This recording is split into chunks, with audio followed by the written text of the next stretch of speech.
You want to see a lady cop going ham on a guy? Yes. Yeah. Can I look around to make sure? Look. All right. Wait right there. Don't move, okay? So this is a cop that's talking to him? Yeah. His hands are not out in the open. Because beard looks drawn on. Wait, why is his hand down by his knee? Oh my God, lady.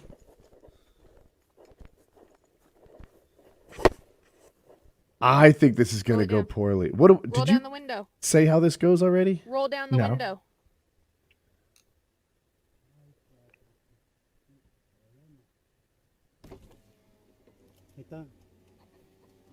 Oh! Shots fired. Shots fired.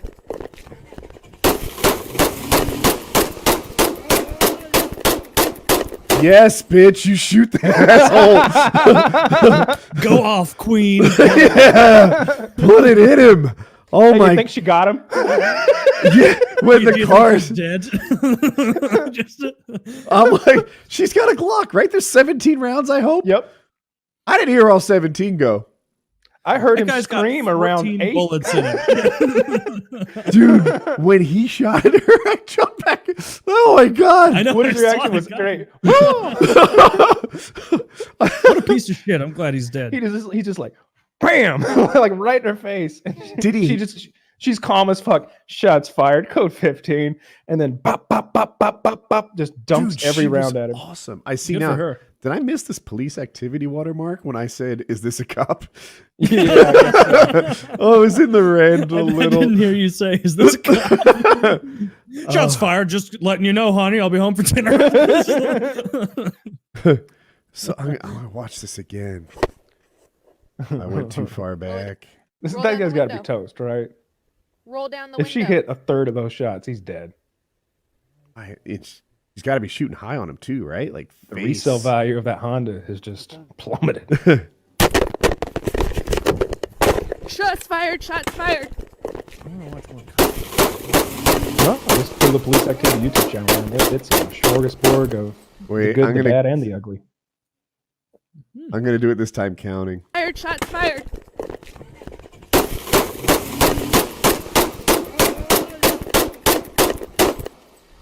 $15 shots, if I counted that right. Yeah, that bitch dead. Yeah. Oh. His most recent post was yesterday, and it might be a while before we get another one because he had this. Getting power bomb onto barbed wire Christmas tree.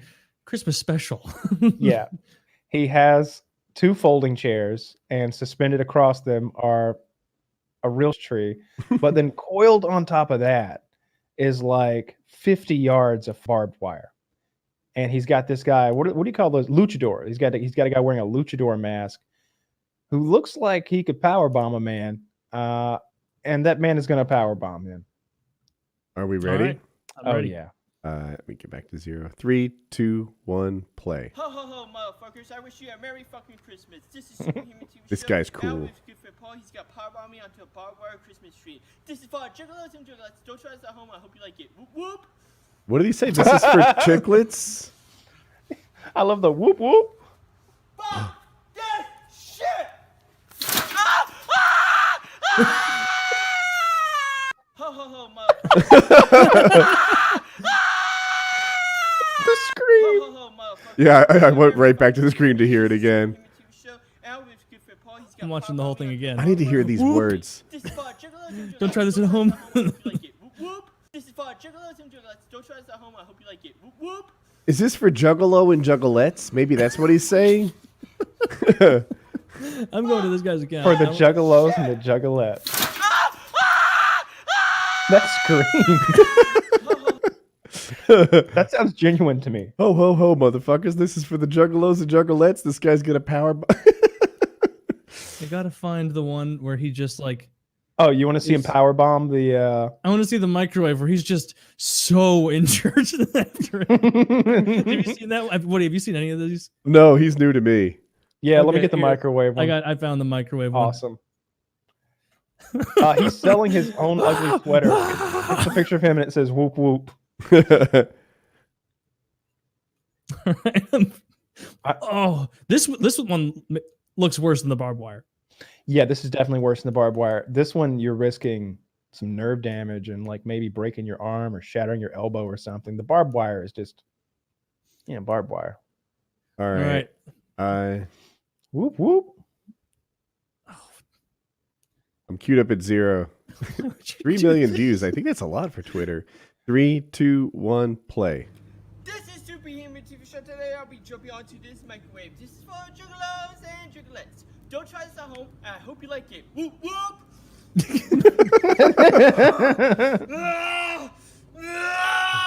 Fuck this shit. Oh my god! That's genuine. Yeah.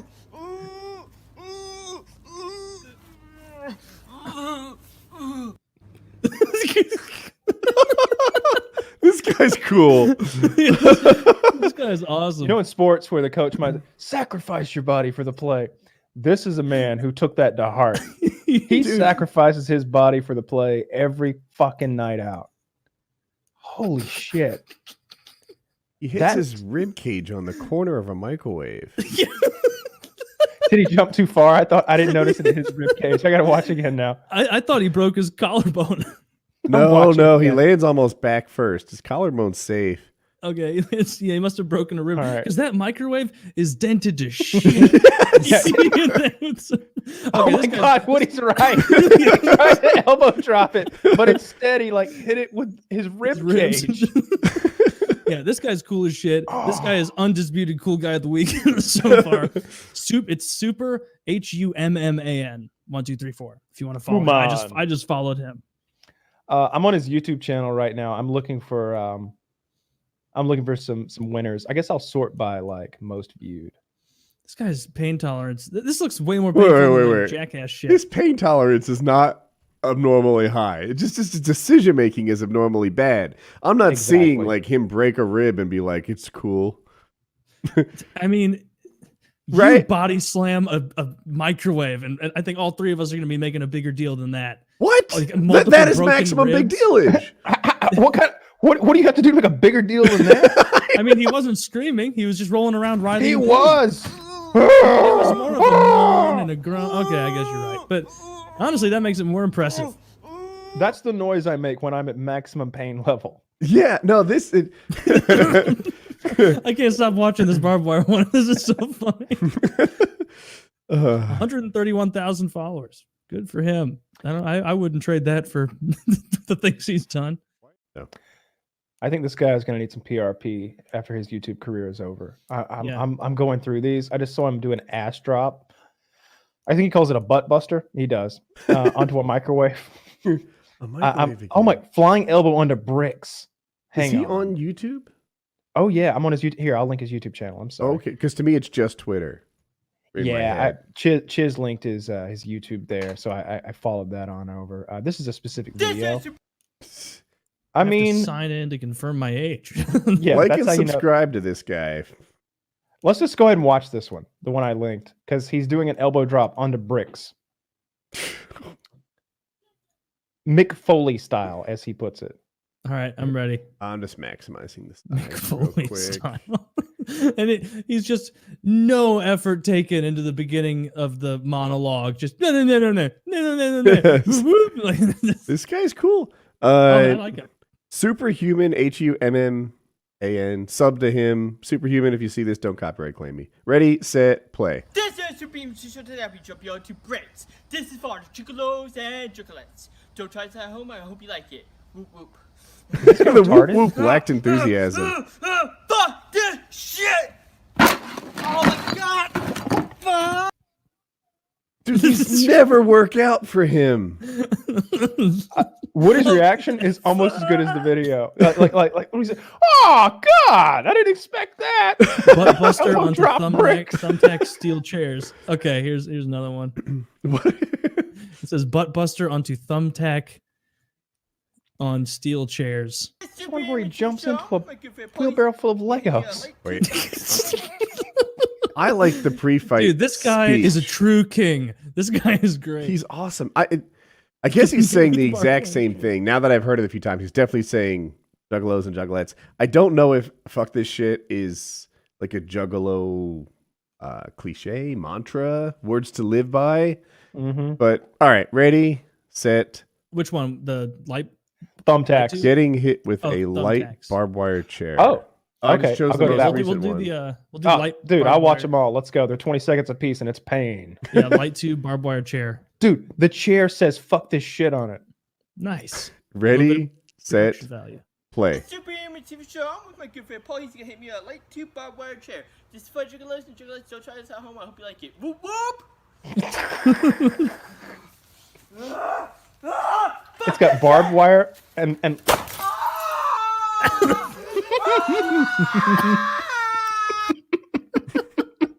Dude.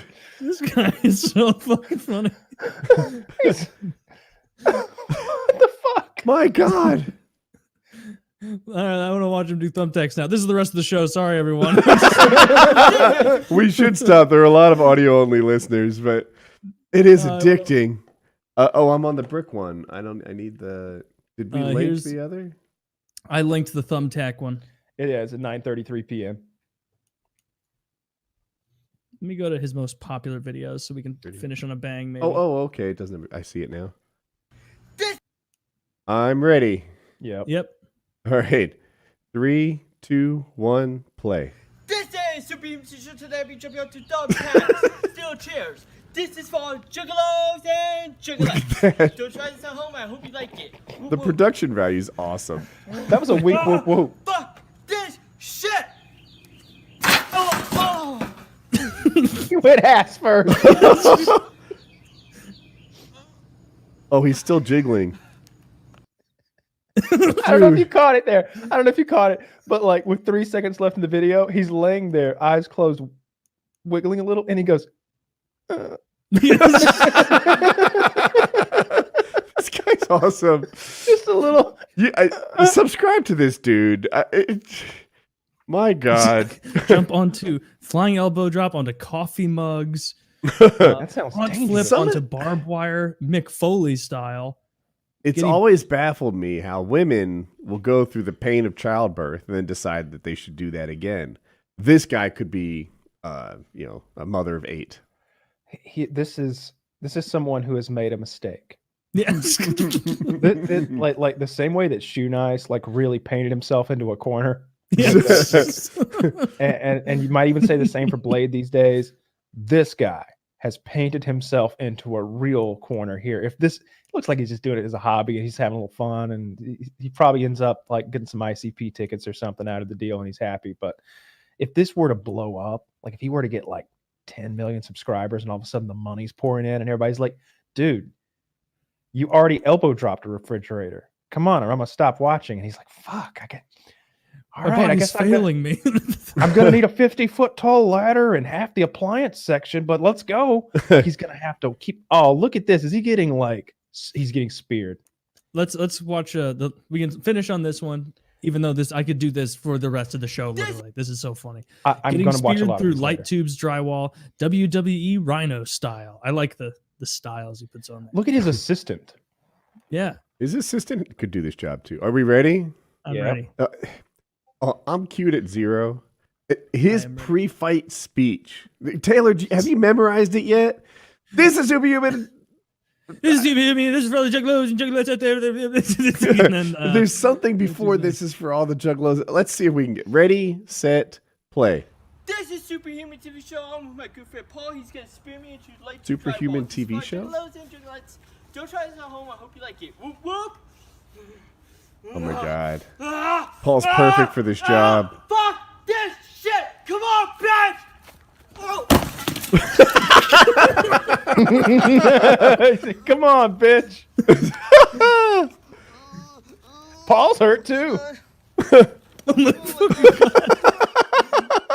I'm glad you pointed out Paul. That was the first time he said anything when he was here. He goes, oh my fucking God. Yeah, Is he subscribe playing to up the pain Superhuman. on some of these, maybe? Like, do you I mean, think when those the fluorescent camera light cut bulbs- on the last one, for example, he was like, all right, that wasn't the worst. I'm sure there's a little bit of showmanship, but On After Also you getting- break half a getting- dozen light tubes and you've blown your daily budget, you got to play it up for the camera because there's no reshoots on this. those light tubes are like, aren't those tremendously sharp and painful, and they just slice you the fuck up, bunches of tiny They can cuts? cut you really badly or not at all. It's one of those coin flips. It's just like plate glass. I like the toxic Mm. gas too. That's always extra. A little icing went on the pop- cake. Yeah, there's Mercury. Put some it's not a mercury in good your idea. cuts. mercury in your cuts. That's what like old kings used to do. They're like, doctor, bring me mercury for my tooth. It hurts. And they're like, well, you're the boss. Okay. You know, why do you think it's gonna work? Because it looks cool. Mercury does look cool. It does Yeah. look cool. It is the coolest looking of the Yeah. elements. It's like my fillings keep falling out and I drink them. Yeah, I can But keep it dripping coming. down my throat. Yeah, that God, super humming. Good for him. That guy, a true titan of our times. I hope that he gets a little bit of love from the listeners here. Mm. You know, I can't tell with the way he's talking if maybe he's not all there, but also equal parts, I can't tell if he's not all there because of the antics he's getting involved in for what I think is probably for free. Yeah. Like, I gotta do this, but here's your 2 checks. Really? Yeah, man. Firing. Why? It ain't working out. We tried everything we Ain't could, working but out. we gotta let you go, All right. man. All right, whatever. All right? No hard feelings, right? Yeah. Just to let you know, I know the real reason. What's the real reason? Because every Friday I go to show and tell and get a lap dance by your fucking daughter. That's why. You know, I don't need to hear that fucking shit from you, man. Really? That's why I'm getting laid off. It has nothing to do with my fucking work. You know what? Grab your shit and get the fuck off my job. I am, and guess where I'm going? Guess where I'm going? Show and fucking tell. Yeah, oh, I will. I'll enjoy that fat ass she got. After work, meet me there. I gotta. All right. I think that's driving. He's like, And, I'm sorry, man. I just gotta let you go. It's not working out. enjoy that fat ass she's got. That was so funny. That's a good tweet. Oh, that was a good time. And that person tweeted that to me. He's like, just you now. know, I don't need to hear that. Do you think he knew? Oh yeah, he knew. Oh, I don't well, yeah, need he to knows hear where that. it works. Well, he knows where his daughter works, but I think that it's not the reason he got fired. Like, I don't need to Oh hear no, that. it's not the reason he got fired. Probably. Probably not, but This it's guy's funny. probably just not a great worker. Gonna go down there and enjoy that sweet ass she's got. Fat ass. He's gonna Fat enjoy ass that she's fat got. ass she's got. I want to see the The way daughter he now. said- I want to go to show and tell. the way he said, "I gotta let you go. It's not working out." It's just so. Yeah, it's so almost funny. like it's almost Australian. It seems like they're joking. Like, Yeah, it's like a bit, yeah. but it's not. That's how some of those people sound. Oh, you're gonna fire me in the middle of the goddamn day? Boston's the before worst. Boston is the most ugly accent I've ever heard. I think. Boston is a rough one. Yeah. Like coming from the South too. Like I've heard some real gross accents. You know, some people just got that drawl, and some people get it all up here, and it's crazy. and some people just sort of like mother belly open that mouth up and that talking about oil and go down the gas station and get a little tick about and you're just like, what the fuck are you? They gonna head down to the gas station, man, and grab myself a fucking goddamn Slim Jim. So I went to But- Show and Tell. It's 3 out of 5 stars. I went to the Show and Tell website, which is showandtell.com, and they took it down. Is it show and tail? Like a tail? No, it's TEL with 1 L. That doesn't even make sense. I'm guessing Show and Tell with 2 L's is taken. I can check that. Fair enough. Very. That's a children's website where people just like have virtual show and tell. I got fire truck. It's something Oh, they got about some digital. reviews. Oh, Show and Tell. They're like digital signs on like Times Square and stuff like that. But with Alright. 1 L, it's a strip club, and they took the site down because I wanted to see that dude's daughter. It's a damn shame we can't see her. Right? I'm not. I imagine the staff comes and goes all the time, and that the website wouldn't be current. But I'm just making that up. Dude, I'm not sure. these are the most absurd reviews. I heard some sleazy ass stuff about this place. Those comments were wrong. The most beautiful dancers and ladies, puff entertainment are at this place. Pwapa Java ba ethnic sib culture stories and stereotypes. Beautiful women at this establishment. What? I saw a different review. It was like foot fetish, yay or nay? Yay. Yeah, I got herpes from here from Mike Lassiter, the racist guy with the high water jeans. These are good reviews. Yeah, I'm giving it 1 star because of the racist guy with the high water jeans. Picturing him. Fucking gross. I've only ever been once. This is my experience. The girls are kind of beat up looking. It was fun trying to throw the ones into a cup that the girl had just shoved between her ass cheeks, but the lap dances aren't private at all. They just go off to the side of the main stage and keep their clothes on. So it's pretty lame. I went here after leaving Risque, and it was an overall step down in quality. Right. Dude, it is impossible to do a terrible Philly accent without it becoming Quibble Cop after like 6 words. Yeah. It's hard. Dude, Philly accents, that's one that I've never heard in real life. I've never met somebody that talks like that. People had that in South Jersey. Yeah, I haven't spent a lot of time in South Jersey either. All right. No accents like that. Boston is ugly though. Boston is an ugly, rough accent. Like it's low class, uneducated, and urban at the same time. Huh. Dude, this guy, Mike, people do not like his pants. You got a second review. Mike about Lassiter? Sure. This one's He's got the from highest Kelly waters. Beanie. 1 star, deserves no stars. Not even the girls give this place a bad name, but the staff. The counter guy, Mike, had a douchey attitude and his pants are too short. Flood's over, sweet. So next thing, this guy, Mike, has a douchey attitude and his pants are too short. Flood's over, sweetie. In the bathroom is passed out on the floors. This place safe? Don't get me started on the body fluids in the back rooms. I can't imagine what body fluids would be in the back rooms. They hate Mike's pants. There were 5 years between those reviews. Your tours, seminars, arts and crafts. It's a lot of fun, a whole day. Stop.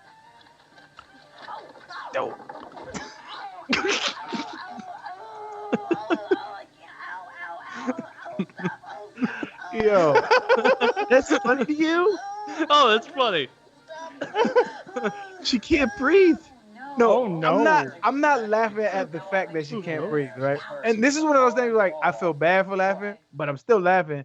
It's because it's kind of like her fault, right? Like she said Yeah. stop, and then she kept going. And she's doing the stupidest white person thing of all time. Am I right? Like, you would never see a black woman up on that little podium stomping around on some grapes. That was some stupid shit to be doing. Why are they so high up? That doesn't make any sense. Yeah, why are they elevated when they're stepping up? It doesn't make any sense. All right, the camera. Extreme grape stomping. Well, what is this? Doesn't make any sense.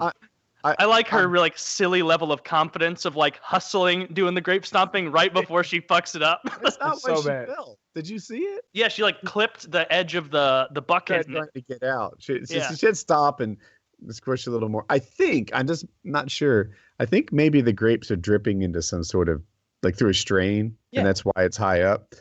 I don't know why she had to Ah, be feet up. It seems like they could do that at 12 inches, but doing fucking. I don't want any wine that someone's been stepping on with their Was there- dirty ass feet. This isn't ancient Rome. We got better ways. Was there ever any update status on her? Because that was a serious fall. Does anybody ever know what happened to the grape lady? Oh, she died. Now she has somebody else No. helping her with her wine. You know? That'd be fucked if she died and we were just laughing at her. They say wonderful vintage. So if she died, I'm gonna feel like super right? shit. Nah. I'm Oh sure no, she's she fine. didn't die. She just got the. It sounds like she got the wind knocked out of her. Yeah, Yo, exactly. I sound like the look like a broken neck. That's my initial thought. Like, Mm. I think she just fell hard. She. because I've screamed like that before, right? So I'll tell you this happened about 5 months ago. I was in Portland visiting my girlfriend's family, and they have a ski and snowboarding place up there. I had never been snowboarding before in my life. This is my first time in the snow, really, like doing things. I know on what it. happened to her. Well, yeah, Sorry, tell me what happened to her first. Would you like to know? I just looked it up. Please, that just sounds awful. So the deal with the extra going, it was a grape stopping contest. I think they were measuring how much they got, and she cheated and got a few extra in. And that's what that was. She says this: I was embarrassed that I fell. I broke a couple of ribs. I had to spend a few weeks under hospital observation. I suffered quite a bit for an honest mistake, a momentary lapse of concentration. I'm trying to move on. Cheater. Yeah, cheater. Cheaters never prosper, bitch. Enjoy the ER while I hold my grape stomping trophy. Yeah. You've got Oh, a yeah. lovely video here of one of society's best and brightest. He appears It's very to be, short, but Chiz sent us this, and I was laughing over and over watching it. We're gonna You want to laughed take a at couple this. loops. Yeah. Okay, well, I'm at 0. Oh, it auto played. So they've seen the first loop. All right. So this guy, I don't know what the fuck's going on, but he cunt punts that old woman, and then immediately turns around and runs with like arms back, like in that anime Naruto show, Yeah. and just right away from the scene. And nobody seems that concerned about catching him. And that was straight up, I should be in jail assault on an elderly woman. What a Like, do not turd pass burglar. go, do not collect $200. This is go to jail kind of shit, and nobody seems to care. He just What an ran out of the Barnes asshole. and Noble or wherever the fuck they are. I noticed there's a lot of Asians there. Like They the must be white- in China. the woman That's who what I got assume when I see a lot of Asians. yeah, and random street violence. The one the only Caucasian that I noticed right away was the lady who got maybe that guy who was like looking defensively. Yeah, the bald guy, the bootleg Jason Statham character, because he's like, whoa, why are you? If you kick my girlfriend again, I'm into older broads. Look at the can't guy. see Look what at the guy she's who's drinking in the doing. water fountain. Look at his reaction. He's more stunned than anyone. Oh, I need to see that guy. I didn't notice He's him. to the right. You run Yeah, past him. He's like, oh, I can't see what she's doing that warranted that reaction.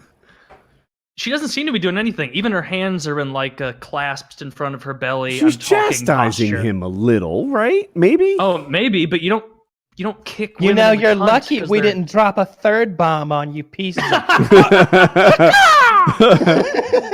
That I would like- be dude, so funny if that's what it was. Well, if I could bomb you Japs again, I would do it in a second. Just The way his screaming. coat catches the wind and he flies out away Yeah. is fantastic. like a little cape. He's got a backpack on. What a douche. Wait, backpacks are douchey? Fuck.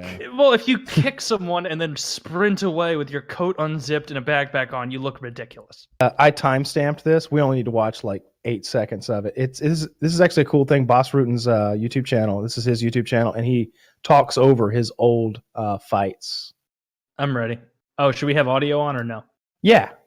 10 minutes, 30 seconds. Yeah, I'm squared up. Ready, set, play. Bang! And that is the liver shot that finished the fight and that broke his liver. Look how much pain he's in. Let's take a look at this in slow-mo. Watch my left hand. Boom! There it is. Oh, and he's already hurt. I Now hope they show know Boss's he's hurt, celebration so I gotta afterwards. distract him. The full Right celebration. kick to the This body. jumping Right splits. straight high. Yeah, I and a love them. liver shot to the body. Look what he's wearing. Perfect combination, as I may say so. Poor Look how much guy. pain. Go again. Look Once how the much pain liver is he's in. hit, I told you before, you can pretty much hit everything in the body. Bang! Right kick to the body. And down again.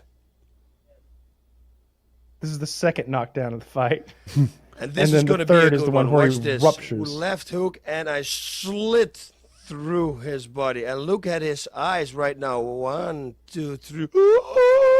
Oh no, this was not the final This is knockdown. the This is last one. My right hand for distraction, freezes it and right here I there. go. Full liver shot. His This was audio the is one almost not probably matched that up with his broke his liver. commentary. yeah. Yep.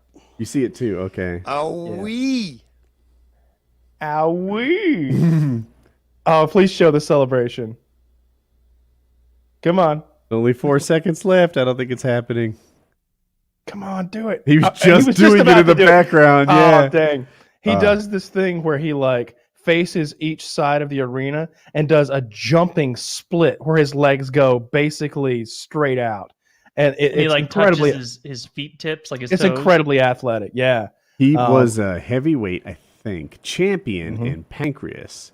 Pancreas was the league. It was basically full MMA like the UFC, except there were Yeah. no closed fist punches and it was barehanded. So Bas Rutten, I was going to say he invented it. I mean, fighting's so old, it's hard to invent anything, but But he seemed to be the best at these palm strikes. So he would basically punch people with his palms when everyone else wasn't punching. And he just did really well. Yeah. He could get knockouts by hitting them, with this part of his hand. Very fun guy, very smart guy. He clearly managed to not take a lot of head damage. He's very quick-witted. He's very funny guest on Rogan. Good he has for him. good That stories. seems like a rare Have thing you heard in this that trade. story with the NFL player? Probably. I'm not sure. If I forget the And the Blues infraction. win it! Get out.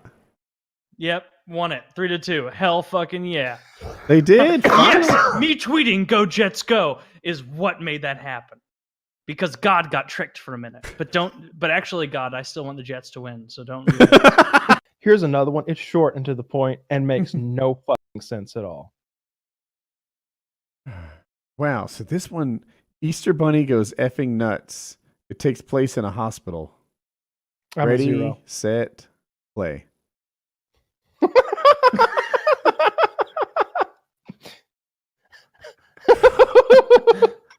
It's just a crazy black Easter bunny wailing on himself. What the fuck was that? Wow. Probably meth or, or some sort of amphetamine, I would wager. Someone in the hospital going crazy. What was the volume? I didn't play volume on it. Is there There was no, he wasn't yelling or anything. It was just him. You just heard the churcher of the hospital bed tilting back. You think he's on drugs and he's just, I don't know, getting into the feeling of that head movement? I have no idea. He might be on some kind of amphetamine or upper drug. I don't know. As Lucas County Sheriff's Deputy Alan Gaston enters the IRS office, he's in full uniform, Very obviously with a his badge cop. and his firearm That's visible. a He's on security duty guy. May 31st, but That's says it, Sheriff's he stopped deputy. at the office for Okay. a phone number to ask about a letter he got from the IRS. Deputy Gaston says the guard told him he needed to put his gun in his car. Gaston said he couldn't do that. The conversation ends with a gun pointed at the deputy's back. Gaston vividly Look at the remembers that security guy. moment. Basically preparing myself to be shot at that moment, bracing for a shot in my back. The whole thing caught on security camera as the guard follows Deputy Gaston to the elevator with the gun out, and it appears his finger very close to the trigger. The guard then tries to take Gaston into custody, once again with the gun drawn. There's really no way to know how you're going to act when there's a gun pointed at you and when you think you're going to lose your life. Gaston works as a defensive tactics instructor. He says he felt the best way to de-escalate this situation was to walk away. Eventually, Toledo police arrived after getting a 911 call. He's got a gun and he won't leave. But the caller from inside the IRS office never tells 911 the man with the gun is a uniformed deputy sheriff. Gaston's biggest concern as this incident unfolded were the other people inside the office. If I'm going to get shot, which I felt like I was, it's not fair. They came there to do their business. Gaston and his wife have now filed a civil lawsuit against the security guard Seth Eklund and the security company, seeking compensation after Gaston allegedly suffered emotional and psychological distress and lost wages. He's currently That's on right. medical leave from the Lucas County Get Sheriff's fucked, Department. Seth.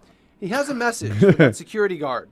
I would say clearly your training is lacking, and the fact that you went from 0 to 100 lethal force is unacceptable.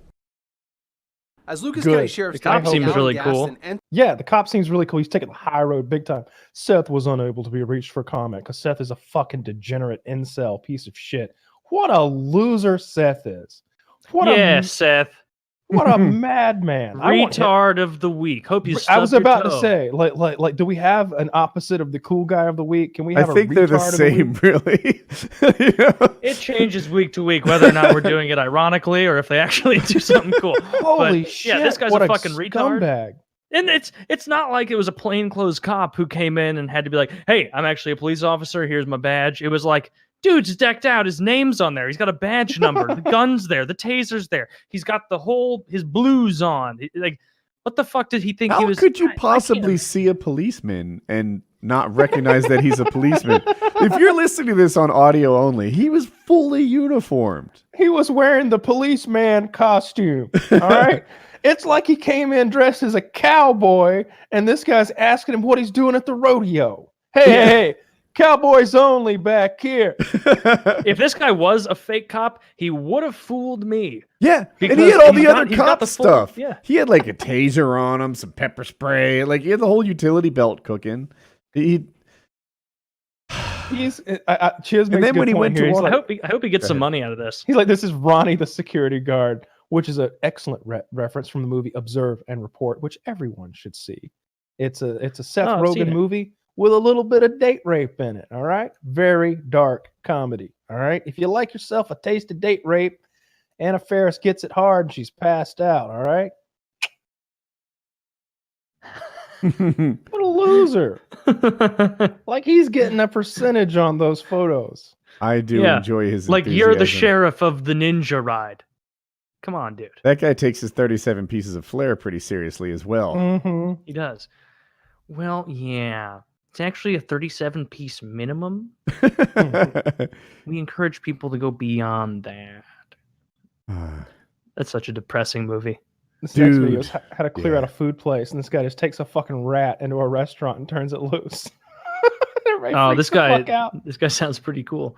He does. All right, I'm ready. Ready? Freak the fuck out. Wait, let me line it up as perfect as possible. I Ready? like how they don't say restaurant, just food place. Ready, set, play. Let me hold it. He's got a rat in like a little Kid just wants to terrarium. hold it. Let me hold it. I mean, he's really showing that he brought the rat in. Yeah, he doesn't give a fuck. Yeah, he's. This guy. This is the least of my crimes to date. I stole this rat. Did he throw the rat? Oh, he threw the rat. Oh. Why would he do that? We out.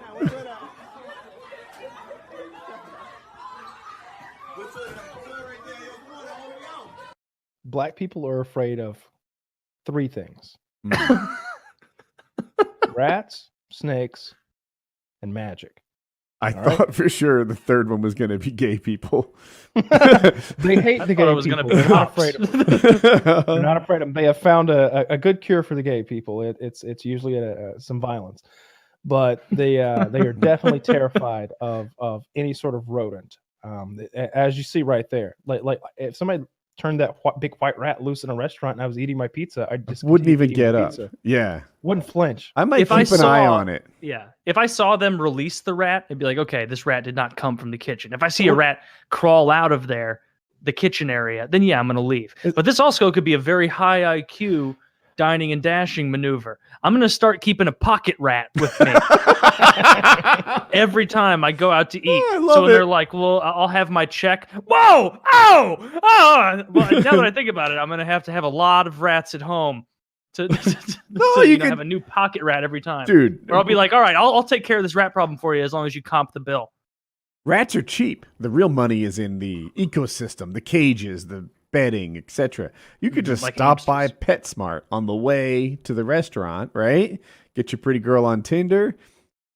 If she's the sort that releases rats with you, then you know she's a keeper. That's a true keeper.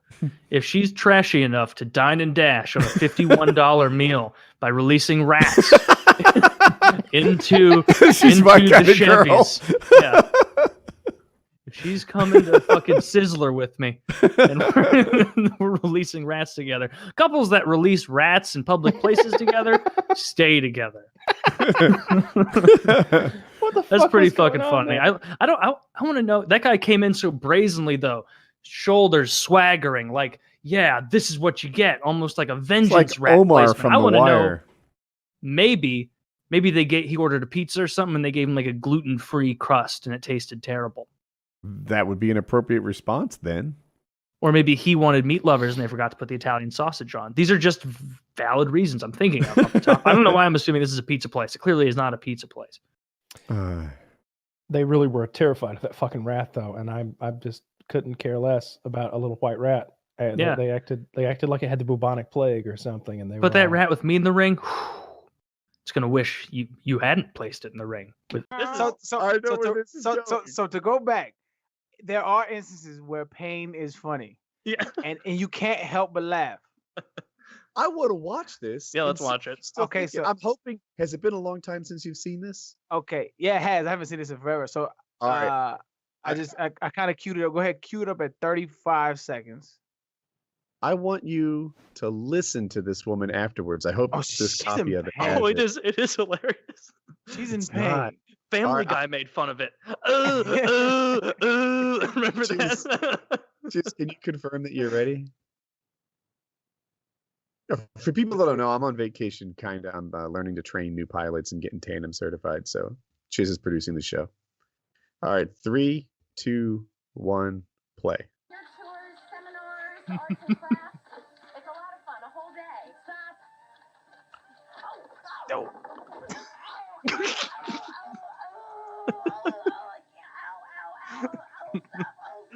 Yo, That's funny to you? Oh, that's funny. She can't breathe. no, Oh, no. I'm not laughing at the fact that she can't breathe, right? And this is one of those things like I feel bad for laughing, but I'm still laughing. It's because it's kind of like her fault, right? Like she said Yeah. stop, and then she kept going.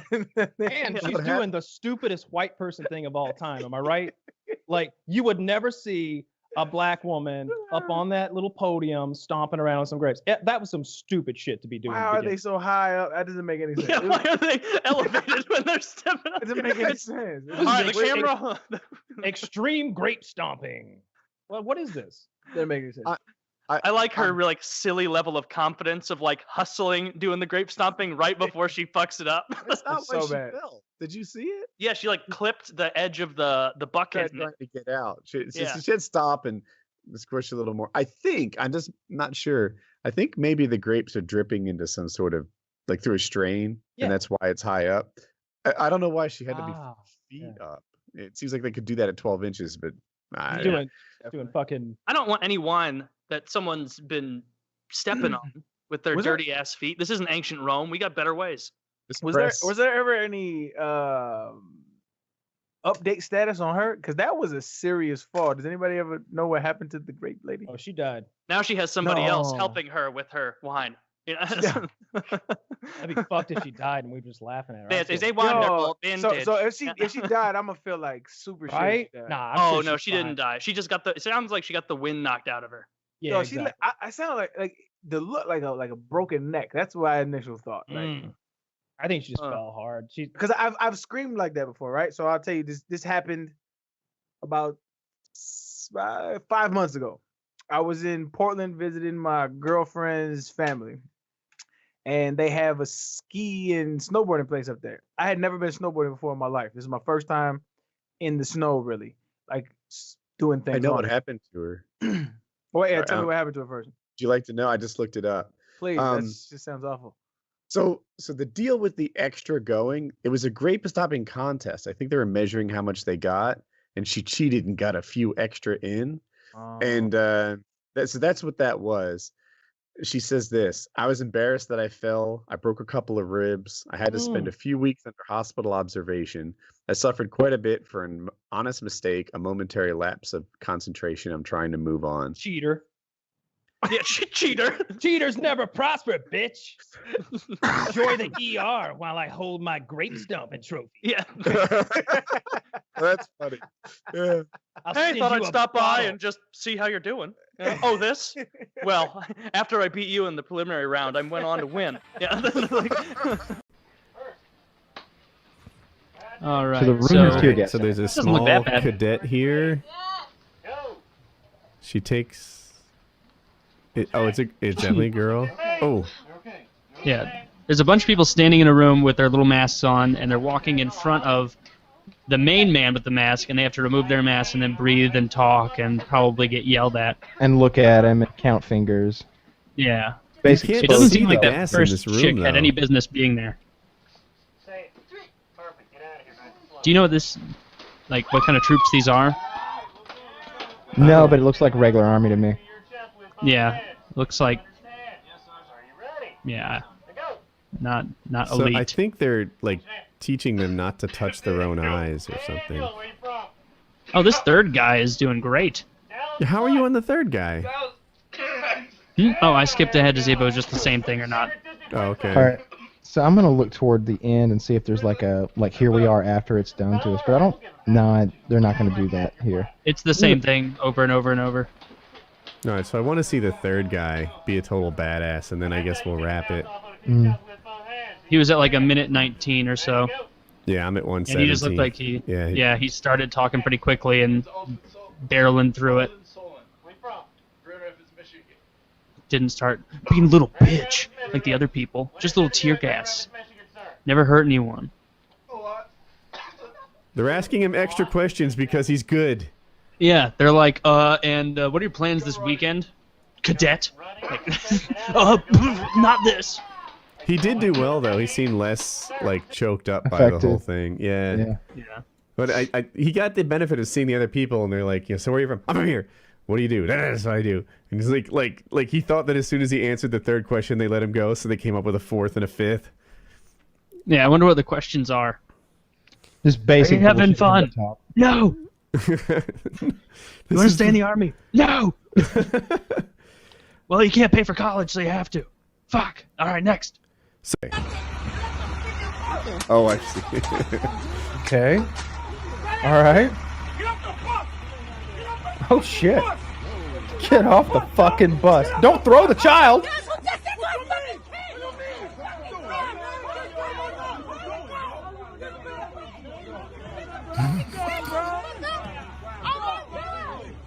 Man just tossed a child. She's outraged. I bet that was a real shitty kid though. Look at the mess in the storefront behind them. That has nothing to do with this. The guy's like 30.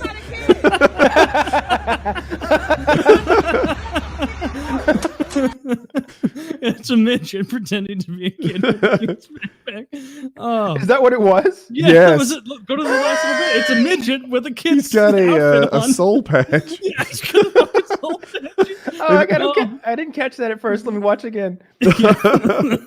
Oh shit, that's a man. Yeah, that's a grown man. Well, and then grown. you can hear in the beginning the bus driver The look be of like, disgust why of are you the throwing man. a kid out? And he goes, "It's a midget. It's a midget." Oh, I Like didn't in hear those 37 words. seconds, that man walks away and he has a look of disgust. I thought you was a kid. Yeah, it's just, everybody feels dirty because they were just like, "Oh, the bus driver we were just insulting.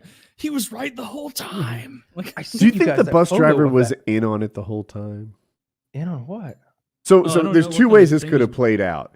Either the bus driver and the little person played a prank on a crowd, or a crowd just observed a bus driver pretending to be a kid.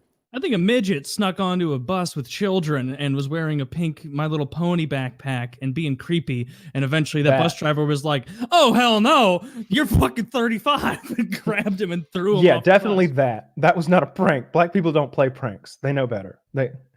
Okay. You Yeah. you fuck won around me trying to over play with a practical that. joke as a black man in this country, you get shot, arrested.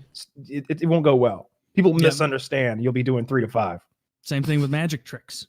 They They just fan of magic tricks. They just fear the dark arts. That's all. We should all fear the dark arts a little more. You know, I agree. they're definitely real. I did that thing that you were talking about and asked Lucifer into my heart the other night around. You know what got recommended to me on YouTube the other day? You know, it's kind of weird how YouTube works. You just randomly get recommended this shit.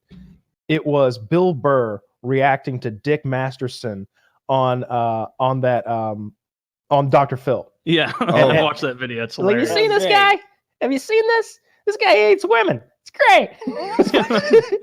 And you had the greatest slam on that bitch in the audience of all time. She's just like, What'd she say? I would be at the back of that line. she said something like, you know, there's no women interested in you. And Dick goes, "Honey, there's a whole line of women interested in me." And they're she all goes, on this show. Yeah. She goes, "Well, I'd be at the back of that line." And he's like, "Well, maybe if you hopped on the treadmill a little more often, you'd make it to the front."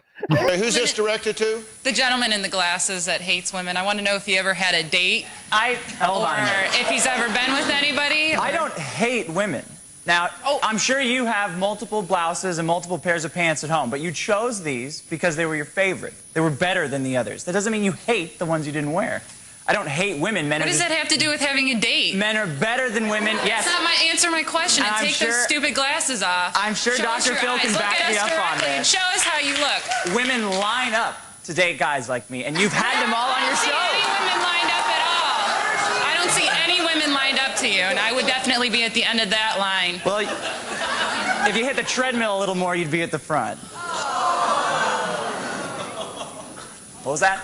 I didn't hear you because I'm sure it was something stupid, and I'm glad I didn't hear you. Thank you. Yeah, I'm glad you. It's also funny that he admitted to still being in the line. Like, she's still in line. Like, yes, she did admit to still being in line, but you know, the last thing you want to do when you're in an argument with somebody is explain to them why they're wrong. It's the only thing they understand is being humiliated. That is the only thing that wins arguments, in my opinion. I remember thinking of it like it was yesterday. I think I'll remember it. Hopefully that when I get the Alzheimer's or the dementia, that is the last memory I lose. I remember thinking of it as though time stopped, like I was in Super Hot, and I had the line in my head, and I thought, okay, all you have to do is say it without stuttering. And fire. That's the most upsetting thing in the world, is having a great joke or one-liner and stuttering. And now you're the fool. I hate that. Yeah. Is there any worse worse if you hit feeling? the front a little more, you'd be at the treadmill. Oh shit! Shit! Fuck! Phil, can we get another run? Can we do that She again? pretended- Say that again. She pretended like she didn't hear it. She clearly heard it, and her reaction was. It cut her so deeply. It was great. The second And it word- was like Lisa turning Ralph down on the Krusty show. Like, yes. Yeah, you just see his little heart crush and fracture and fall apart. It's great. I love that Bill Burr even has to kind of apologize for laughing at it. I remember when that came out. That was right when my podcast started. Was when he watched it and talked about it. He goes, now, ladies, he's saying a lot of things, and it's true for a lot of you. What he's saying is true for a lot of you. But God, you got to admit that's funny. I mean, I'm a comedian, and you got to admit that is funny. That is a funny guy. Did you think that he thought it was real? Yeah, I think so. Bill Burr, did he catch on to the fact that this is sort of a character you're playing? I think so. I would. So Kyle disagrees. Obvious. You don't think? I mean, so, he may have, but he certainly didn't admit it on his little review of it or whatever. He wasn't like, yeah, there's this troll on the internet. He was like, yeah, there's this guy out there, this anomaly who just really hates women. He sort of He had a mustache and was wearing sunglasses. Of course, with his head shaved, looked fucking ridiculous. Obvious. The second you see it, you're like, this is a joke, and all these dumb bitches don't understand. Looked like he was about to go cut a promo for the WWE or something like that, and they're hating women. It was great. I loved it. All you were lacking was like two hot, like literal prostitutes to be like your like with boas around their necks, like backing you up in there. You know what? They sat me for the show. It was the weirdest thing. When we got to Dr. Phil, they get you in at like 5 a.m. and load up the audience. And then for that show, they sat all of us weirdos in random seats all around the audience. And they sat me, I think 100% on purpose, they sat me next to these two huge black ladies right in between them who were talking to me before the show about their kids and all this shit. So I was like, I was being my normal self, just talking to them. Oh, how you like California? Bullshit about, they tip the country and all the weirdos end up here, blah, blah, blah, blah, blah. I know Midwest humor. My mom's from the Midwest. I know how to charm Midwest ladies. So when I got up and started doing the routine, I look back and I'm like, I know you guys sat me here to kind of psych me out, but these two big black ladies gave me power. Like I draw. They're like my gold kryptonite. A big American black lady is like it recharges my batteries. Nothing gets you amped up like a big black woman. Yeah, exactly. Someone's seen my search history. They were like, that, and the other, this guy, I was like, oh, yeah, all right. So it all worked out. Everybody's playing a game here. It all worked out. Hilarious. You'd think they would be the two to figure out immediately, like, oh, damn, I thought this show was real. That's why I flew here from Illinois. Yeah. Instead of getting mad at you. So basically, like 7 years ago. Okay. People got mad about this video. I just remember goofing around. I was drunk on some weekend in college, and like the Hurricane Sandy stuff was going, and I was like, oh man, this is before fake news was a thing. I was like, I'm going to edit in clips of the day after tomorrow very lazily, and then put real. Yeah, the ratio wasn't very good. And like people did not think it was funny. People did not think it was funny. And you can see the point where I got to like 45 seconds into the video where I just like reuse a clip because I just remember sitting at my computer being like 2 a.m, just drunk, like I don't fucking care, just show that one again. Earlier this morning, we heard from Chip Reed in Ocean City, Maryland. Since we've talked with him, conditions there have started to get very rough. Chip is with us again, but he's on the telephone. Chip, you have seen a few of these. Tell me, when you're looking at this now, at this moment, how is it different from what you've seen before? Well, I'll tell you, Charlie, I was here last year for Hurricane Irene, and that was a walk in the park compared to this. Shortly after I did that live shot with you in the last half hour, we were starting to get a little nervous, thinking maybe we should move to higher ground, so my camera crew went looking for another location, and that's when this happened. Take a listen. Okay. Whoa! Whoa! Hey, guys! Whoa! Wow. And so a rogue wave, that berm's about 6 or 8 feet, and the waves were only touching the berm on the other side, and that wave just came roaring over. Chip, my heart was racing as I saw, of course, that water come right up on you. I could hear you say, whoa. How quickly were you able to get out of harm's way? Everybody okay there? Well, my first instinct was to grab the camera tripod and keep the camera. See, so drunk I'm using clips over again. Down into the foot or two of water that accumulated where we had been standing. So we are going to be able to get back online, but a lot of other... Oh... A lot of people didn't like that one. A lot of people didn't that. I mean, for my channel in 2012, 130,000 views was a lot. Yeah, of course I made that. It made me laugh. Yeah. You know, I think people didn't like it because I was doing it like as the hurricane was happening. There is. So we're watching that one. I need to see talk about the video of Ariana Grande getting groped by that priest. Ah, dude. yeah, that's a good one too. Oh, that's a good one as well. I watched it the first time, and I was trying to analyze the body language, and I was like trying to not get sucked up into the hysteria, where I was like, okay, maybe that is a little squeeze, but then it's like he reaffirmed the squeeze in the same area, even creeping the fingers around a little bit. It's like, okay, this is tactical groping. There's just no chance that he's in it. I have the video that you want to cue it up at 0. It's only 28 seconds long. Yeah, sure. I'm at and 0. Like the excuse of he never saw her or didn't feel it. It's like we've all held a woman that way. Dude, yeah. Like you feel their breast. The hover hands. Actually, I was telling my wife about this, and I did it to her. I gave the same sort of grope like halfway into the boob. He's not grabbing nipple, I don't think, but he's into the boob. He's definitely real side boob. And it was creepy to do to my wife, right? This guy's at a funeral. Let's watch this together. Ready, set, play. I've got to apologize. Look at her. Him. Look at him. He's getting in there. It doesn't stop here. 28-year-old daughter tells me. Look at her body "Dad, you are language. She's old leaning and backward. 60." Turn your left shoulder in. When I saw Ariana Grande on the program, I thought that was something at Taco Bell. Look at that! Look at Girl, the let boob me give you grabbing all he's your doing. respect. He's all over this lady. What is he thinking? Did y'all enjoy this icon? She's an icon Look at herself. that. Yeah, Come on, man. Oh my God, he's got a titty at the end. Yeah. He's not innocent. He is just groping her on fuck that TV guy. in front of millions. This guy is groping her for sure. And Ariana Grande, I don't know anything about her music or whatever. And as far as her age, to me, she looks like she could be anywhere between 15 and 29. What is that? Yeah. How old is she? How old is that person? Google it. I don't know, early 20s. If you told me she was 17, I would believe it. If you told me she's 28, I'll believe it. Well, she's at no age is it appropriate to do all that. That's 25. That's ridiculous. Well, this is a totally separate conundrum I looked. Okay, 25. So I was, well, I guess with the window I gave. Well, her, yeah, she was between 15 and 45 after all. Well, she's not over 40.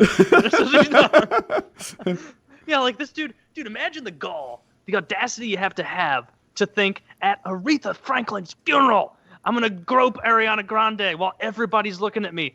From the front, there are cameras. From the side, there are cameras. From every angle, there are cameras on this tit.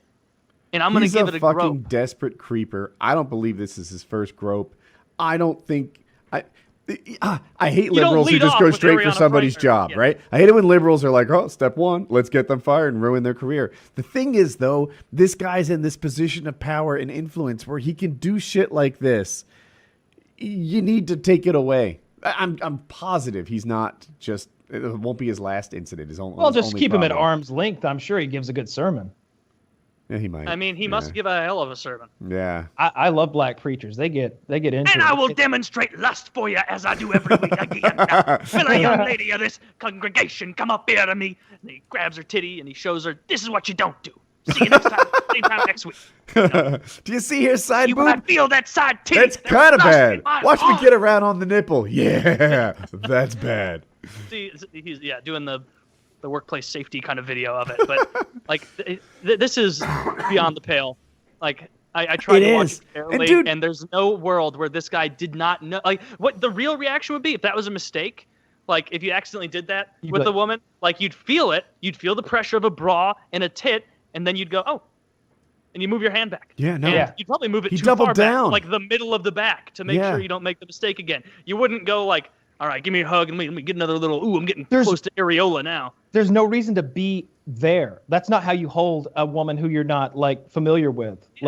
And I mean like dating or like a woman who's not okay if you just went honk honk. If it's not that girl, then you would never grab a woman like that. Like you either go low or high, but you don't reach for the titty. Shoulder probably, because they don't know each other. Waist, maybe. If he's handsy, he could have his hand, on her hip, waist, Small of type her thing. back, Yeah, sort of small thing. of her back. That's handsy too. And did It's a little anyone else bit, yeah. think this a little bit? Like, why does that fucker get to grab her boob? Huh? Like, it should be us. That's I should be the pastor officiating Aretha Franklin's funeral. Am I alone See and, what like- I think you might be on that island by yourself. I didn't watch this and go. What is your "He done." justification? Why do you think you deserve to grab Ariana Grande's I breast? clearly don't. I just see something amazing happening for someone else. That's amazing. Really? Something amazing. She's This is- got that's this is what you took from Ariana this? Grande. He didn't assaulted really sexually. If I go up to like a famous celebrity that I'm attracted to, and I like molest her with my hands and inappropriate things, and like running by, like slap her on the ass and sprint into an alley, do I get to be like, yeah, I hooked up with fucking Amelia Clark from Game of Thrones? All Oh, right. really? You guys know each other? Nah, I yelled her name to get her to semi-turn around, like honked a tit, slapped her ass, and then I was out of there because her guard was pretty quick. So I see where you're And it's coming like, from no, on you this. assault- you You're clearly molested right. But let's say that it was consensual, hypothetically. That ruins it. I don't know. I just feel like If it was consensual, that ruins it for you. yeah, Can't get you're off. putting words in my mouth. I only half said that. That's what you said. I have said it. I don't So know. you do want to be here, Ariana? Ugh. Can you say you don't? It's something I think someone listening to this will understand. Like, he got a handful of Ariana boob, and that's a nice thing to have. That's all. Now this Sunday, I know I'm under a lot of fire. I will tell you to take the honest words of this podcaster in North Carolina. Put a video of you on- A madman, children in his home, and he knows there's nothing wrong. He knows that a titty is a beautiful thing. Yeah, The it is. Lord made those titties, Now you're making sense. and I laid hands on that young lady and healed He her. did, and she. Well, I don't know if he healed anything. Of her wicked ways. I tested her I for honked lumps. that titty, and now she would be chased. She'd be chased. It was just a funeral / like free mammogram. Oh, Lump Because extra. now she will look at women with a feeling of fear and potential danger instead of What you trust and don't love as the Lord did. What you don't understand, parishioners, there was a lump in that breast, and the power of the Lord healed that lump. Now come forward, ladies, if you'd like to be healed. I only do ovarian cysts and titty lumps. Yes, and you have to be between 18 and 30. My prostate. Oh. The Lord is telling me it is your time. Go to Jesus, young man. Go to Jesus.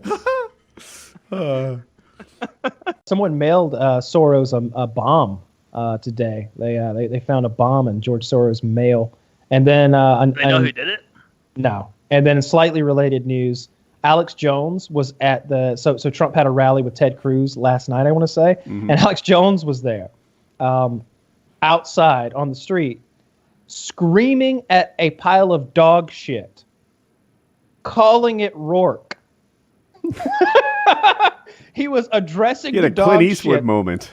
He was addressing the dog shit That's much as funnier if than Clint it were the Democratic contender for that seat, and arguing with it, and having a whole debate This is with a the Clint dog Eastwood shit. moment. Yeah. But was he doing it? Was he doing it very loudly? Super loudly. He's screaming at it. He's screaming at it. Why won't you tell us the truth? Now, I've heard it's true that you actually drove away from the scene of an accident where you were later convicted of DUI. Is that correct? Now, you can sit there with that shit-eating grin all night if you want. No. In the I end, think it's a bunch of dookie for you. Just a bunch of poop puns for like none of it's actually like political. It's just a way for him to like get work on his type 5 for the Comedy Store. at one point, he spat on the shit. Oh, well, now he made it dirty.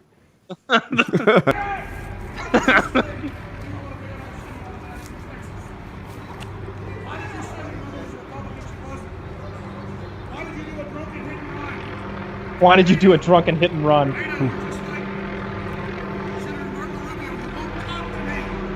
I think it might be horse poop. Yeah. It's a lot of shit. Yeah, and it's a Big dog. It's a walking poop.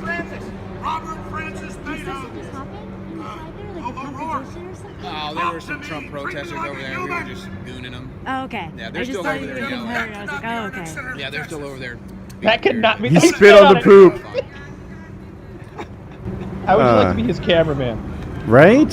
It'd be hilarious. Non-stop entertainment. And he would also be exhausting. like first thing in the morning, he's probably already yelling. Like when you go into work at InfoWars when it's like 7 a.m. and he's already like amped up on whatever protein pills he took or whatever the Beef fuck. broth. If you're next to Alex Jones, like, because that's what I'm curious about sometimes. Like Jones, Tucker Carlson, Sean Hannity, they're conspiracy theorists. Now, how much of it do they honestly believe? How much of it is from the heart, and how much of it is for the show? That you'd have to be with them all the time to tell what's what. You can't judge them by watching the show. Yeah, I wouldn't put Hannity or Tucker in the same camp as Alex Jones. No, not at all. Alex Jones is crazy. They're absolutely not. They're conspiracy Alex Jones theorists and propagandists, just like Alex Jones. Like that, they're not at all trying to tell an honest story. Those guys, Hannity and Tucker, are opinion-based journalists. They do a show like that that's based in fact, but painted with their own brush. Alex says things like the Vegas shooter is like a vast conspiracy, or like those kids at Sandy Hook were crisis actors or something like that. Hannity's just says stuff like Trump's going to cut your taxes. The Clintons are part of we're started in the weather alongside the weather underground, which is like factual stuff that it's just, I would have to research it, but I'm positive I can find examples of Hannity saying stuff that seems like it should come from Alex Jones, right? When he traffics in conspiracy theories. I bet he's talking about Comet Pizza. I bet that'll be there. He talks about that, all the people that the Clintons have murdered, right? He's talked about that many times, and that's not true. That's debunked. I've never seen him say anything like that. I've watched a lot of Hannity and listened to the show. Seems like a nice guy. I don't think anybody learns a fucking thing watching TV. He was in the news. clergy? Hannity was a member of the clergy? Yeah, that was his aspiration before turning toward journalism. Then he is fantastic. Yeah, that's a good group of people to be. It's cut from the same cloth. Somebody died.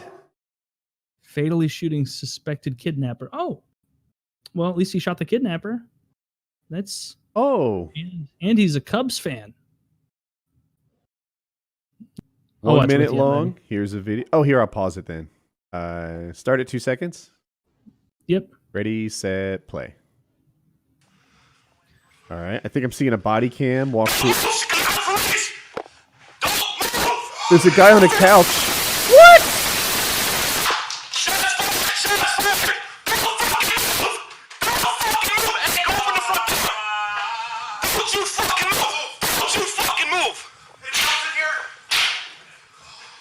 Was he guilty?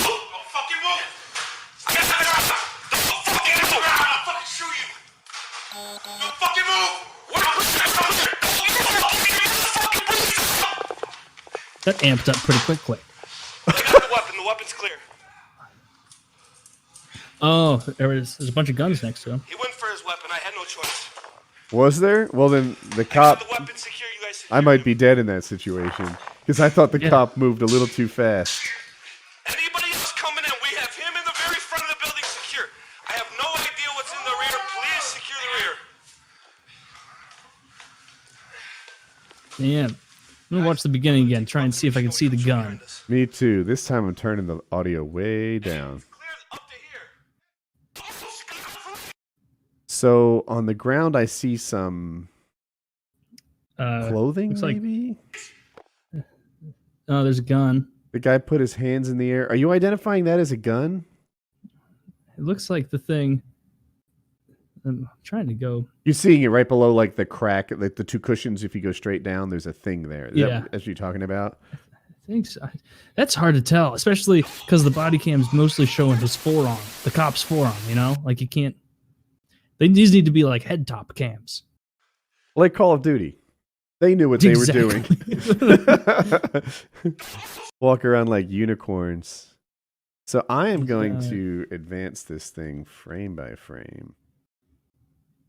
And see what What's the hotkey to do that? Period and comma. So I'm going forward with period. So they tell him not to move. He puts his hands in the air. He goes to sit up. I think. I misunderstood that, so I take it back. All right, now he's going to sit up. He swings his feet out. And he has his hand on the couch, like to push his upper body up, as anyone would do. All right, let me see.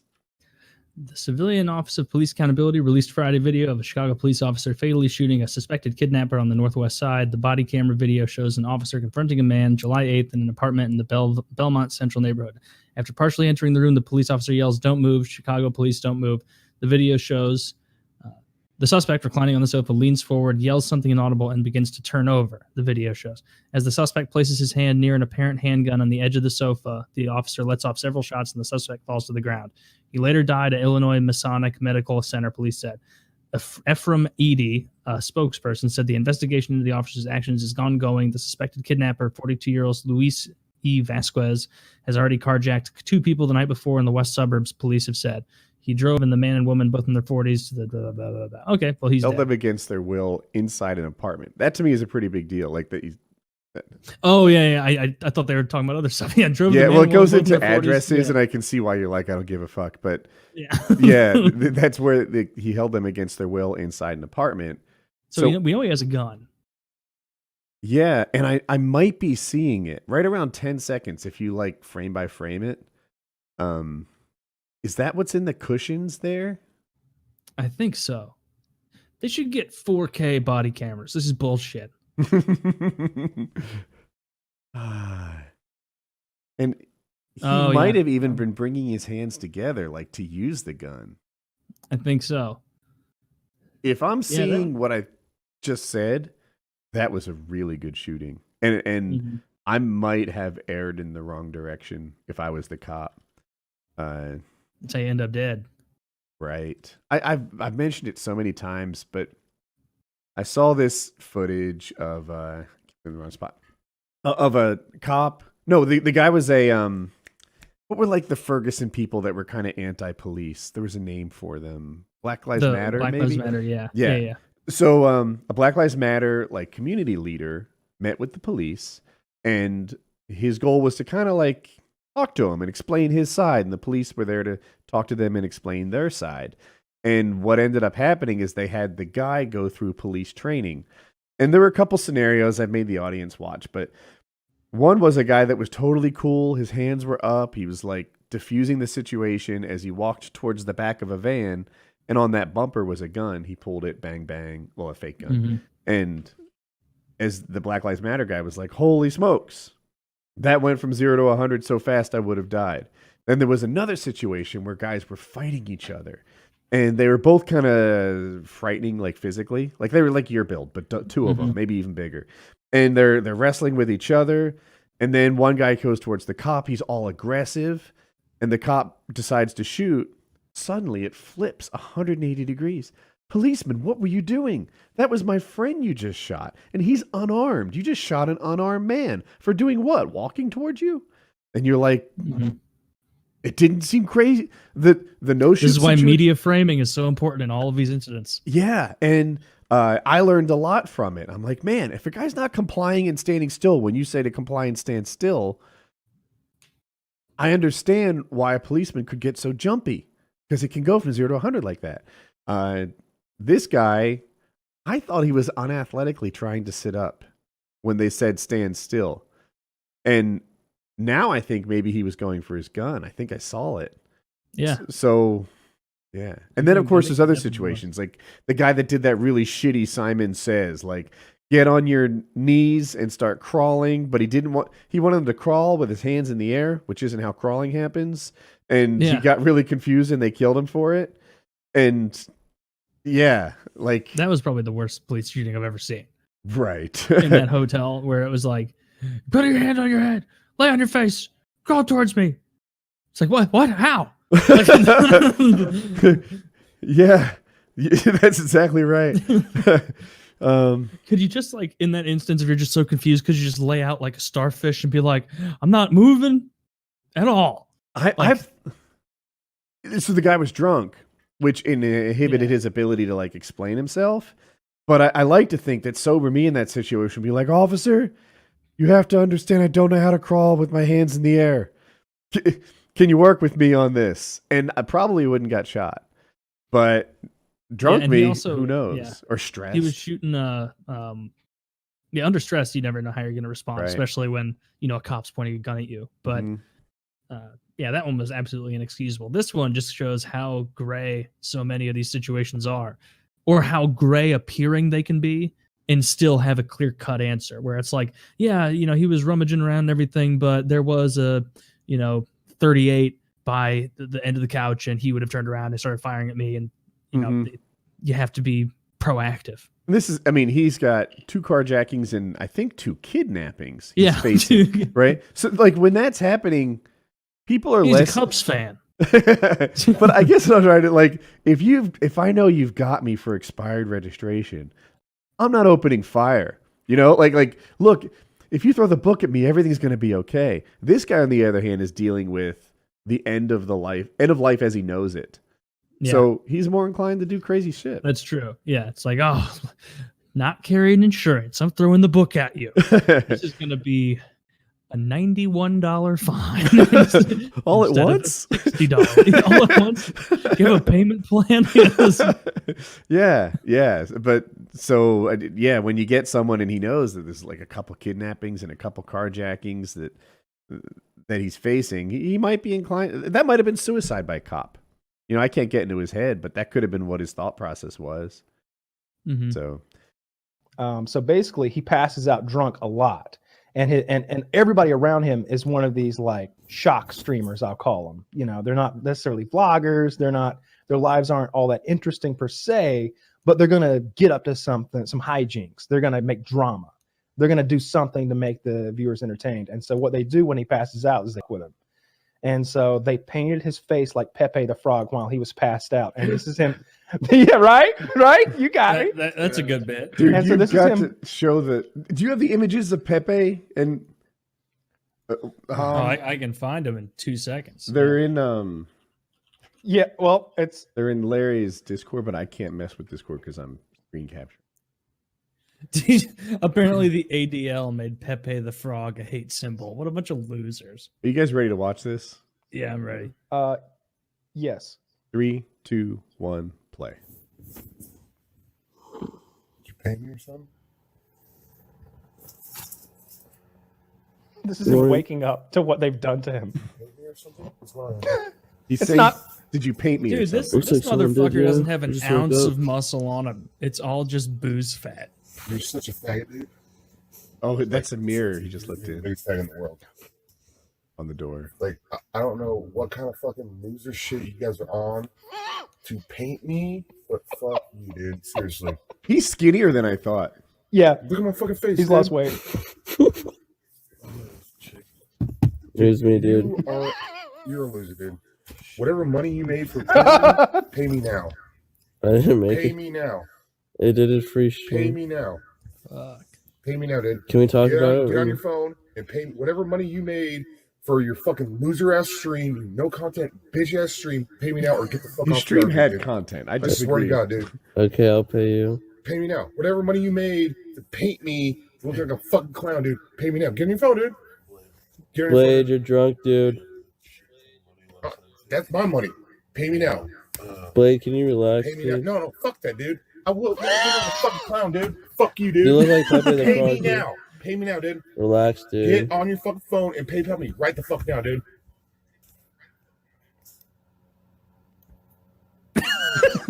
How much money did you make for fun painting me? I didn't make any money to paint you.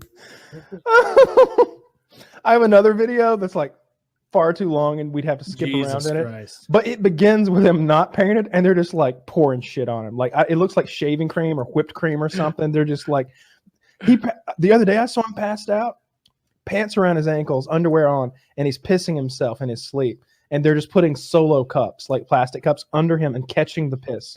I saw that, and I didn't understand where the pee was coming from in such a consistent stream. He's pissing out of his underwear, so it finds it's like an icicle, you know? It finds the lowest point of gravity, and then it drips off. It comes, it just flows out. Okay, all right, this is funny. Yeah, dude, like Woody, you were saying, it looks like he's lost weight, and I love Woody's wholesome approach to it. You know, the reason that he's lost weight is that Hard work and exercise. He's moved from the kind of alcoholic that eats sometimes to the kind of alcoholic that never eats. Like Chuck. All he does is drink. All of his calories are from booze. I've known a few. I choose to believe that's George Foreman chicken and couscous. I've known a few like extreme alcoholics, and that's the case. Like they don't really eat at all. Yeah, like the guy. How do you not my get dad. hungry? My dad had alcoholics who worked for him, and I've talked about him before. I saw a funny video that somebody linked me, like Kyle tells dad stories or something. I sent it to my dad. He loved it. He fucking loved it. And I was talking about some of those drunks that used to work for my dad.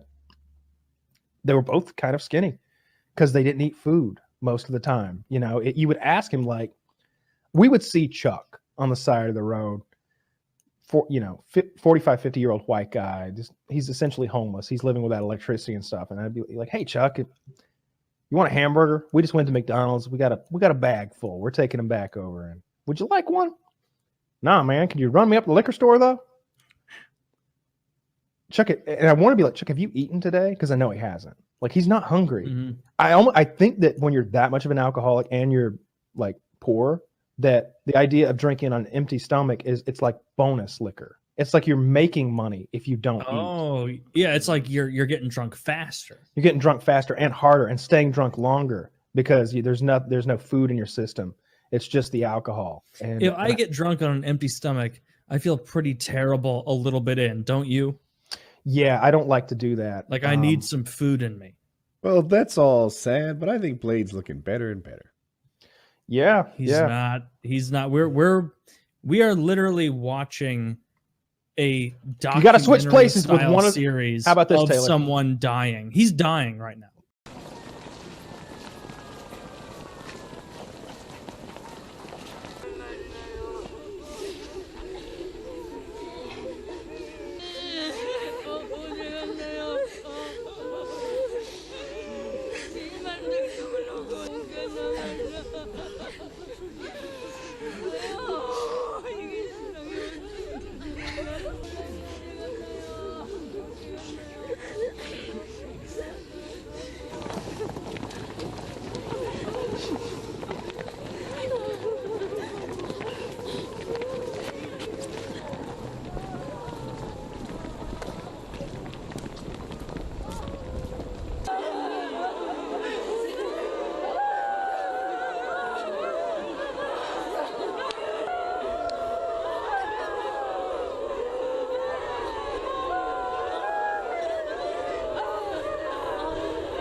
장군님께서는 한평생 오로지 우리 인민들을 잘 살리게 하시겠다.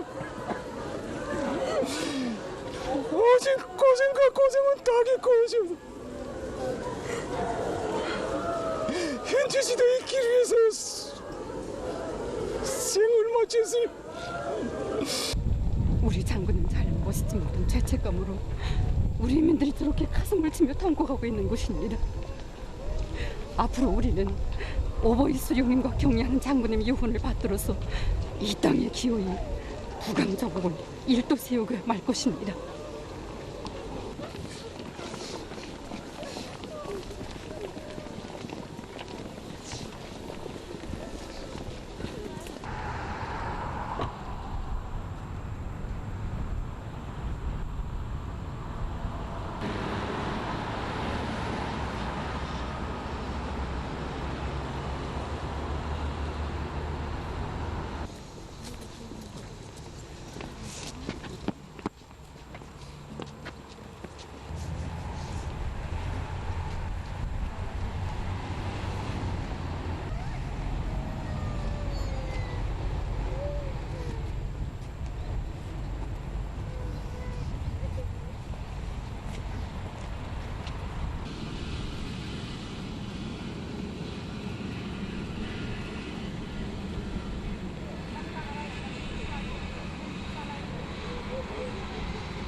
So there's a guy with his shirt off. He's kind of stumbling. He might be drunk or something.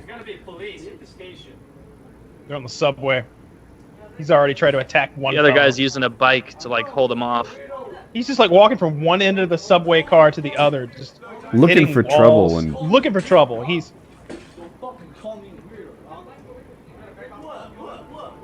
seems to They're think holding the he's bike found a at him. target. so there's a guy who's sort of standing up to him, not intimidated. But he doesn't look like a member of SEAL Team 6. He No, looks like no, a guy I- who's I- just, you know, not inclined to get pushed around. There's your boy. That guy does. Out of nowhere, a bearded man has put him in a chokehold, and he is choking this guy the fuck out. Yeah. And our asshole is unconscious. He just puts him down. He's not done. He's not done? No. Because I guess the video's only halfway through. He looks finished. Nah. You stay right there. He's put his foot on the guy's chest, and he's just holding him there. And this guy is huge. He's a big boy, but athletic. Like he looks like he can. This guy looks like he can run and jump and fight. He can clearly fight. Oh, so over what I think is the loudspeaker, I heard the sheriffs are on their way. He's got like a hero pose. Yeah, the guy on the ground, I don't think he's that trapped. That's not a very good like detainment, like a single foot on a guy's chest. But he's got his hand on the pole, and I think he's leveraging like his core and his leg to like. And plus, he's twice this guy's size. I don't think he's being held down physically. He's still breathing under that foot. I think he's being intimidated down. If that makes any sense. Like, the fact is, he knows that if he gets up, there's nothing good that's going to happen. No. All he knows is I was talking shit, and I woke up with the foot of a giant corn-fed boy with arms the size of my quads on top of me, and so I'm going to lay still. Yeah. I like that. Like, you know the choke where you just put your hand on someone's throat and, like, hold them against a wall? That is a very easy choke to break. You know, you can knock it off, you can turn your head. Like, it doesn't pin the guy at all. I feel like that foot on chest maneuver, like there's a reason you never see that in a fight ever. You could just roll over in bed and break that hold. That's true. know. But he probably didn't want to risk the fact that if he starts to try and roll over, that guy may just lift that other leg up and break his ribs. Oh, the guy's probably got a dozen good ideas. You know, none of them being good for the guy on the ground. Yeah, he's probably like, I wonder what he's gonna try. Man, I hope he does this. No, but he'll probably do that. Oh, I haven't had this much fun since Fallujah. I wonder what he's saying to him. He's like, "You got a weapon? Because now's the time to go for it. Go for it. Go for it. You got a knife? He's like taking his own knife out. Don't pick up this knife. Here, I'll open it for you. Don't pick up that knife. I haven't had a knife fight in years. Weeks even. What is this, Wednesday? No, I guess I'm lying. You know. I like that. That choke was so tight. It was just there was no wiggle room for that guy. He was unconscious in like 10 seconds for sure. You're gonna love this video. A minute and a half. Well, your laugh will be inappropriate at the end of the video. I just say that now. All right, are we ready? Yeah. Ready, set, play. So it's like a bar type. It's an Applebee's. I see now. Oh, yeah, He's washing his hands. Body cameras on, and they're in the bathroom trying to escort this guy wearing his Dos Equis shirt out. Come on and step out. Okay, you're on video. Get out. All right. What's he doing? Do you have any ID on you? What's your ID? What's your name? I mean, clearly the Applebee's called the police, said this guy was a problem. Call of Duty hat? I hope so. We all know games cause violence. Yeah. So they're escorting him outside. One officer behind. That's the camera we're looking from. There is another viewpoint available from the other cop that we could check out after this if you'd like. Now, so they're getting to the door right now. There's double doors, as you can imagine. They went through the first door. They went through the second door, and the officer's looking at the guy, and all of a sudden he starts doing something, and he's got a gun. What? Holy shit! Oh! And he's dead as shit. Oh my god! I did not know this was coming. Wait, is that a taser? No, it's a shot laser off the gun. pointer. He has a laser pointer. It just looks weird on the camera. Yeah. So the guy drew a gun. The female officer yelled, "Gun, gun, gun!" And they both unloaded on him with Glock 22s. Or I think that was a Glock 22. Who's this guy? What they right? What's funny at the end? Just the turn of events. Like this guy just. Oh, I thought there was going to be a line or something that prompted the laughter. It was a good shooting. It was the fact that he whipped out a gun and pointed at a police officer. No one saw that coming. I know I didn't. That's why I found it amusing. I want to know who this guy was. Play. Is this what you watched earlier? Yeah, this is totally what we watched. All right, well, I watched a different one. Yeah, and this is the guy shooting. No, this one's better anyway. This guy's a pretty good shot, I think. Yeah, I do too. I gotta watch. Why did he pull the gun out? Do you think he's as good a shot as you? Yeah, or better. He did a good job. Yeah, I felt like he kept. I mean, I'm sure some of those bullets missed. You know, he unloaded like, I don't even know, 10, 12. But sounds like more than that. He keeps going. It wasn't so much his accuracy because that's hard to tell, but he's he drew very quickly and fired. Yeah. You know, I want to watch. This guy had a gun pointed at her. She pushed him away, and then they both kind of shoved him to the side. He ran to turn around, and as soon as he turned around, he got unloaded on. What the? Why did he pull a gun? I don't know. That's the backstory. We don't know who the fuck this guy is and why he was pulled into question. You know, it's like, why is this random guy in an Applebee bathroom getting questioned? And then he immediately draws a gun when they get outside. Jesus, I approve of his gun handling skills. Like I can see the recoil push the red dot or the green dot, it looks like, off, but he did a good job. And like you said, he pulled his gun. I assume he was on kind of code yellow in the first place, or condition yellow. Is that what the gun people call it, Kyle? Condition yellow? I've never heard that. I don't know. Or condition red. So here it is. If I have it right, condition green is where most people are, the sheeps. They're not even aware of all the danger around them. This is gun person talk. I hope I'm getting it right. Condition yellow is where you're supposed to be all the time, just sort of like scanning, watching, understanding that the world is a dangerous place, but not necessarily in a gunfight. Condition red means like you have some reason to think that you're about to be in a gunfight. So this guy didn't come from where I am right now. Like if someone would have blasted through that door, I'd be pretty unprepared. Right. But so this guy wasn't in that. I bet that's unloaded, but the point still stands. You bet it's unloaded? I wouldn't take that bet. That one's unloaded. That one doesn't work right now. That's the problem.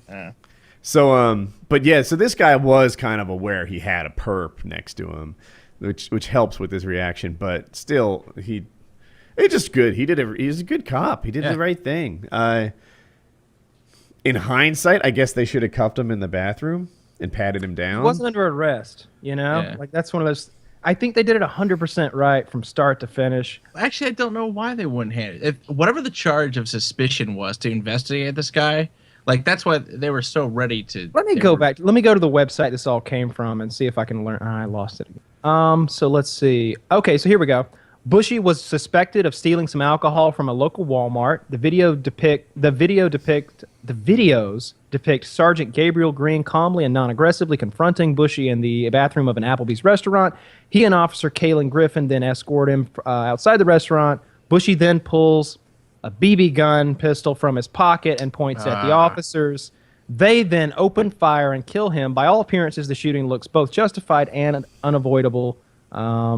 Bushy was likely attempting a suicide by cop. It's really the only explanation for why he'd knowingly pull a non-lethal gun on two officers armed with guns that shoot actual bullets. Oh, yeah. He's probably drunk, too.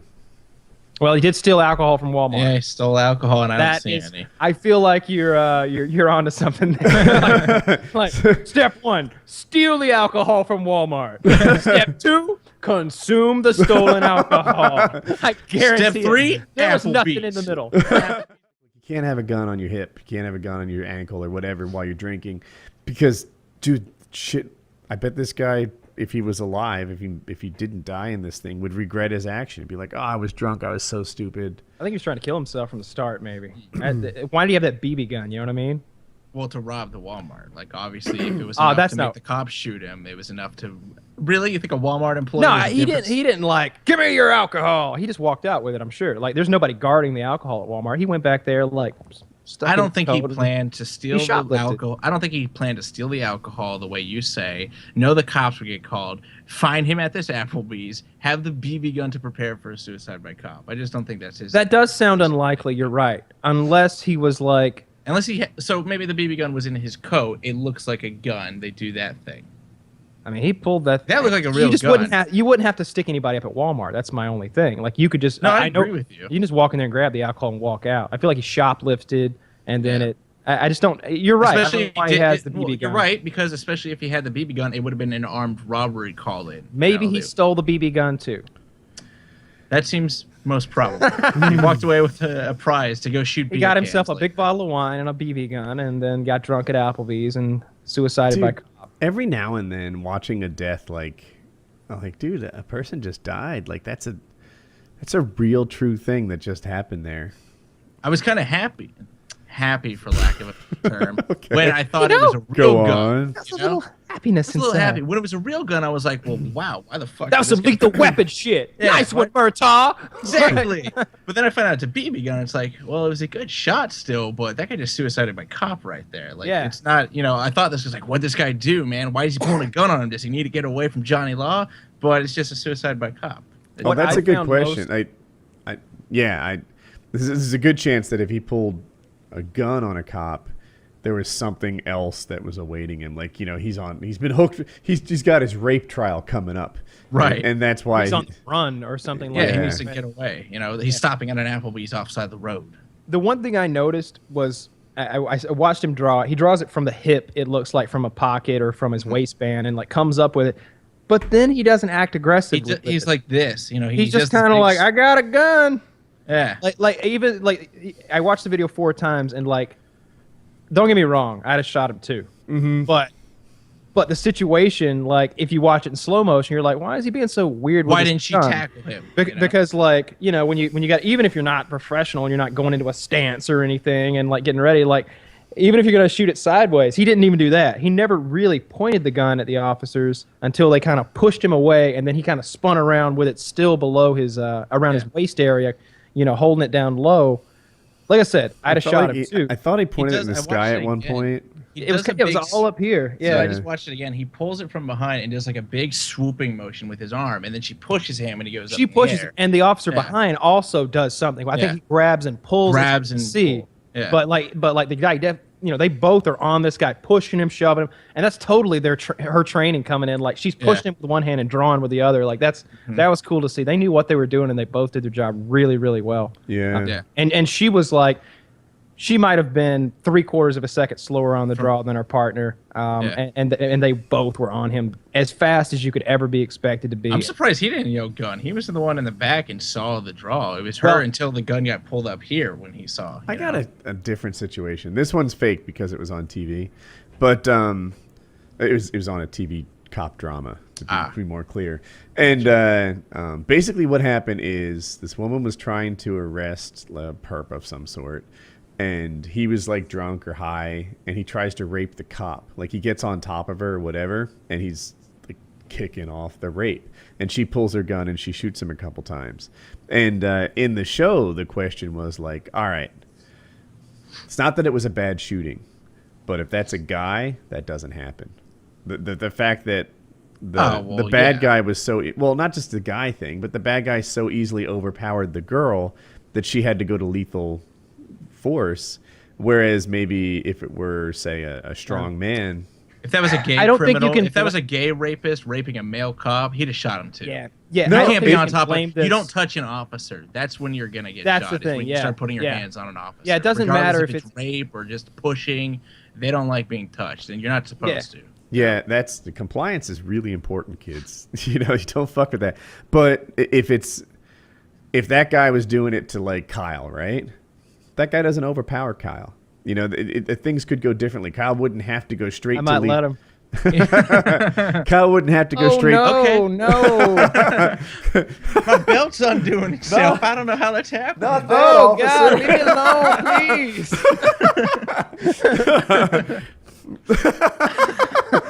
Do you guys want to see my video that I was excited about? It's Chiz linked it, and I was excited about it.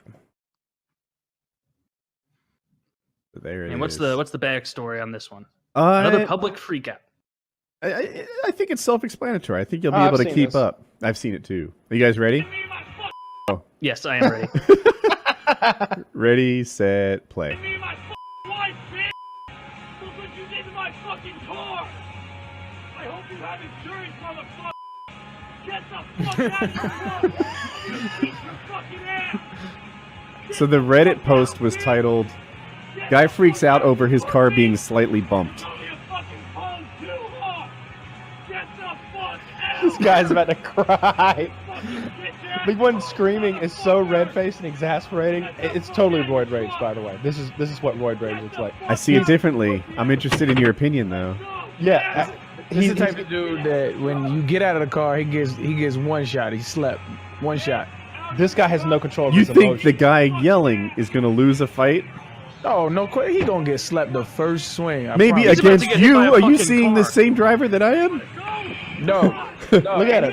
Anybody barking this much and you haven't broke a window? Fucking video, You're full of cunt. shit. You fucking whore! Have you ever tried to bitch break cunt. the window of a car? Let's go! Yes.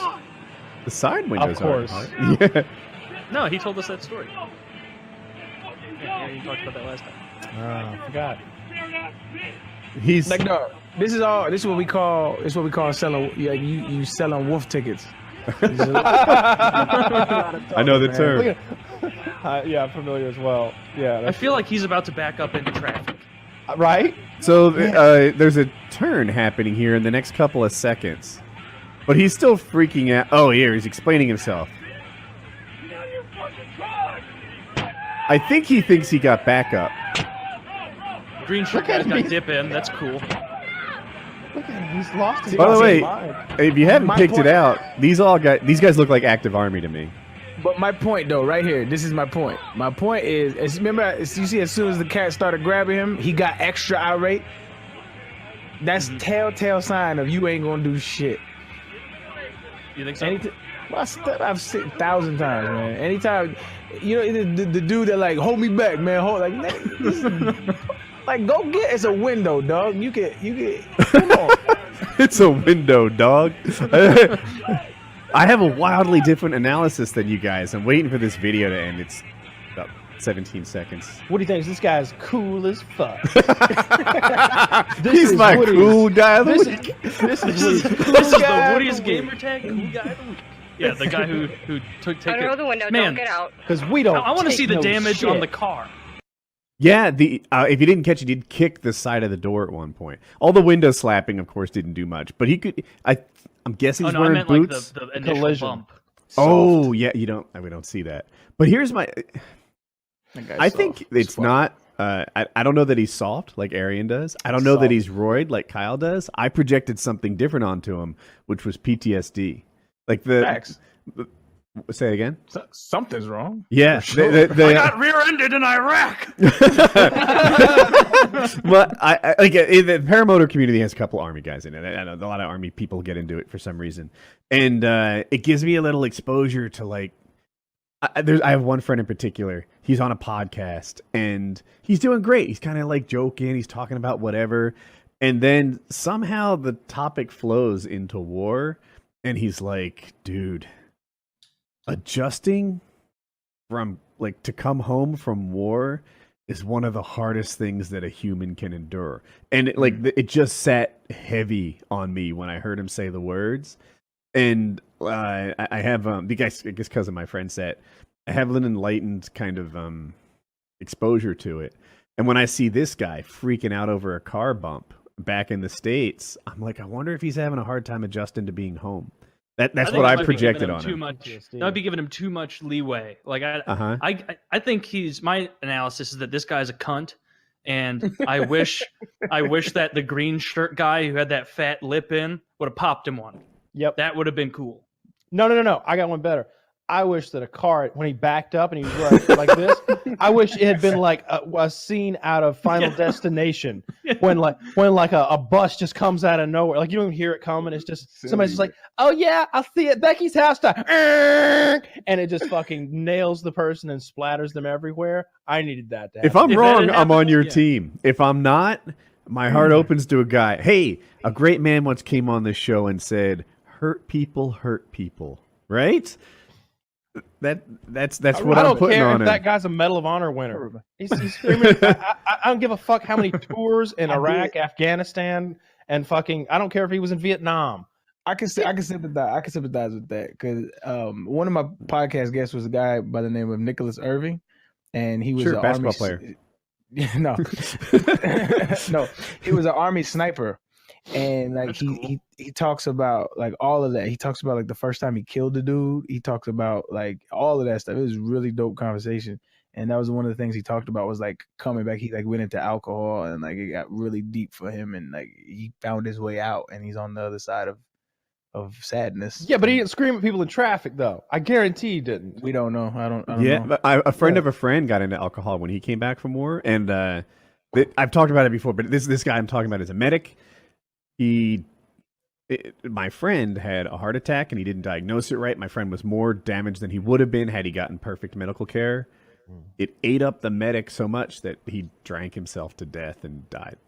You got to let those go. You're gonna win some, you're gonna lose some in that job. I think that's true. Like if you're a medical person, like you do win some and lose some, right? Yeah, absolutely. Like a fireman, like you're not gonna find every kid in the house. Like you're really That's not. true.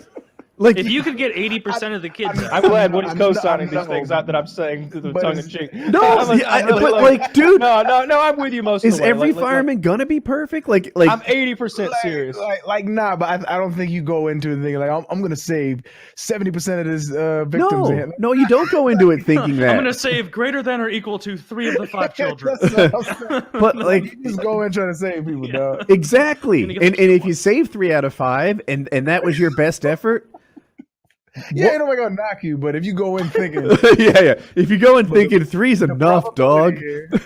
Ma'am, stay here. I'm gonna go save at least 3 of your children. But please go for all of them. It's been a long day. Come on, guys. Do you know how hot it gets in there? Bring down the odds, do you, lady? But you know, in all reality, like if you're in A lot of jobs you don't get everything. Look, I was a computer programmer. I had bugs sometimes. It Shit happens. Hey, Computer sometimes programmer, you leave. firefighter, birds Look. of a feather. Sometimes you leave a few sponges in when you do a surgery. Most of the Yeah. time you don't. But Most. sometimes you don't come out Why with don't all they the tools have you went in with. biodegradable sponges so that this We've thing all is a put non-issue? IKEA furniture together and had a couple extra washers and bolts, but that table's still sitting over there just fine. I feel like there's always something missing from an IKEA purchase. I Is always that got just extra me? shit. Well, this explains we it. need to buy something together. I got your shit. Yeah. I got your Uh, shit. That's what happened. You Yeah. got my shit. Give me Yeah. my bolts back, bro. Nothing That makes book- me feel as retarded as trying to put together an IKEA piece of furniture. That cherry book nook. I got your washers, 2 lag bolts, and a wing nut. I got all that shit. I have. Don't So- see any bears. Ooh, That is a gnarly spear. That looks like a shovel handle. He's on the ground. It's a yeah. Oh yeah. He's on the ground with the bear. The Oh, he's bear's- got a GoPro on the spear. Oh, this is cool. Oh, I'm totally in favor. I don't care how this pans out. Provided there's good videography, we can kill That's a anything we good want. sized black bear too. That's a big black bear. 300 pounds. This is my favorite Going kind of YouTube head video. on with Either a this man thing. gets mauled by a bear for being an idiot steer hunting. He threw it so hard. Wow. Look how big that spear is and how heavy. Oh man.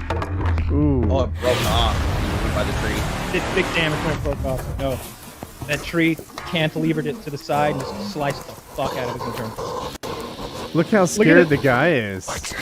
No, I think he's I'm calm. sorry, he's not scared. My mistake. He's not scared. Yeah.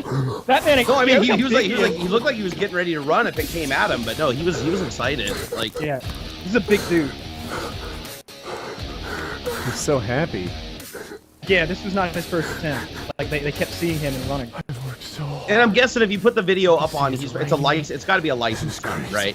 Oh yeah, he paid for this. This is 100% legal where he is, top to bottom. This guy looks like one of those tough Eastern European, Armenian kind of guys. His stoke is like he just won a championship. Yeah, like who else has ever done this? I drilled him perfect. That was the longest. Some people just get really amped up with hunting. I mean, when I was a kid, And I that got was pretty a excited about the hunt. It 12 just to kind of went 15 away. I yards. just didn't do it for me anymore. That's the thing. Like when people kill a deer or an animal, usually for the first time, they'll go over there after they were hunting and they'll be like right next to, what is it called, Kyle? Like the deer fever or whatever. Or Buck like, fever. Buck fever. Yeah. Where like your adrenaline is so high because we're human beings who were like meant to hunt and kill animals, and the first time you do it, you're like shaking because your adrenaline is so high. Like, oh my every god, that time. was so Yep. awesome. Every time I would bow hunt, every single time I saw a deer while I was bow hunting and I was in a position to kill it, it was pounding of my heart. Like I've never, the kind of pounding that you get when you're like with a beautiful woman and you're getting in her panties, the kind of pounding in your heart you get when your car loses traction in a corner and then you recover it at the last second in the gravel, the kind of adrenaline bump you get when you get to the top of that roller coaster and you just decide, you know, if I could nope out, I sure would right now. You get that, and it's maintained the whole time, and you can feel yourself become stronger than you've ever been because you have a weight system right in front of you in that compound bow that takes 70 pounds to 50 pounds if you're a weakling to draw, and like in practice that 60 pounds or whatever it is would always be and I got it. In the tree stand, it was so effortless. It was like it came back on its own, and I was steadier than I'd ever been in practice ever. And when I released the arrow, I could see the fletching on the arrow wiggle a little as it left. It's just, there's so much adrenaline. You're operating at the peak that your body can operate. And then if you actually succeed, it's just the best thing ever. Now you have it right fucking here. It was out there wild and alive. And just, you know, using some primitive tools in your brain, like you beat it. I love bow hunting. Well, it can go the other way too, because I watched my dad miss 7 shots with a 308 with an elk 50 feet away because he was so jacked up. Literally, I was gonna say, Kyle kept focusing on how running after it through the woods. Kyle kept focusing on how he's at his peak performance, but sometimes that adrenaline can work against you. Sometimes it's a little better to be the coolest, clear-headed version of you. It takes the first few times. It definitely did work against me. I feel like I missed maybe the first 3 deer I think I shot at. I didn't kill and wasn't able to take. I wounded one and I missed the other 2. I wounded one and then my position was given away by bullshit a couple of times. They'd hear me or see me or something. They're crafty. But this guy with the spear, I don't know if you want to skip forward, you can see you can see the aftermath. Yeah. Yeah. That tip on that spear is gnarly. It gutted. So the guts are hanging out. He fucking destroyed this thing. That was incredibly impressive. And but yeah, his wife loses her Under Armour sponsorship just for recording the thing. Big public outcry and a whole thing. And I just didn't understand that. It's a goddamn bear. It's not Yogi the bear. He's not out for picnic baskets. It's a predator. I don't understand the big love for bears. I don't have it. Yeah, who gives a shit? Well, I'll play devil's advocate to that because I love animals. I do. I'm an animal lover, but at the same time, I like to eat them. So I ride that fine line. It's I don't want an animal to suffer. I understand. Like when you hunt with a gun, I try to take the cleanest shot. My dad always tried to take the cleanest shot. Doesn't always work out that way, but you try to take the cleanest shot. And it's with a spear, you can't be that precise. I mean, he actually was pretty damn precise with that, but still, the bear didn't just drop, right? If he had to hit it in the right spot, that bear just would have been collapsed, game over. So there is some suffering involved. That's the part that I don't like about it. That's the reason why I don't hunt anymore. It's if I could just go out there and get with a captive bolt gun, I'm good. But all the food we eat is gained that way. Right. I mean, you're not a vegetarian. I certainly am not. You don't get being a veggie. like you go to the slaughter. I've never been to an industrial slaughterhouse, but I've been to where they a small one where we had a cow one time that went crazy and was trying to escape and was just it went crazy. It had to be killed. It had lost its mind. And we're like, well, what are we going to do with this 1,000-pound chunk of meat? And so we took it to a place and had it processed. And they dragged that thing up by its back legs and slit its throat. And we just brought them a dead cow. The way they slaughter them, with that piston and then they cut their throats and everything. And everything we eat's derived that way. There's a level of suffering every step of the way. I mean, life is suffering. I'm going by what I learned in Old Country for No Man. But No Man for Old Country, I don't even know. But that piston's a pretty instant kill, right? It's as instant as you can possibly get. Yeah, I got both wrong. What is the movie called? If you use it right, but No Man for Old Country. People that fuck up all the time. No Country for Old Men. Yeah, No Country for Old Men. I would have totally struck out. I wasn't my third guess. A nitrogen. It's the nitrogen bolt gun, right? It's just basically using a 1,000 psi nitrogen. I wasn't real instant kill. I wasn't saying that it's painless. I was saying that it's gory and it's visceral. So I feel like people see a little gut hang out of this bear and they're like, oh, the poor thing. It died within 3 minutes. No. Once I'm dead, I don't care if I'm worm food. It's just I don't want that to be a suffering thing. I don't want the animal like when we had to kill the deer with the 22 long rifle. Now I understand why they don't want you hunting deer with 22 long rifle because it took 24 rounds and tracking it for a mile to take it down. That's illegal. And this is a long time ago, right? And it was a bitch to clean too, man. We were chewing on bullets from that thing for weeks.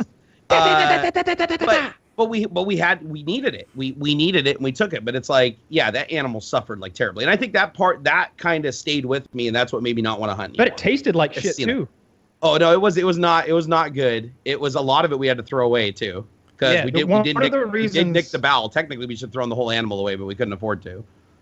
Yeah. Christ almighty. Well, I honestly don't care about a little suffering from the animals. It's just part of fucking living and dying is going to be some suffering. And to ignore that is just dishonest. Well, and that's the thing is I'm not talking to you. Well, let Kyle finish his thought. I'm not talking to you specifically. But if you're going to put on camouflage and get your high-powered rifle and go climb up in a tree, and not you, anyone, just know you're going to kill a thing. You're going to take its life with violence. This isn't euthanasia. You're going to blow its internal organs out. You're gonna put a gigantic hole in it, and it's not gonna feel good no matter what. But so when I see the guy with the spear, what I think is, if he went out there with a rifle, he could have slaughtered every bear within sight. Every bear within sight could have been his with a laser beam rifle, but that's not what he did. Yeah. That bear had a chance, as much of a chance as it's ever gonna have against a human being who's out there to face it. I feel like he gave the bear a chance. He could have missed. He could have wounded the bear. The bear could have killed him. All those things could happen. If you gave that bear an option, if it had the cognizance to understand what you're saying, and you said beforehand, bear, you're going to be hunted today, but you get to pick the weapon. Do you want your hunter to carry a spear, or would you rather he have one of those magical boomsticks that killed, Uncle Yogi? And the bear would be like, I'm absolutely spear. clearly spear. I've got a fighting chance things. Those monkeys aren't that strong. But that he would pick that. No, even as a human, I would pick that, right? If you had the option to pick somebody engaging you with a weapon that can kill you over 300 yards that you'll never see them, or a spear that you could presumably step to the side if you're aware. Smell that motherfucker. Right. You're gonna that's actually an interesting perspective. That's not a perspective that I would have looked at it. But Kyle, see, I've seen headshots on people before, Iraqi snipers and stuff like that, and I'm almost shocked at how quickly they go from alive to dead. Right? They fall straight down. There's no movie. Don't even feel scenes, it. Like etc. Right. nerves. So can't go that Kyle, fast. when they shoot him in the heart, is there a similar kind of instant death? Like if you shoot properly, no. No, it's not instantaneous because like the brain keeps on working without blood for a little while. There's enough blood going for it to like sprint out that last little bit. The way I drop them instantly, I shoot them the shoulder blade. You shoot them the shoulder, and I use a high caliber rifle. I always have bigger than I need. Like a white-tailed deer, especially in Georgia, like I said earlier, is a small animal. An AR-15 will cut it. Especially if you're a good shot. And I don't know. 150. Even the 30-30 is a little too small. That's what we hunted with, was the 30-30. And yeah, you'd come up on the deer, and the deer would still be there, and you could tell the deer was not dead. It wasn't there, but it wasn't dead. But like I hunted with a 7mm Magnum for years with 175 grain bullets going fast. I'd shoot them in the shoulder blade, and they'd fall over dead right there. I'm sure they were laying there for a second, going, "Oh God, what was that?" But then they died. No, if you get I've the shot shot them in right, the heart. it's instantaneous. It's instantaneous. I've shot them in the heart. I've shot them in the lungs. But they just won't drop instantaneously. And people often ask. I was talking to Chiz about this the other day about headshots. He's like, he didn't even shoot him in the head, and I'm like, well, you don't shoot him in the head. Like it's a really small target for one thing. And if you miss a little, like I've seen deer with their noses blown off. Now, you want to talk about animals suffering and like the byproduct of hunting. That's a nasty thing. It's people who don't know how to fucking shoot and or aim at their head for some goddamn reason, and they'll blow off the end of this. You picture a deer, the end of its nose, and so the tongue is just kind of hanging out, and it will live like that so long. And you don't like to see that kind of stuff. So I always just shot them down like instantly. I had one deer ever run farther than 3 feet or something like that, and I was shooting off the hood of a truck, and it was raining, and it was 380 yards, and I blew the bug deflector right off the hood of the truck. It was a pretty funny day, but I killed the deer. It ran in the woods and died. Yeah. You never found it? I do. I found it. Oh, you did find it? Okay. Yeah, it was the next day. Pain thing. Like I understand why some people might not like the spear thing, just because if you don't know that much about hunting, or like, I mean, it's much more brutal to someone who doesn't have any experience out there. Like people who have hunted, like, I guess pretty much every one of us, all of us have hunted a good bit. Like you see it a bit differently. But if you have no experience killing animals, like your only thought is going to be, oh, spear, that's barbaric. We have guns now. And you don't even consider the thought that Kyle just said of like, these are the same people who think you should go for a headshot and you're going to blow one of its eyes out and it's going to starve to death 4 months later after like just, trying its best to get whatever little leaves it could fit in its mouth or whatever they do. But yeah, you guys speaking from the perspective. Oh, go ahead. You guys were saying if you're going to be hunted, and you're a bear, you'd absolutely choose the spear, right? Because you have a fighting chance. But what if I changed the question and said, if you're going to be executed, how do you want to be executed? I bet you wouldn't pick the spear, right? So it's, sure. But if it was a fight, it wasn't an execution. The bear had a shot the whole time. If that bear had been on the ball and hadn't been like, oh my God, somebody put a bucket of berries in the middle of the forest. What luck! What luck! Berries, there could be nothing nefarious about this. Like if he had been on the ball and had paid attention to what happened to Yogi and Smokey, he wouldn't have been in that boat and he may have killed that guy. That bear's been around people. I can tell by watching that video that bear has been around people before, because there was no way he was not hiding. He was in plain view on the other side of that barrel. That bear has a sense of smell like a dog. It knew he was there. No, you're wrong about that, because they set everything up with the wind. They know which direction the wind's going. They're bear hunters. But if you watch the whole video, no, it couldn't. He was hiding behind a tree the whole time. If you watch the beginning of the video, it shows him failing a couple times. Like he's behind the tree and he leans out and a different bear is like, "You're a fucking person," and just splits.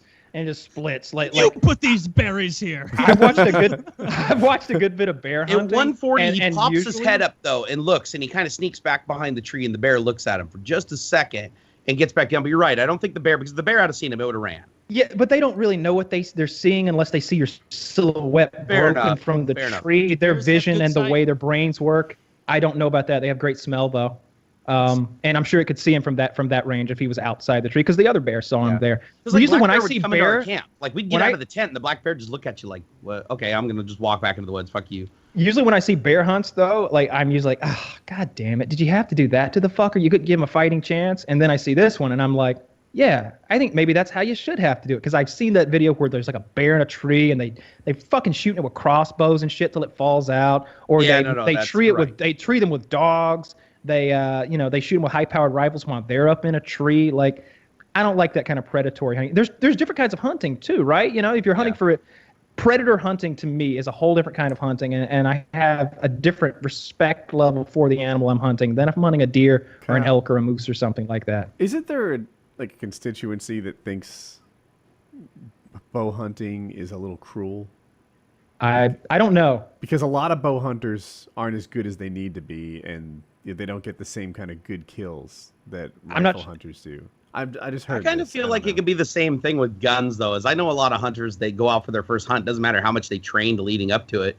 Once they're there and their heart's racing and shit, they're blowing holes through their antlers and shit and killing their friends, putting holes in their truck. We saw a guy do that. That was pretty funny. That's he shot a his big own deal truck. too. Like when you're, not to circle this around to paramotors, but I've had bad landings when I was first learning because I was stressed. I was in the yellow and I wasn't the best version of me. If you were to put me in a hunt, I don't think I'd have the same marksmanship I would when I shoot paper. I've been in competitions. Nobody does on the first one. Yeah.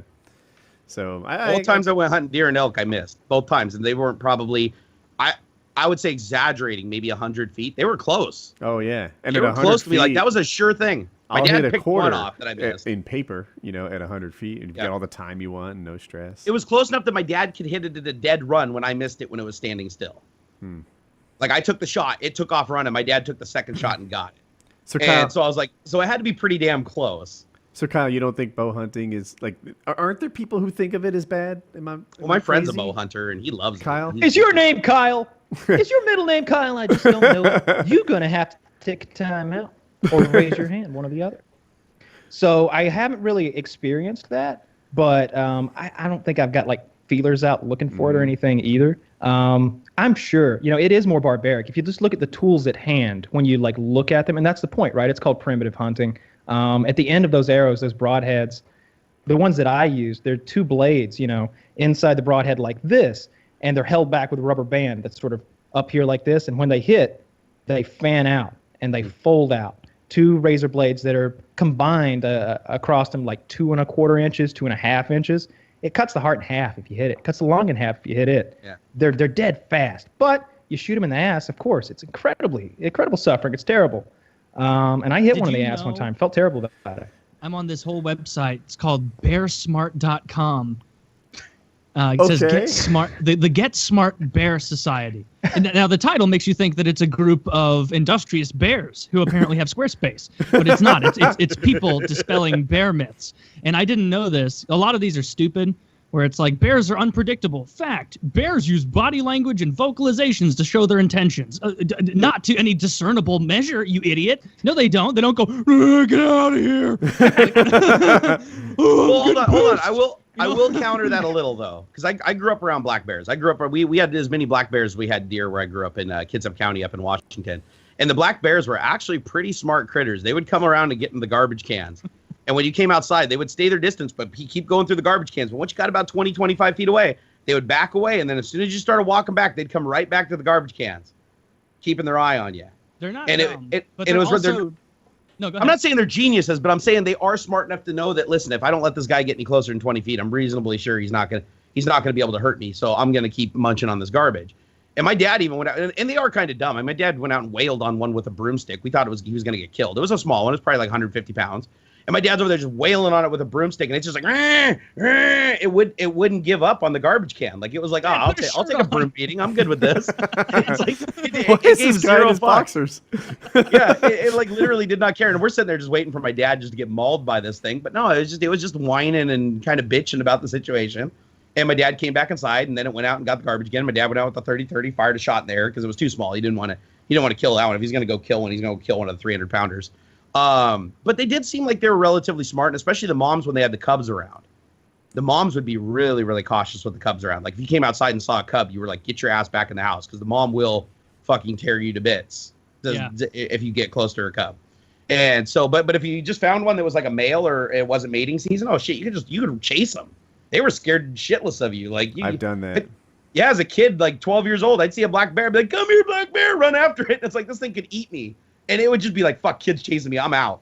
Like up a tree. Because they know, they're like, that looks exactly like all of the other things that have killed all of my bear friends. Right. Like, and I know that when people fuck with my little bear cousins and cubs, Yep. you know, the mom gets pissed. Yeah. Taylor, can you start over? Mom, monkey, you're dead. Your bandwidth. So- You were like, yeah. Oh, sorry. Sorry. It wasn't worth it. It was just bear talk. I told the story before we went hiking on the John Muir Trail in Yosemite, and before you do that, you buy a pass, and then the rangers teach you how to deal with bears. And basically, you just make a lot of noise, bang pots together, stuff like that. And it's somewhere on YouTube, like it's on video of us chasing bears away. It was for black bears? Because I think brown bears are more aggressive, right? Like brown bears, you make noise and shit, and they're gonna be like, okay. I don't even know. They distinguished. They're like, if it's a grizzly though, like they're less apt to get scared away. Right. You know, get your distance. But this wasn't that, and I wasn't like like it wasn't just me. There were like 15 other people like, go bear, scat bear, get out of here, bear, banging things. So I just joined in, you know. And dude, I had a bear sniffing my tent once when I was camping. Literally, its nose was pressed against the tent while I was sleeping, and I woke up and I thought it was a dog. I thought it was a dog because you could hear that. I'm like, oh, okay, dogs say this. So I sit up in the thing and I whack the side of the tent, and the thing just goes postal, does a burnout, like runs through the camp, and I unzip the tent and I see it, and it's up in the freaking tree. Really? Like, well, I thought it was a dog. It was a smaller one. I think it might have been like just that year. It was probably just born that year. But yeah, I whacked inside the tent. And that sumbitch went right up the tree, and they just sat up in the tree for like an hour going,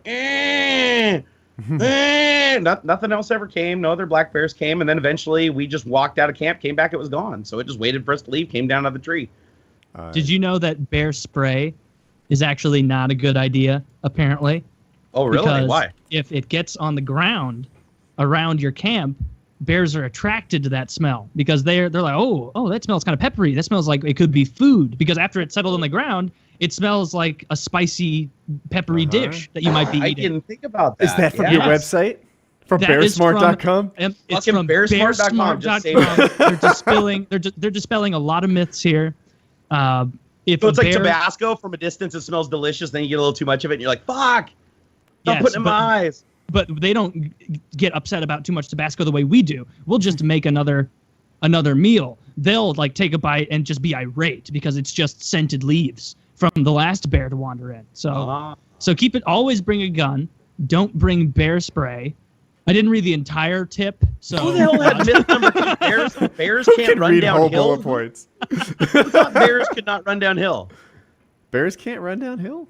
No, somebody said it's myth number 2 for some reason. That means a lot of people believe that bears can't run downhill, and I'm like, you no, hear bears? it all the time.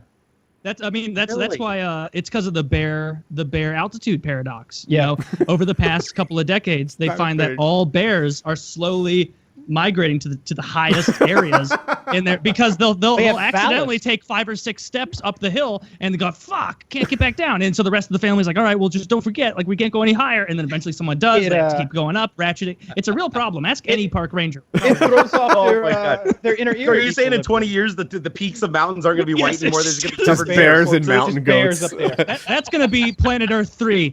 And now here you can see at the top of Mount Everest the last remaining bears. You know, it's funny. Unfortunately unable to run downhill. You know, I've heard this about bulls. I've heard bulls are particularly good at running uphill because their legs are different lengths, and I didn't even question it. It had to do with the running of the bulls in Pompeii or something. And I'm like, oh, well, that's good to know, I guess. Bulls are good at running uphill. That's probably bullshit. Okay, so it looks like the redhead girl has knocked out the small girl, maybe? No, I think the redhead is trying to hold her up. Dude, bitch slaps the redhead. Oh, so he... Oh, okay, so the redhead... And he picks up the little girl like she's a doll. Is it possible she's drunk? Is it and possible he's she's not a upset human with her? being? Uh-oh. Uh-oh. Uh-oh.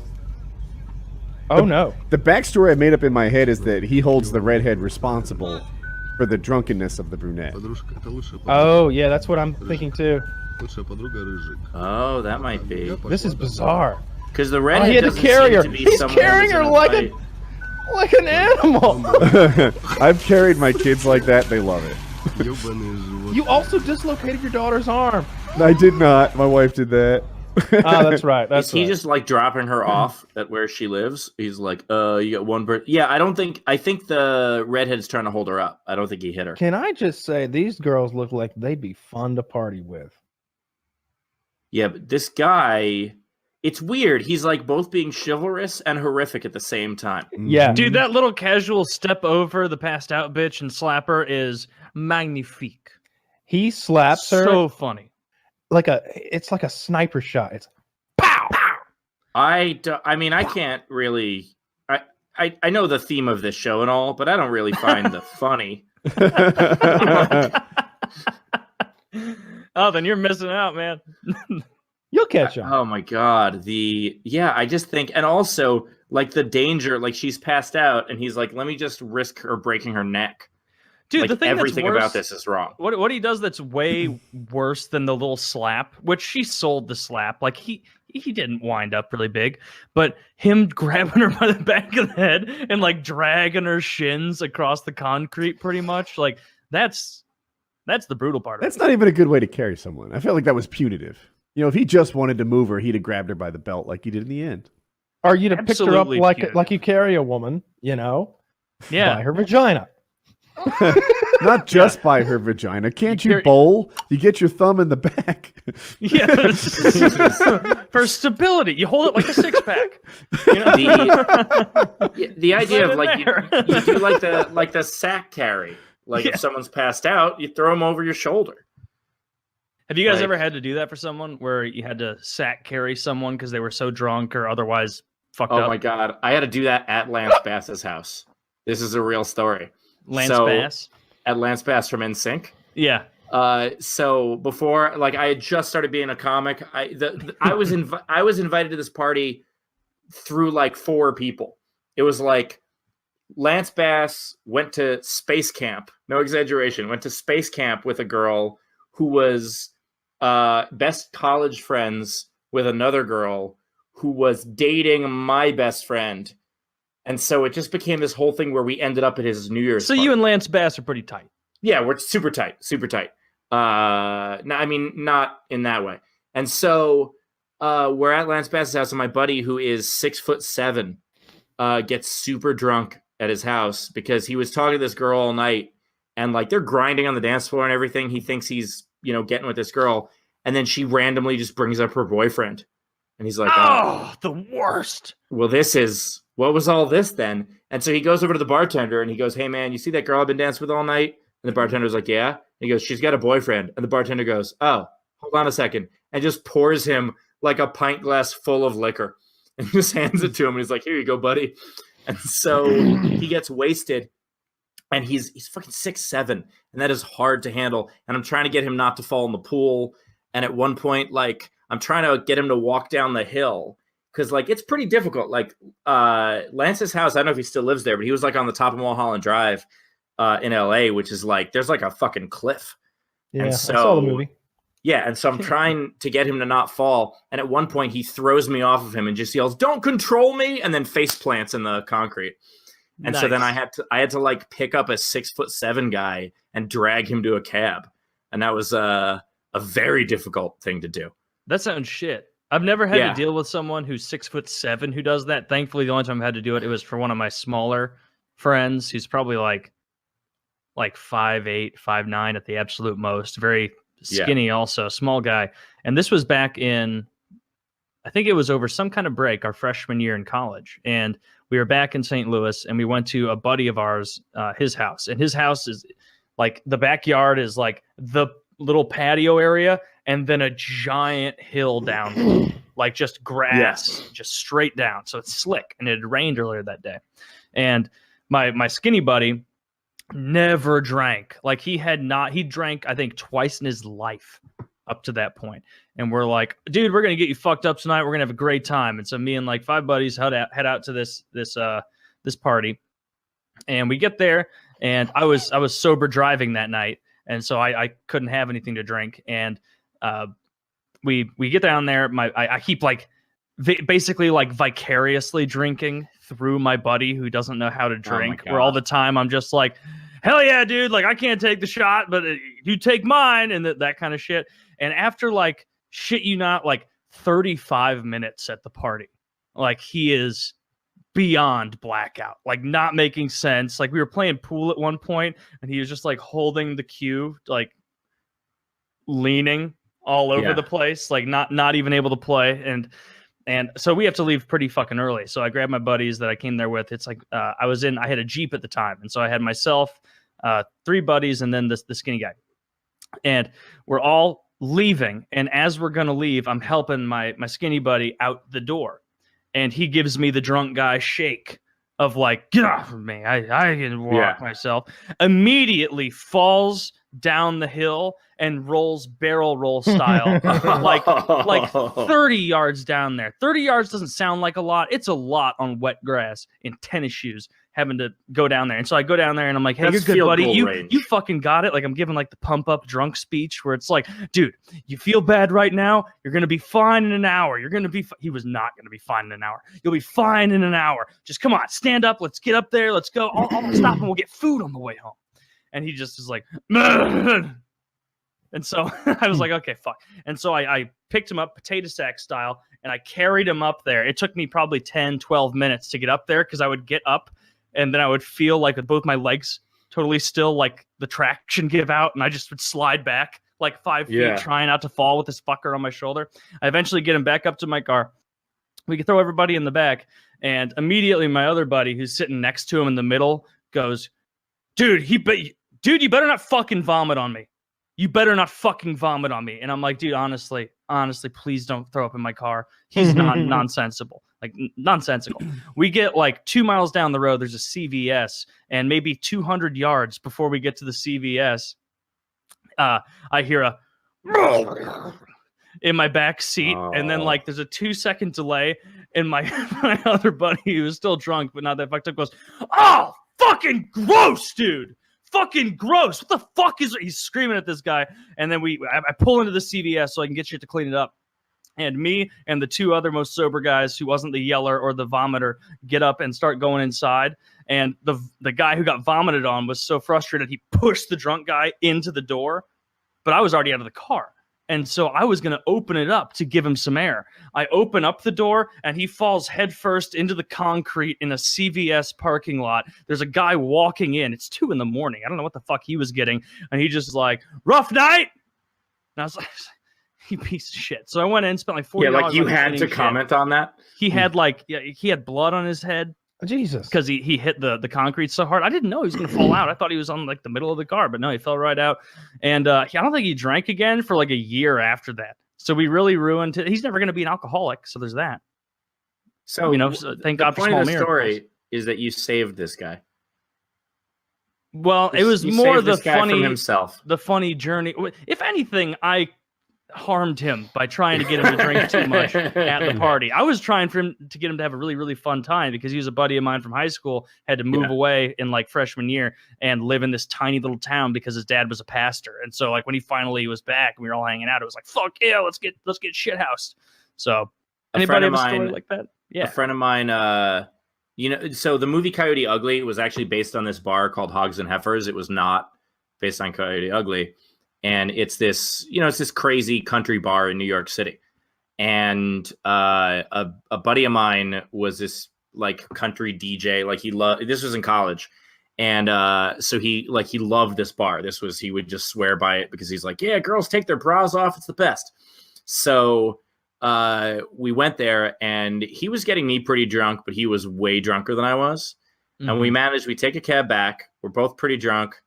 I managed to I'm drunk enough that I just go to sleep on the couch downstairs. We were in a brownstone in a fraternity house, but that's the fraternity houses in New York, brownstones.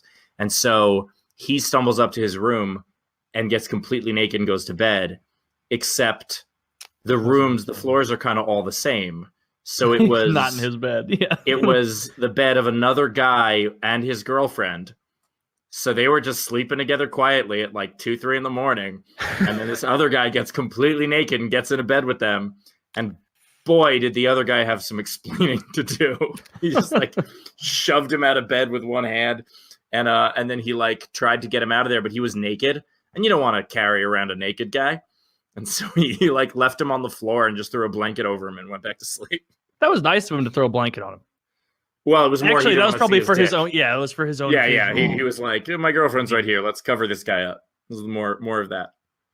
I'm trying to. That think of guy's more got a funny wife and shit. kids now. Like that's the weirdest part about like all these stories. You're just like, and that guy's a doctor. Yeah, like it all. And that guy, he's actually a normal dude, pays his taxes now. And then Yeah. the more of those stories that pop up, it's like, huh, maybe everybody was kind of like this. Yeah, You're everybody kind was of a a monster. retard, in your 20s, and eventually most people grow out of it. A lot of retards in their 30s, though, so everybody doesn't. Yeah, I they're mean, definitely. I'm almost 30 and I'm retarded. So it's a strong counterpoint. All right, here's a live leak video. Oh, this is more like it. Video. Oh. Yeah, man, y'all already know, man. Straight talk, real life. No play. You know what I'm saying? Like, you get caught with it, get caught without it. I ain't got no. Straight up. I ain't gonna get caught with it. Straight up. No play. Real life. Everything big. Shit. Bad lane, speed. Shit, got one like me, baby. Better squeeze. We got. Oh, I got hit. Jesus. I got hit, boy. Oh, they're shooting back. Hey, I got hit, boy. I got hit. All right. Could have I been got hit, handled boy. better. I'll say that was the most chilled reaction to being shot. Like I got hit, boy. That was it. It was like, oh yeah, I just got hit. It's like it was almost like you got a text. Like, oh, I got a text back. Yeah. You know what? If only the government had kept their guns locked in 3 safes in Yeah. their home and not easily. 'Cause that's a- happened in the UK. They'd have never gotten those safes open. But he was saying a lot of Okay. stuff at the beginning of that video when Now- he was right. It was quite quiet, but I'm not sure what. Fortunately, he was- there's a person online with a degree in urban ebonics from the University of Phoenix, and he can translate. He said, "Yeah, man. Man. Straight talk, real life, no play. Know what I'm talking about? I'd rather get caught with it than get caught without it. Straight up. No play, real life. Everything big, fast like, speed, unintelligible." So, what he said there is nothing. No, he said a thing. He said, "I'd rather get caught with it than without it." And he's talking about a gun, I think.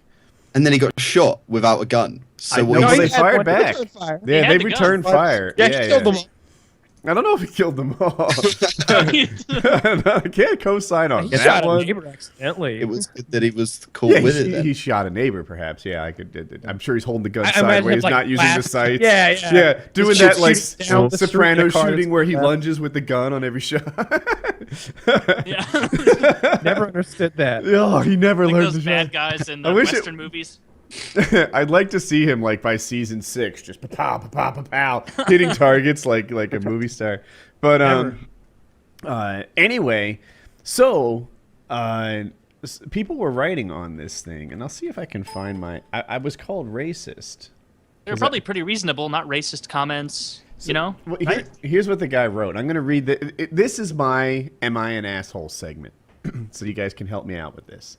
Somebody wrote. What I think is the guy speaking in the beginning is constantly flicking his head to look out for danger. He's constantly on guard. He sees the danger long before the first shot is fired. The culture of violence and poverty-stricken areas of this nation is really frightening and disgusting. Imagine not only being in danger of being shot on a daily basis, but being painfully aware of that fact. So much that you're constantly on guard, constantly aware, armed and ready to return fire in a residential neighborhood. This isn't a war zone, yet these people are conditioned to act like it is. I can't imagine the mental toll of living in such an area, not only as a street soldier, but as an innocent bystander must take on people. Holy fuck. So my reply was, and I quoted him, "This culture of violence and poverty-stricken area in this nation is really frightening and disgusting." At the risk of looking racist, do you really think this guy is innocent? Your statement makes it sound like the poor fellow just happens to be in the wrong place. I'd bet money he's the sort of guy that makes it the wrong place.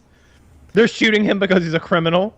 Like in reality, like all the good citizens of that neighborhood got together, put on some masks, and went to get away.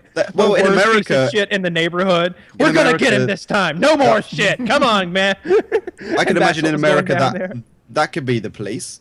The police shooting off black people in America, right? Without being Yeah, too that's the kicker. That was the judgmental. cops Yeah. shooting him. Yeah. It's the police. Bam, bam, bam, bam, bam, bam, bam.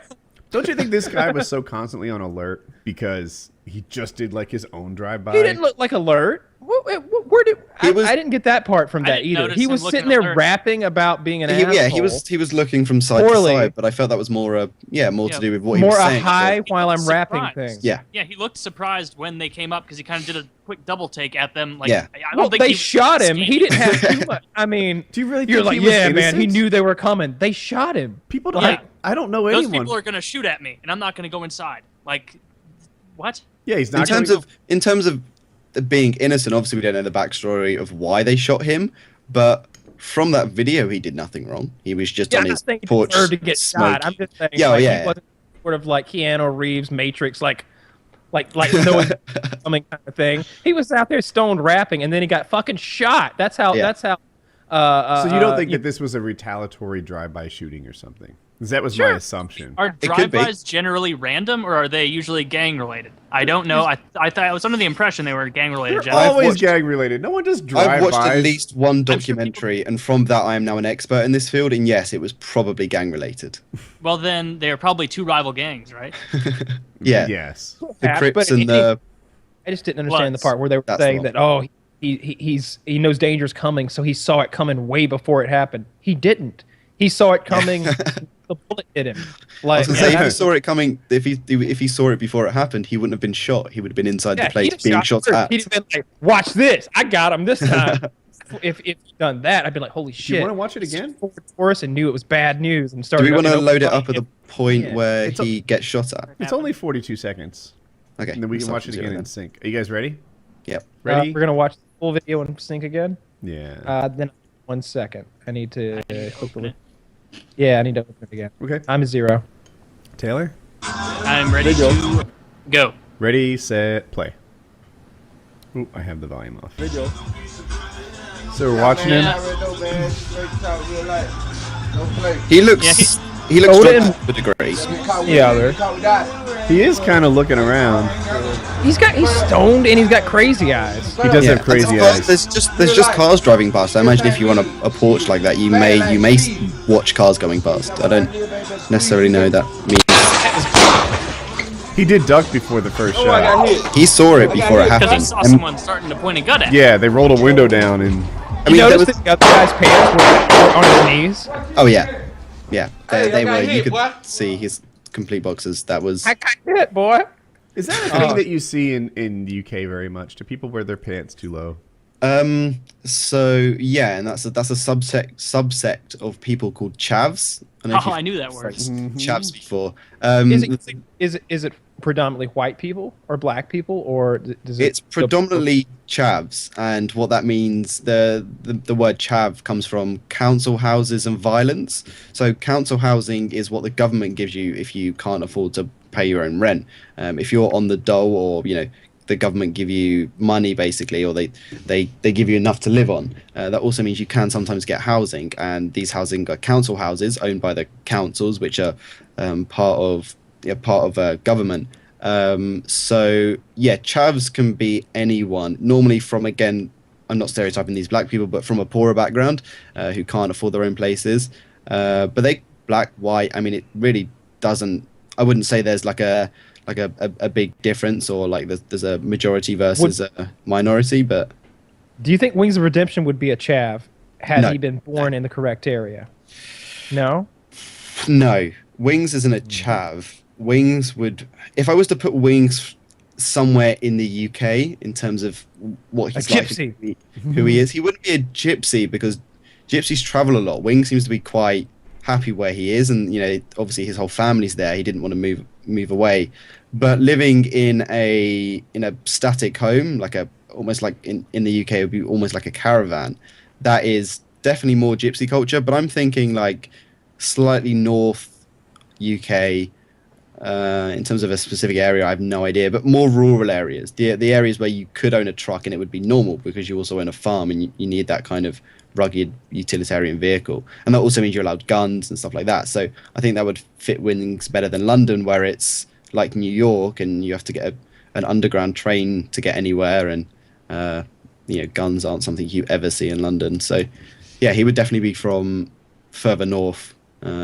If there was like shooting violence that went down like that in, somewhere in London or somewhere like that, Like, because I know the cops don't carry guns there. Like, would those cops have to call in like the real bad boys and then wait? Yeah, pretty much. In the UK, most cops will have the big baton things, the things that like they flick out and then beat people with.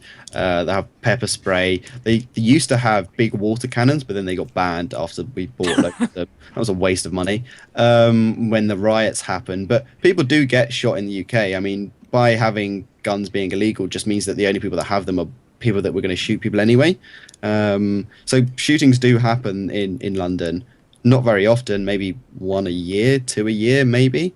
But yeah, you'd never normally see a gun in London. But with the police, if someone's got a gun and you're the police and you turn up to the place and you see he's got a gun, yeah, you call for backup and that backup brings guns. It's not like you go straight to SWAT. You don't go straight up to the top. You just call backup who are prepared for the situation, and then they'll wear armor and everything. The only place you ever do see guns in the UK on police is at airports. So in an airport, an officer might have like an M4 or something like that strapped to their chest, and I imagine that's for more like terrorism reasons than just general public. But that's the only place you ever see guns in the UK. Trip through It's a Small World pretending I was a UN interpreter. So pretentious.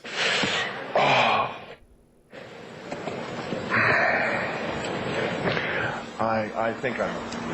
Wow, that was really, really bad.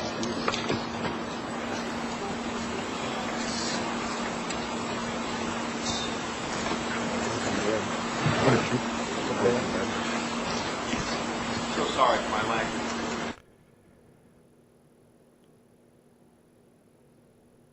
It's lucky he didn't bounce his head off the edge of that little like stage. I'm torn. Like on one hand, he seemed like he took it like a pussy. You know, there was a real kind of like, oh my god, serious engine number 97, the, like Rain Man or something. Like making him. He just dropped straight down and landed on his feet. You know, like yeah. I feel like a better man would have been like, huh, can you believe that? I'm fine. I'm so lucky. But he didn't do that. You know, and even afterwards, after he did like his self-diagnosis, he said, I need another minute. But then again, you know, I haven't been that old yet, so maybe I'll change my mind. For a second, I thought he was going to go for that Peter Griffin, though. Because he did, for 2 times. But I mean, he did say, I think I'm okay. Did he fall on his face or did he fall on his feet? No, he fell onto his feet. Yeah, really? He didn't even fall. Okay, yeah, he fine, just then he is a pussy. Found himself on his feet, a few feet lower. Yeah, I feel like the embarrassment would be way worse than anything. Yeah, I think he bumped his leg on the side of the stage on the way down, but that is not a satisfactory injury. That's the kind of shit you brush off. Like, Can we do my dead? I want to do my paratopic now. I've been excited about this since I found it. We're primed and ready. Oh, paratopic. You wait. So there are the skin hooks that they will be attaching the base jumping chute to. Oh, fuck that. Oh, fuck that. Yeah, this is amazing. For those of you who aren't watching this shit, they've got these bars through, like 6 or 8 bars through his back skin, and he's fucking jumping off a cliff tied to a parachute. Oh, God. Why would you do this? He's got great calves. Get a job. He doesn't need a harness. He just attached Oh, it's disgusting. Oh, it's disgusting. What if it just... What if, right? Like... Wow, this guy's doing a back... Oh, but he's wearing a harness. He's got a goddamn chute, though. I'll do a backflip if I've got a chute. Well, just to be clear, they all have a chute. He just didn't have a harness, the first guy. Fair enough. Yeah. His chute is attached to a whole different kind of apparatus. Yeah. That's horrible. That is just... Oh, they're showing the wounds now. After. Bill was obviously tougher than you. He didn't bleed nearly as much. Is his skin like all stretched out now? Yes. I don't know. Those... Perfect job. Whoever the mad scientist who invented this rig should be put down, like those bears in their den. You should find out where he lives and go there while he's in his sleep, and fire bullets into the cave that he lives in and drag him out like those Alaskan men did. You know what That sucks is that awful. guy can vote. That guy can throw his opinion into the ring. Like He looks like a liberal fellow. Like I don't know if I would guess that if you limited voting to people who with dreadlocks that do that skin shoot, the Democrats would really do well. It would be great for Bernie. You know? Although maybe the conservatives are more on the side of, hey, do what you want to do out there. Maybe they're more libertarian in some ways than the maybe the left would be like, hey, we have to pay for your health insurance, sir. You can't be doing extreme things like that. It is hard to decide which side tells you how to live and which side gives you the freedom to live the way you want. Because I can make arguments how you both like to live. ways. Yeah, right? Yeah. You know, the core focus of my religion is telling you what sex should be like. Right? Yeah. And then whatever. I'm just trying not to go hard on politics. We'll see how this Unless goes. you're a white man with a bit of money, and then you can fuck anything you want. Just don't tell anybody about it and do it once in front of all of us. We're a big tent kind of party. Everyone's welcome in here as long as you're not a gay or someone who base jumps with bars in your skin. So, there's a dude on a motorcycle. He passes a girl. They flip on the bird, and you can watch his reply. It's 3 minutes, but I maybe just will. You need to see the beginning and the end, so I'll work on skipping ahead. Are you guys ready? Set. Play. I got someone on a red crotch rocket. Mm-hmm. He sees a girl. You can't tell. There's a girl or two in the car in front of him, and they're going slower than he'd like them to go.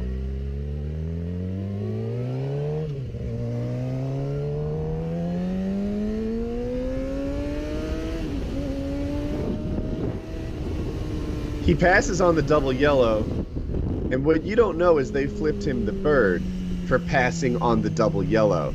And he is really upset about this. He's waving his hands. He's not sure like what their he's problem giving the come is. on now. Yeah, he's overreacting to this. When someone flips you off, you give them the toodaloo. They don't know what to make of it, and they get so much more mad than if you flipped them back off. You give them the toodaloo and smile. So, I don't know if I want to burn the next 2 minutes getting there, but it's only 1 minute. We'll just let it play through. He's going to drive crazy for the next minute because he's still not over this bird incident. What a pussy. Yeah, he's pulled over and he's let them go by. And now he's gonna fucking pass him again. He's going 50 miles, 60 miles, 80 miles, 90 miles per hour. 100 miles per hour. No, 85. I'm sorry. Now he's 105 miles per hour. Topped out at 107 as he passed him the second time. Such a shame this guy doesn't get in an accident. Now he's slowing down again. Going 30. Does this guy have anywhere to go? He's just messing with these girls. For a pleasure ride. Did you notice there's a stop sign coming up? No. There's yellow stop sign. Signs. Yeah, so he's going 25 to be an asshole, I guess. Oh, but he is coming to a stop, so. Yeah, so now he stops at the stop sign, parks his bike across the entire lane diagonally. Why are you flicking me off? Why are you flicking me off? Because you were going around me. Yeah, so what? You were going slower than me. I'm not getting in your way. You don't gotta be a bitch and flick me off. I didn't do nothing to you. What a prick. Just don't be an asshole. You're gonna get your mirror smashed off. Jesus. She's apologizing. What the hell's wrong with you? There's a kid in the car. She submissively apologizes, and he responds with, "Do your head," flips at the bird, says, "Get the fuck out of here," and drives on. And that's about the end of it. He just keeps driving super fast. This guy recorded this video on his helmet cam and was confident enough in his sense of right and wrong that he uploaded it to YouTube. Yeah, that's what's I always bet he's not surprising about circumcised and he's proud of it. God, checkmated again. Grandmaster Kyle over here dropping hammers, checkmates. You know, rook and bishop strategies all over the place. Yeah, this guy's a prick. Like, and I always think of that same thing, Woody, where like you see a really douchey video put from the perspective of the douche, and you're like, this guy's even douchier than I thought, because he saw this, watched it, clipped it down, and went, everyone's going to see I'm right. As I bully this woman and her child after antagonizing them. Like, what Was a that prick. kid in the other seat? I didn't see like you did. I assume it was a kid. Yeah, it looked like a young kid. Double Oh. yellow. He's wrong. With that kind of driving, it's only a matter of time until, Lord willing, he dies. God forbid he runs into someone or someone runs into him and they damage their car or get injured. I give him a little bit of slack on the double yellow thing. If that was all he did, pass a car in a not very populated double yellow, because the thing about motorcycles, the real danger is somebody hitting you. They are harder to see, and you are really vulnerable. So when I see a motorcyclist, like, for example, go to the front of the line on the red light and then just take off in front, I think that's cool. Now he doesn't have any traffic next to him, and I wasn't going to do that anyway. I wasn't going to take off and go from 0 to 100 in 5 seconds.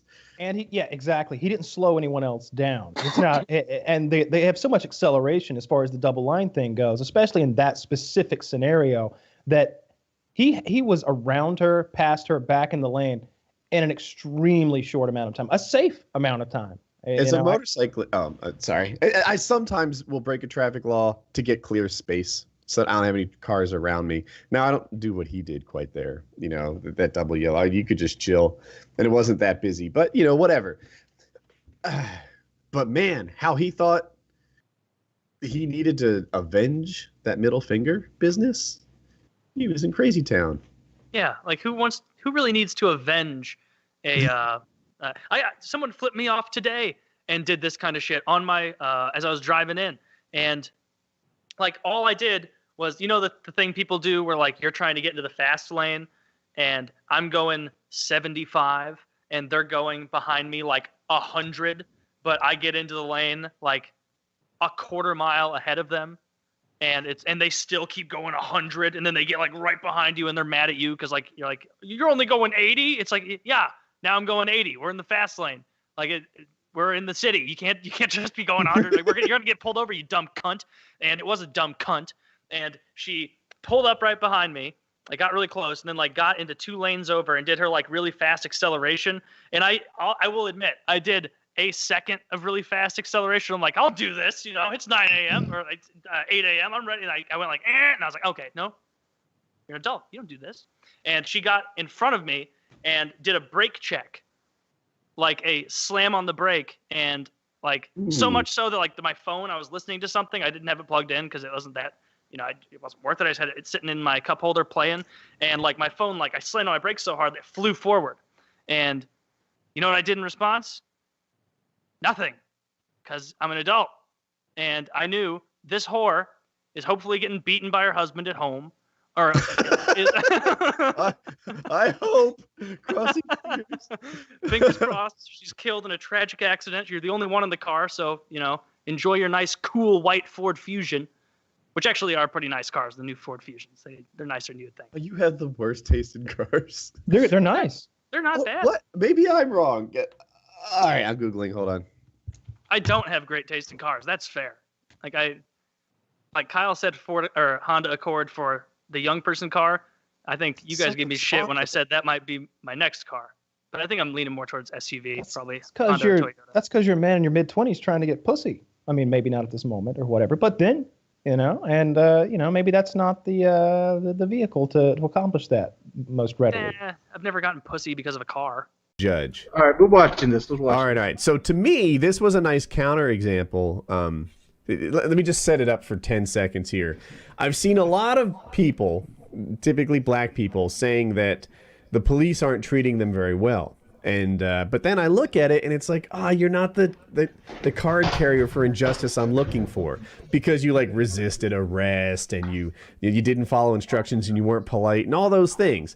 And this to me is a 77-year-old white grandmother, and she acts just like the thugs in the video, like disrespectful towards police, etc. And she gets treated just like they do too. So that's why I liked it. Are you guys ready?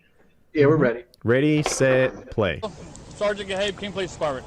Touching my laser 66 when you top the hill back there, and this is 50 miles onto here. All right, let's hurry up. I've got to go to the bathroom. Let me see your driver license and insurance, please. I have a bladder infection. Let me see your driver license and insurance, please. Well, you listen to me. No, I want to see your driver license and insurance, please. Then I'll listen to you. Oh, you listen to me, young man. Why are you going to wait? I'm gonna write. Give me your driver license. I'll give it to you in a minute. No, you give it to me now. I'm gonna take you to jail. Right? She wants to be the alpha. Step out of the vehicle. Get out of the vehicle. Get out of the vehicle. Get out of the vehicle. Get out of the vehicle. Look at You her want to sense play of this way? shock. Come on.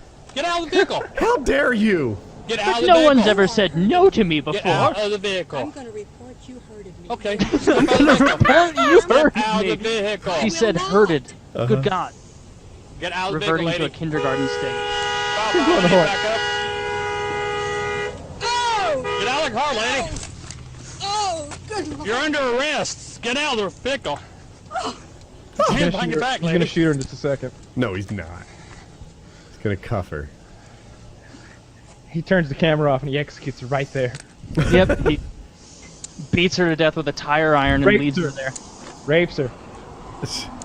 Well, you not can that'd see be a on the what's left that If I was side. this old woman, I would piss all over the back of the No, police you car. wasn't. You Oh my refused to give me God. your license. Now I you're literally gonna would. go to She's jail. like, I got Smelly bladder put me infection. back in there. I'm You gonna said piss you'll and give make it him to me when smell you it get the a rest of chance. the day. That's not the way it works. I've got to take my purse. I'm like, all right, I'm bitch. gonna take your Ain't no purse way with work. you. Put me in the back of the cop car, please. Is it legal? I'm gonna take your car. It all depends. See, she failed a traffic thing, so he has probable cause of pulling her, so she has to show his ID. If he pulled her over and he doesn't tell her or have any reason to, then she doesn't have to show. Right. So he just randomly stopped her. No, he stopped her because she broke a traffic violation. Right, but if she didn't break that, if he just randomly... If he just randomly stopped her, she wouldn't have to show. I'm pretty sure you always have to show your ID. You don't always have to show. The cop has to have probable cause you have committed a crime. Wings is actually right about this. Like, apparently, like traditionally, a cop can't just sit there and say, "Show me your papers." You know, like if I'm walking on the sidewalk, a cop can't just demand that I show my ID. But in a traffic stop situation, he can. I don't know why exactly, but Because he pulled her because he seen her commit an act, or he thought he seen her commit an act that gives him probable cause to. I think if to you're need her behind the ID. wheel, I think if you're Well, behind the getting- wheel of a vehicle, you have to prove that you have a driver's license. yeah. Get into the something like actual that. video. Well, I think actually, I you don't liked have to it. do She was that, being Kyle. a spoiled twat. She was being a spoiled twat. That's why I liked it too. And she resisted arrest. She's like, "How dare?" He's like, "Show me your license." I'll show you my license in a minute. Then- First, I'm going Then to she talk about falls my dramatically pee-pee. out of the car when he pulls her. Oh, my mitt. Let's be fair here. First off, she had to pee. Who gives a fuck? I don't give a fuck. Yeah, no. He's like, driver's license registration. Oh, she's the And only then the driver that has to here's do what it. happens. You know, here's she's what the happened only here. driver that ever has to go to the bathroom when she's operating a motor She vehicle. She's the led only with, person that has to "Can deal you with make that. this quick because I have to pee?" And he's like, "Just show me driver's license and registration." be I will fair- when I'm done talking. To be Essentially, fair, she said she had to pee, and she came out with the entitlement right away, and then the cop got the entitlement, and then she went back to the entitlement, and the cop's like, "Well, fuck this, I'm gonna show who's the boss." it was. I didn't think the cop. It was who's the boss was the thing. I felt she was like, "Hey, make this quick. I'm the boss here." And he's like, "Show me your license. I'm the boss here." And then there was this sort of battle of who's going to lay out how this goes. And the cops rarely lose that. Sometimes I think they're a little douchey. Sometimes I think that they're pushing around people who didn't do that anything. cop was douchey. Like, if that was me, I would have just went along with him. I'm like, okay, give me your ID, and we can speed this along and get you to the bathroom. That's all that has to do. That de-escalated right there. But it's just part of being a functional member of society. You don't make a scene like that. I wish he just would have just thumped her right in the forehead just to see those eyes go wide. Just no one's ever done Merker that. wants him you just fucking beat him with a baton right there, right in the face. No, I like his idea that just right. Just- right on the, right on I'll the, give it to you when I'm done talking, ma'am. Give it to me now. Yes, yeah, that's what I'm talking about. You know, just you know, like that's what she needed. She was just so indignant about the whole thing. Like, "I'll give you my license when I'm done talking. I'm gonna report you because you hurted me." It's like, I just want to smack her too. After she got arrested, she didn't talk about peeing anymore, so she probably made that shit up when she saw the blue lights. I would say that. Like, if I really had to pee, I would have pissed all in the back of that cruiser. I think she made it up. Well, but then you're covered in pee and in jail. I wouldn't have gave a shit at that point. I don't like being covered in pee personally. Like, and I certainly wouldn't want to in an area like jail. Hey, piss pants! Oh, what man, you this- in here for? This video kicks ass too. 5 girls are kicking this one girl's ass. This boyfriend comes in and fucking cleans house. Oh, is this? We like that with these bitches. That one we like. We've watched that one before. That guy hits women like they're men. Like, Yeah. like, you know, sometimes when you see a guy hit a girl it's like, whoa, he hit her. But he was pulling his punch a little bit, right? Like he was kind of, he didn't. This guy is throwing Rocky Balboa haymakers. Yeah, he's tossing them around. That's a display of love right there. That's love on camera. I probably would do the same thing. What, He loves her. What if like 5 girls beating up Jen? My sister? Yeah, your sister Jen. There'd be 5 dead fucking people. Would you be pulling punches? Would you be pulling punches? There'd be 5 dead. And I'm not you. And actually, you can speak to this because they don't know me, and no one else watching this does. I'm not violent by nature at all. I'm actually kind of passive, but that's family. That's different. For a girlfriend, I'll honestly, if it was a girlfriend, I'd pick her up and get her out of there. Because I don't know what those girls got. I don't know how many other friends. There could be 25 people waiting to jump in. How many? Here's a question then. How many women can you beat up? How many women can I? Yeah. If I throw you in the ring with 3 like college chicks, college age women wearing yoga girls. Remember I said I could beat up like 5. God, if only. 0. No, step up your game. 0. No, boo, boo. Oh, I could take 3 at least. Give me some advice on social media. Talk about how many women you can beat up. No, all right, here. All right, well, let's go what there. level All of fitness girl? Give Are we me- talking about like weightlifting girls? Certain or girl. Like, Doesn't No, matter. just You go to the level Starbucks and you just grab the first 4 you see. All right, well, Kyle. All right, well, give me this. Like, why am I fighting? Because if it's for just fun, no. But They raped your dog. my dog. Yeah. You walked in and they were sodomizing your pets, and you got to get back at them. With some sort of a device. Yeah. It was a broom handle. It was very vicious. Yeah. You walk in, they got the shitty broom handle in one hand, they're all laughing about it, the dog's like, ah! And you just see red. How many of Not those innocent bitches could girl you take? laughing, cackling maniacally, enjoying the pain of being human. A dozen. How A many can you dozen take? women, huh? A dozen. you think is these one-on-one situations or all at the same time? It's a Same time. dozen of them. So it You would walk be. up in the dog rape room and they're just in there. So it's all 12 of them at See, once. now you got me all fired up. I'm thinking about my dog getting like sodomized over here. Yeah. Rufus? Yeah. Or no, I had another. Well, yeah, Rufus too. I'm telling you right now, the first 4 go down at once. What do you You're like, all Lord? getting some. Are you gonna do like a Jackie Chan? Sauron? You're gonna like Ryan, hit him with a giant. You're all getting Dwayne Johnson's Hercules Club. 5 of you are going down. There's going to be a semicircle of concussed bitches surrounding Drew. He's dropping Then it- elbows. He's coming off the ropes. Then it's Tom Cruise style. Then the first one, there, and then the second 2, and then the last 2 just run, and something bad happens on the way out. I'm thinking that if they were working together, I could only take like 4, because that is a lot of weight coming at you that you just wouldn't be able to overwhelm. But if they're just kind of all like, I don't want to be the one to get in the fight, go with her. Like, I could probably do like 9 or 10. Because that's only like, 18 punches at the most? Yeah. It's not. I don't know, man. I don't know. It depends. Not your how, dog, man. You get this. That's enough to kick the adrenaline up. You probably bang out at least 5.5. If you're fighting 12 women, you really have to be on your A game. You can't be going in there and getting like tied up with one of them. You can't have That's what her I'm do that saying. thing. You can't have her pull that move where they like go head forward and like come at you with the claws. Like no, when she pulls that, you have to just like uppercut and like Flying shift knee. to your left, and like come up on another one with a hook. Like you got to be ducking and moving the whole I time. don't think Drew understands what 12 women can actually do. Die. They can all die. Let me give you a story here. When we was in gym class in middle school, we were outnumbered by the girls 2-1 in my gym class. That's But good number. as boys, we felt we could beat them all in the tug of war. So you get arrogant. It's like, yeah, we're stronger, we're bigger, we're faster. Right. But 2-1 ratio in tug of war doesn't work. No, but you're not tug of warring then. You're fighting them. But even with 12 people, you'd have to be like the guy from Assassin's Creed, like hitting one over here and then jumping. Yeah, but what if one of those 12 girls or somebody just like a big fucking dyke-looking girl, like Supergirl, like boss battle girl? I'm coming after her first. Boss battle girl. Here's what I'm counting on She got almost. like a fucking shaved high top haircut and like no titties because she's been lifting so many damn weights. I think if you get a woman in a fighting situation, like I'm almost counting on there being a lot of quit in her, right? Like a guy's going to take a bunch of shots. He's going to sort of go to the death. I feel like a lot of women, an average sorority girl, Starbucks chick, like a good shot to the nose that tears up an eye or something, and they change their mind. Right, I'm almost counting on them just like not being. It's gonna be like the lady in the video. The lady in the video. As soon as any kind of force was used, it was like, oh my god, I did not realize this was a line that could be crossed. I thought I was immune from this, and so it just goes into full-on panic mode. Yeah. There's not, of course, not all women. Obviously, there's pro fighters and athletes and stuff like that. But the your ones in our typical scenario that we made. Starbucks girl that we're talking about here, I feel like, you know, when confronted with that much pain and fear, that they'd snap right to, never mind, I don't want to. Right. And you just have to convert them as many as you can to that. Well, you mindset. ever see like look at cat fights? I don't right? think Woody ever seen black girls.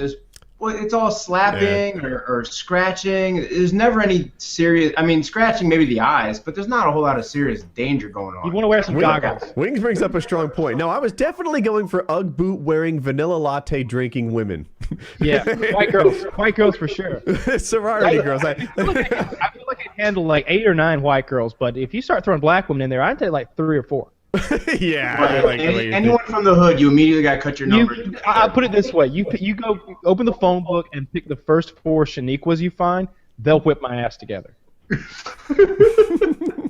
I might be able to handle 3 if I could like get a leg kick in, hurt somebody's knee or something. But I bet I could take a dozen Tiffany's. A dozen. cake. At least. It'd be one of those things where you like grabbed heads and smashed them together and I got some Bruce Lee screams in. Like you can have fun with that. Grab their Like, ponytails throw a like handful handles. of Jennifers in but there. when I still got Shaniqua it. shows up, Right. when Shaniqua shows up, you better be on your A game. You gotta be like. Yeah, you got to be careful because Tyreek isn't far away and he'll really end you. If it's hood, you got to cut your expectations down by a third. Absolutely, yeah. Definitely. So I'm gonna say 9 Shaniquas, 12 Caitlins. All right. I like where you're headed there. How many Ming Lees from South Korea? I would. That's at least double that second number. It's hard to say. Maybe they're into Taekwondo. Maybe that's what they do for fun. I don't know. What if they start doing like handsprings and cartwheels everywhere? It's spinning in the air and doing that's no good. But if they're like, they just play StarCraft for fun, you could probably take out 15 of those. Fucking asshole! Shut the fuck up! I barely. Yeah, 0 was good. Stop! He's hitting the tire. Very fat kid, freaking the fuck out. Get off me! You bitch! Get off me! You are a bitch, slut! Awful fucking parents Jay, if he knows piece all of of these shit. words. Yeah. And are just I letting Take some charge, parent. Back and give him a smack. Hit on me, you fucking asshole! Whoa. I grabbed your arm. Shut the fuck up! I grabbed your arm and you started hitting my arm. He's crying while being an asshole. There's a twist with the girl. That's some major bullshit, both of y'all. Oh, me, bitch! Ooh. He's getting sweaty, so mad. What I He's did? cursing at the parents. Oh, okay. You didn't do anything. You didn't do anything. He's having I a really breakdown, grabbed it your sounds arm. like. That was a lot of She said I grabbed your arm. You said we could go to Burger King 3 times today. Can you take me to the police station? Because now I have evidence that he assaulted me. Both of you back there. No. No. No. No. His sister has threatened going to the police station as she has video evidence of an assault. All the time. All the time. Nothing's ever good enough, person. You got a bitch and cuss and everything else, him all the time and everything. No.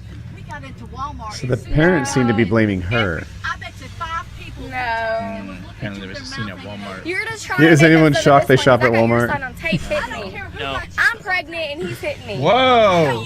You sure are doing a lot. Hit me back. His sister is pregnant. Okay. Sister? I think so. Okay. Good family structure. Okay. Oh, me and son in here. I don't want to touch her ass, her nasty ass. Warts in her vagina ass. Damn. Poor little guy. He's fucked up his seatbelt in a rage. Is that a secret, the warts in a vagina, or something he just made up? Oh, rice. That's rice. I'm throwing rice. Rice, throwing rice. He's having some kind of seizure right now, I think.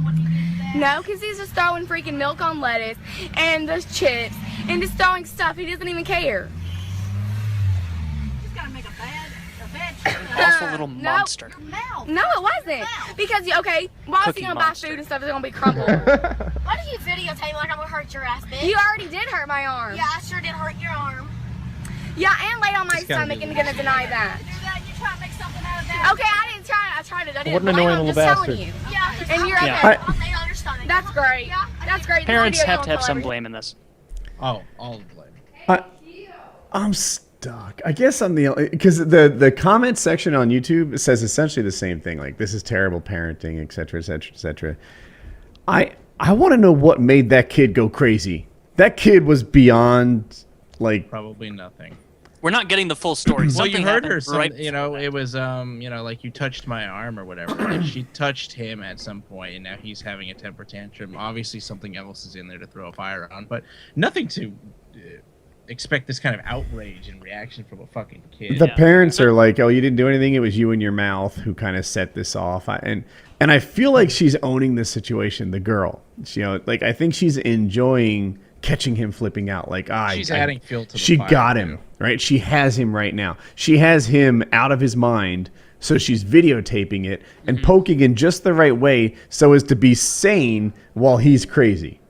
She's just antagonizing him. But she's trying to wind antagonizing him and trying to throw something fuel on happened. this fire. She's also being a cunt in this situation. Yeah, as she's well. Kyle's sister, right? She knows exactly which buttons to press to make him crazy, right? Kyle doesn't normally go on top of the roof and disable satellite systems. But she made him do it. She made him crazy. And I feel like this girl is perfectly doing it. Now, he's crazy. Let's not say that, you know, he has no blame in this thing. He is the one that went insane.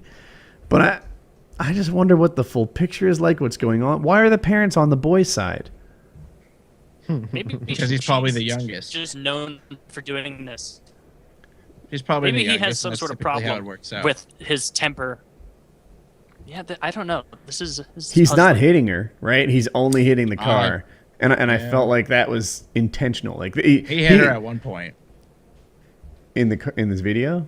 Oh yeah, that's why she says he's hitting me and I'm pregnant. You know, like he did hit her arm in that video during his temper. In tantrum. my It's like- head, he was flipping out as much as he could without getting into trouble. Like, you know, I can hit the car, but I definitely can't hit the girl. I can be insane, but I definitely can't do this or that. There wasn't that middle divider cup holder thing down. He'd have crawled over that shit and hit the shit out of her. I think the parents are to blame, 100% for both parties involved. What would you have done in that situation as a parent? He was mad, but he wasn't. I would about not to have move grown. for I it. would I not mean, come have on. raised my children to lead to this point where one is having one of the craziest outbreaks I've ever seen, and the daughter is pregnant and also being a manipulative cunt. you Yeah, I know? feel like it would be time to like abandon that family. At this point. fucked up. Like that kid is. You know, in the 13 and old she's days, 15, you know. in the old days when a man like realized that he'd failed his family, he would just hop on a train and go to leave. another town. I totally Yeah. pull that with these people. Like They fucked up. Next time you go into Walmart, you come out, I'm not going to be in the parking lot. I'm gone. Like, daddy caught a train. He's going to find a new family. It's over. Mulligan. Yeah. Yeah. You gotta do over. Hit the child locks, put it in neutral, and slowly let it go into a pond. You know he'd get stuck in his seatbelt because it'd have locked into a place and he'd be having a temper tantrum, freaking the fuck out. That's how that kid would die. I wish I knew the background to that because that kid is flipping out and I don't Most know. parents that actually gave a shit, well, like I said, a good parent would not have let either child get to this situation. It wouldn't They're have both devolved fucked up. to this situation. But you know, Woody, one what parent would would you have pulled. They would have pulled over, I would think, into a parking lot and been like, "All right, this is not going down like this. You do not get to act this way, and you don't get to fucking hit each other. Okay, give me your phone. You're not going to record this shit. You don't threaten to send your brother to jail when he's 13 and you're 15. All of this bad parenting, 100%. Let me ask: would everybody else here be horrified to act like that with your parents in the car? Yeah. I would be afraid of a ring hand finding its way into the back seat. And just Yeah. there's no way I would ever dream of acting like that around my dad. My mom was a No hitter. way. Like I remember just, you know, I forget I was upset about something in a restaurant. Like something made me really sad or whatever. And she said, "Oh, you crying? I'll give you something to cry about." And then it was like I remember this feeling like, oh my God, I was like completely distraught, upset over something stupid, I'm sure. It's like, I've got to get my shit together or she's going to give me something to really cry about. And she would have. My mom would beat the fuck out of me. So, So yeah, I wouldn't act like that. No, that would not get the response you're hoping for. If my kids acted like that, especially if it happened more than once, like she seemed like she wasn't. She was used to it. She's Yeah, like, yeah, yeah. whatever. They're having an episode today. Sorry, you know. My kid would be seeing a therapist over a situation like that. He would, and some people would look down on that, but that's one of the things that like if that shit's happening in my family, We're gonna get you someone to talk about. We might medicate your ass. That can't last. Yeah. You know, that kid was flipping out, hitting the car, and just he completely lost his shit. Let alone the things he was saying. It was like a fucking drunken sailor was going off on this fucking situation. He was over the top, and a therapist would help him deal with these situations. So, How about you, Kyle? What would you do if those were your offspring, your little munchkins in the back? I think maybe you abandoned them right there. I really would think. I think I'd abandon that family. That's a Mulligan family. Well, you can tell there's no dad involved. You know, he bailed out at the age of 2 on the daughter. You know, like you could see there was no man in that. I'm out of there. That's awful. I could totally see like just putting those kids out on the side of the road too. That'd be a good option. Like as soon as shithead started freaking out, I just want to like slam on the brakes, drag him from the back seat, and then just burn rubber into the sunset as his big fat eyes just well up with tears. Well, he assaults his sister on the curb. Where are you going? I don't fucking know. To a better life. Doesn't matter. What a bunch of shitheads. God damn. Yeah, terrible And then family. to upload it onto YouTube. That's Does great that too. lady think that she came off good? Like that she came off as the hero in that situation, that people would nobody take in her that side? Nobody in that car is a real winner. It sounds. They all suit each other very well. I think the girl in there she got completely what she wanted out of that video. You know, she managed to get him to flip out to the maximum extent, which is exactly how she designed that situation. So I bet she does think she looked good. Look at this. Look how awful my brother is. Yep, she's a whore. And we're live. What is this about? This Instagram model being exposed? So Philly D lays it out there pretty well. You don't have to watch the whole thing. He probably covers it in the first 3 minutes. Sure, I like watching Philly D. All right, so it's timestamp. Let's start at 17 seconds. Tell me when you guys are. What we do, Mark, is we just all queue up. What's a little backstory to it? Play. You don't need it. I feel like every backstory I give is just going to repeat what he tells us. Yeah, Philly D's the backstory. Yeah, Phil does this well. You guys ready? Yeah, 17 seconds. All right, ready, set, play. The first thing I want to talk about today is a story around Instagram models. When it comes to Instagram models, especially these smaller, don't have a very large following yet Instagram models, people often wonder like, how are they in this amazing situation? Penthouse villas, private jets, yachts. It's very easy to assume, well, they're probably putting part of a very rich person into their mouths and or other stuff. And maybe they're doing it just for the really cool trip, or they're doing it for promotion because they want to get bigger on Instagram, or they're getting paid. I mean, if you just take a peek at people like Dan Bilzerian's Instagram account, like that guy has just launched women's careers because they were just there. Like the world might not know about Lindsay Pellis if it wasn't for Dan. Well, separately from that, I learned today that there is a site called Tag the Sponsor that is dedicated to exposing Instagram models and the nasty stuff they will do. Recently, they had one of the biggest stories to blow up, and that was about model Elena Gonzalez. His leaked DMs were Tag the Sponsor. She's about to start acting talking. like a multi-millionaire in Dubai. He's asking, you know, how much can I purchase? I want you to have sex with me. I want you to have a threesome. I want you to have a threesome with my 13-year-old virgin brother. And then it gets pretty raunchy, but then he convinces her to make a video saying like what you are willing to do, saying that I need this video to show that there is consent. Hi, my name is Aliana Lozada Gonzalez, and I'm 20 years I'm listening. 26 years old. I'm willing to come to Dubai to Sultan Ali. We are having unprotected sex, and I will let Mr. Ali lick the humus of my feet. I will also fuck his virgin brother, who is 13 years old, and I will let him lick my pussy and fuck me Anna. So 2 things there. From now on, I'm gonna call it anal. And 2, not the best look in the world to be videotaped saying that you would have sex with a 13-year-old.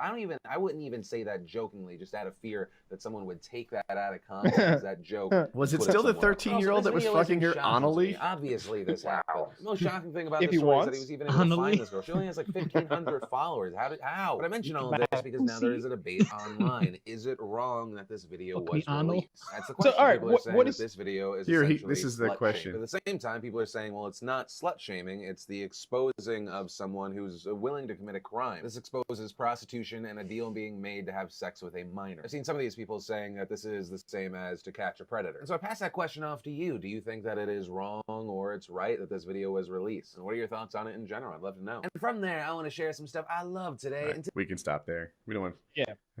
Mark, did you say you have to go?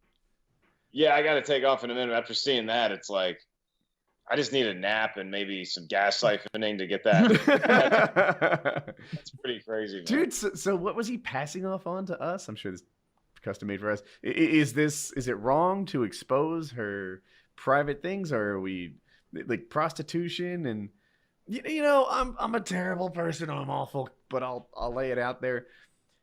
You know the South Park episode where the kid was having sex with like the sexy teacher, and everyone was like, nice. Yeah. Nice. Okay. I get it. The teacher was a pedophile, right? She's awful. She's hot. She's having sex with a kid. If the kid's a boy, come on. Right? It's a little less of a crime. He's a little less of a victim. I know 14-year-old me would not have felt victimized at all. It would probably be something I brag about on this show every week. And I would make her pussy. Yes, they would have been. Dude, every fucking week I'd be talking to them. They'd be like, Woody, I don't want to hear about your teenage sex talk anymore. It'd be right there with my lifeguard stories and paramotoring and all the other things I love to talk about constantly. I don't think I would feel like, oh my God, it was so terrible. This super hottie took advantage of me. It would really be, if you could take my current brain and put it in 13-year-old me, and then that same thing went down with the prostitute or whatever, and my, oil king dad gets me a fucking prostitute or whatever, like, yeah, with my current brain in that body, I'd be able to understand it and fully get it and compartmentalize what needed to be compartmentalized. But I don't, like, I know it's like fine and everything. I don't think it's as bad as a 33-year-old guy or whatever having sex with a 13-year-old girl, but it's still not like that is a child. That's someone who doesn't understand the implications of what they're doing. You don't understand how that's going to mess up future relationships. If they do feel victimized, do they have the even ability to articulate themselves or get themselves out of that situation? Like, it's still you're having sex with a child that's fucked up. Here's my analogy on this is like, okay, let's pretend that like every kid loves distance running, right? You want to be a great distance runner, okay? So when you're 13, you don't yet have the ability to run extremely long distances yet. Your body just doesn't have that endurance built up. When you're 30, you're able to do that. That's when you're at your peak as a runner. So you're saying if I can put my brain back into that 13-year-old body, it would tell the body that you can do it, but your body would break down somewhere. No, I remember 13. I'd have been okay. I would have given her anal, and then I would have licked her pussy. I remember anything else that we could have done because my brother is so fucking rich. He flew this Instagram model in. Like yeah. But what if he turned you? What if it turned you into some deviant in the future, or someone who couldn't we handle wouldn't relationships? Want that to happen. Oh yeah. Okay, bad example. Super late puberty version of me at like 14, or I don't know, maybe even 15, but probably 14. I had this conversation in my head of trying to get a girl to have sex with me, and it was like, no, trust me, no, I'm a great candidate to have sex because I don't even come yet. Like that was a selling point to me as a young teenager. That's very. I mean, I would give myself. I'm going to give myself the credibility saying if I was 16, I think I could have handled everything. I think if I was 16, I could have handled everything. At 16, I had a pair of friends. They weren't close friends, but I sat next to them in class and talked to them sometimes. And I don't know what's true or what isn't true, but he said that he and his friend were regularly having sex with this woman who was like 34 or 35 when we were 16. They called themselves the Gladiators for some reason. That was like related in their heads to having sex with older women.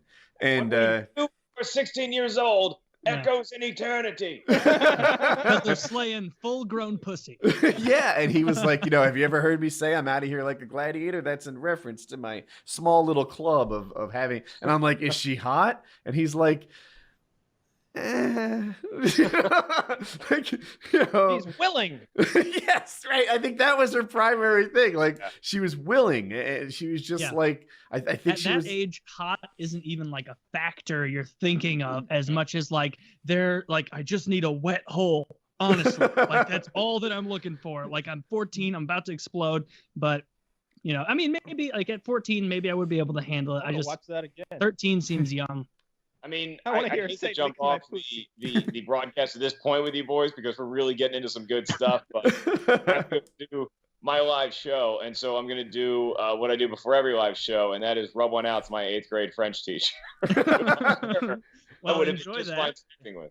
So yeah, I'm looking at this thing more. I'm trying to see like I'm seeing like I'll link you. Let me do that. It's an Insider article, and they're like screenshots, I think, of their DMs and stuff. So maybe that's that's the stuff that I like. That's what really tickles me. How can I please you? I can gift you 20,000 each. Any fetishes you won't do, just don't. I don't try them and make you uncomfortable. Just not the live salmon. The live salmon? What? Wait, I don't mind. However, better for you. Is your sister okay? I don't even know what they're talking about. This may be a different girl. There's a bunch of screenshots down at the bottom too of all their texts. Yeah, I see that. Hello, my beautiful. This is great. Can we go over the details now for your trip? Hi. Okay, perfect. Oh, that one's not interesting. That's just planning. I love it. But I guess the more interesting parts were that this guy wants her to fuck his 13-year-old virgin brother while he's there, and he wanted to make sure that he was going to get the anal and and be able to lick the pussy, and it's unprotected sex. She was very specific about that. I'm wondering how much money this cost. Like you know, I mean, not the brother or anything. Is that it? Is it because it costs $40,000 and the trip? $20K each, and they said, "I like this price." Wow, that's pretty outrageous. If he's paying $40,000 plus the expense of bringing her there and entertaining her. Well, I'm sure seems that like you could helps that it's all fake, right? Is this all fake? Well, it's from a website that's devoted to exposing Instagram whores, right? So I'm guessing the person behind it is kind of catfishing her. I suppose. Your front seat to showbiz. So it seems like a TMZ kind of thing, right? Yeah, I'm wondering though, like clearly this goes on. Like this it wasn't like, it didn't seem like this was the first time she'd been propositioned. And the whole point of Philly D's thing is like, you ever wonder how these girls are getting access to yachts and private planes and stuff? Mm-hmm. And so I think that's what they're showing here, is that there's these super hot chicks that'll fly there and do stuff for you for certain amounts of money. I wonder though, like Philly D maybe painted all these Instagram whores with a fairly broad brush, like I just did. And maybe a lot of them go there, like people are like, hey, do you want to go for a ride on my boat with me? In hopes that like when she gets there, they'll be charming and it'll work out and they'll get laid, and not so much arranging for unprotected sex with video. I like that. That's pretty great. She was down. She seemed like she'd be a lot of fun. Like she was like, yeah, the anal, yeah, get that in. The unprotected sex, yeah, sure, whatever. Dubai, jet, yacht, okay, all right, yeah, let's do this. Real businesswoman there. But I think you could go to like an actual prostitute and find some like smoking hot actual prostitute for like $2,000. So it in doesn't Saudi seem... Arabia. Oh, in Saudi Arabia for like $800 probably, right? No, not in Saudi Arabia. I don't know what the prostitute market is like in Saudi Arabia, but I think here in the good old U.S. of A. You could find yourself a absolute 10 for a couple $1,000s a night. Are you familiar with the website 419 Eater? No. What is it? So 419 apparently means Nigeria somehow. I don't. Maybe it's their area code or something. And you guys, of course, are familiar with the Nigerian letters, the spam that you might get that say, "Hey, I'm this prince. If you would just hold my $6 million, we'll split it on the other side." Pay a $500 like transfer fee up front, and that'll be that. Anyway, there's people whose hobby is to expose these Nigerian scammers. And like the ultimate thing I think is, I might have this wrong, I think they want them to pose with a fish on their head or a fish in the picture, and that's like the best thing they can do. But they get them to do all kinds of embarrassing things, like, hey, just so that I know this isn't some stock photograph you grabbed off the web, would you take a picture of of yourself with the shoe on your head and a fish in your hand and a sign that says like, whatever, I licked the pussy. I asked the girl to do that one time. You know what she told me? She didn't own any shoes. I don't think that was a real girl. It was not. I was like, yeah, you're a fucking liar. There's not a girl on the planet that doesn't own any shoes. Like this right here, I see one of the pictures where they clearly, like what he was saying, be like, oh yeah, we're all in for your thing, just to make sure you're real. Send a picture of yourself holding a fish or with a shoe on your head. And this guy is holding a sign that says, he's got a big smile and he's pointing at it. Yeah. And it just says, Mr. OBL Ivius, pone.ed. Signed Stephen Kumalo, and this guy's smiling like, I got him.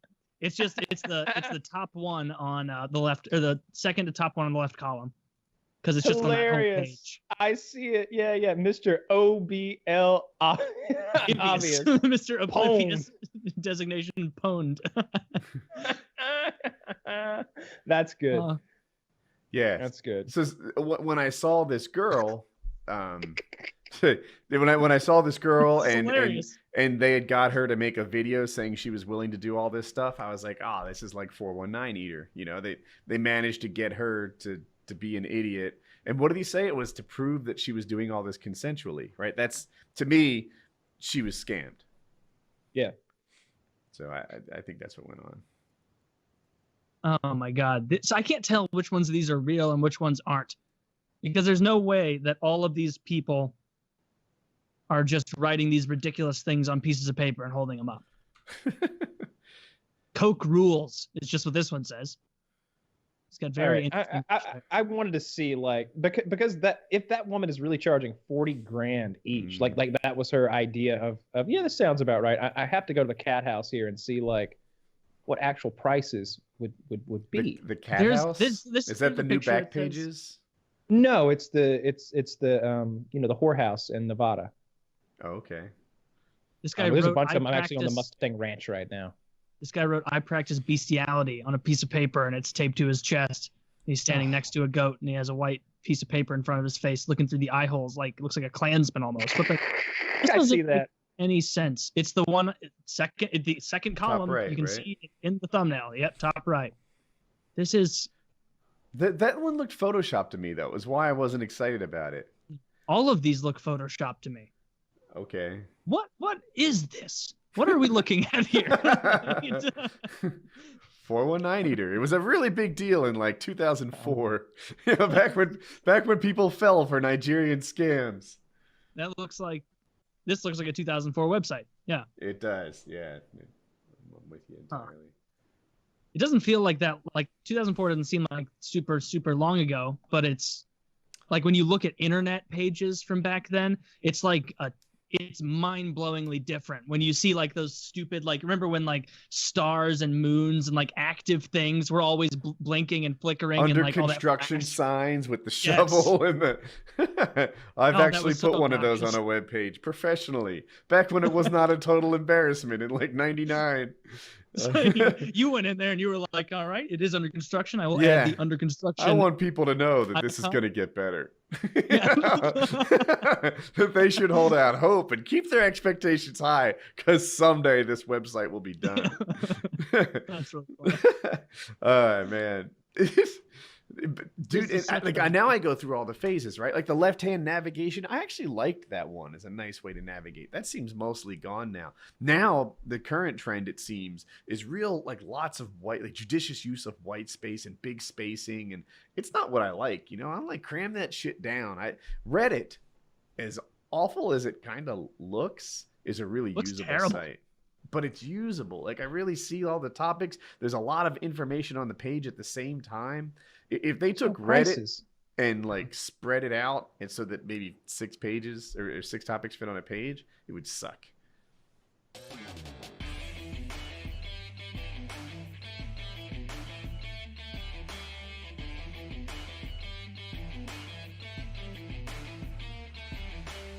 Play. Guy pulls up on his moped. This is doing terrible. Indian person stuff. Look at that monkey stalking him. Oh, in the Already background? stalking him. Yeah.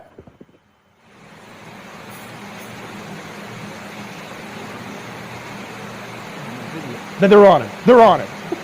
2 monkeys after him. Oh yeah, he's got a little defense going. He needs to put in some offense. Give that thing a kick. Like, Give it a kick. Where did all of these monkeys come from? Give it a The kick, old my lady with the brother. broom. Don't you want an hour of that? I need to know how it ends. They ate him. They did. Let me see. They killed him and ate him. They devoured that poor Indian man.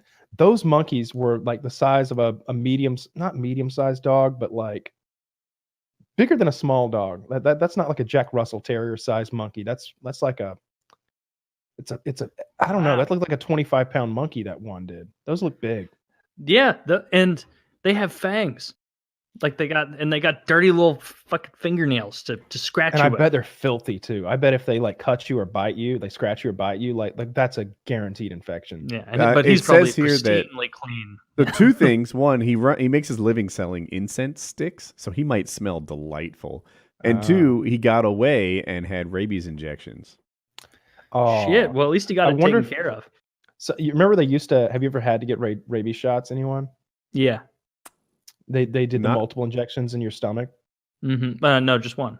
Oh, it You must have maybe been. had a rabies prevention shot, right? Like the vaccine. There's a vaccine. That Am I must be wrong what I about had that? then. I might be wrong. I'm also not good at keeping track of my vaccinations. I'm hoping Well- my parents took care of that. Well, you do have a touch of the autism, so I think they kept pretty up to date on it. That's true. I got a touch of the tism. Yeah. So I think I'm good in You're a little vaccinated. tismatic. They Yeah, that monkey thing, that is so fucking funny, especially like the way that even after he thinks he's retreating and he turns around again, two more monkeys fall in behind him. It's like they had tactics, preliminary tactics expecting him to go that way. It's like they've done this shit before. Mhm. What was their end goal though? To eat him, to steal his incense sticks, hoping he had fruit or mangoes in his pockets? Like what do you think they were going for? I don't know. They Mangoes just are delicious. guy who smelled like lavender. I'm gonna take him down. They seemed angry with him. Like maybe he wasn't supposed to be there. Like they felt like he was intruding on their territory. Maybe. Monkeys are mean. Some monkeys are mean. They're almost as mean as birds. Or at least these ones looked almost as mean as birds. There is a rabies vaccine, by the way, but they don't give it to everyone. They give it to people who are at high risk of coming prone. into contact. Yeah, I had a friend who was playing tennis, nighttime tennis court, and he was doing that thing before you serve. You toss the ball up and catch it repeatedly, and the bat sonared in on the ball and followed it back to his hand and bit him on the fucking hand. Wow. And- Shit luck. And nowadays, I think they give you a single shot, like a single injection. But back then, and this wasn't even that long ago, like maybe 10, 12 years ago, it was multiple injections in your stomach. Like you had to go back like every week or something like that and get another one. I bet that hurts to get an injection in your stomach. I've heard Better it's than awful. They dying. so I think Kyle's right. When I was a kid, that was the thing they would tell you to scare you away from animals. They're like, do you see a squirrel or a rabbit or something that's injured? Rabies shots, 15 shots to the stomach. The needle is this long. And like they'd be like, oh my God, no, I don't want that. Yeah. But rabies no. is one of those diseases that once you start to show symptoms of it, you're already dead, right? It's fatal. Yeah. Yeah. Rabies is fatal if you let it go too far. You Yeah. get like lockjaw, you can't swallow, and because you can't swallow, your mouth is like foaming up. I've always spit. said, like, Damn. if I were some sort of warlord in the future, I would start like a zombie adventure park that you would have to pay to come and, kill zombies in. And the way to create a zombie is to inject homeless people with rabies and let it take its course. They get angry, they're foaming at the mouth, they're violent. You need a lot of homeless though, because there's going to be a good deal of turnover with those zombies. There's going to be a lot of homeless in the future, I feel, in this apocalyptic scenario where I've become a warlord. Yeah, yeah. If you're the warlord, I don't doubt it. Yeah. There's going to be winners and losers in Kyle's future. You're Yeah. a job creator. There you go. It's part-time jobs and very temporary. You're a job creator. I'm a temp here. Yeah, me too. Oh God, I hate them. Not even humans. This is homeless people we're talking about, not even humans? I didn't say that. Oh. How dare you? Bigot. Oh, okay. You're not very woke, Woody. Yeah, I've been We're all told. woke. None of us be sleeping. It's 2019. They're real estate impaired. They're domicile challenged. I know there's a lot of reasons, but like, okay, if you go to Skid Row, right? I think that's the name of the place Yeah. in like LA, Hollywood, where there's literally like 1,500 homeless people all bundled together. What's the most common reason they're there? Or is it mental illness? Mental It could illness. be drug addiction. I would say those are the top two: drug Yeah, addiction. and they go then hand in hand. mental illness. I bet it's hard to find a mentally ill guy who doesn't have some drug addiction and a drug addict who doesn't have some mental illness. You know what I mean? Yeah, definitely. Yeah, but like I said I think I had this this point of view on our last hangout. Become a patron, and you can hang out with us for 4 hours on the weekends. It's a lot of fun.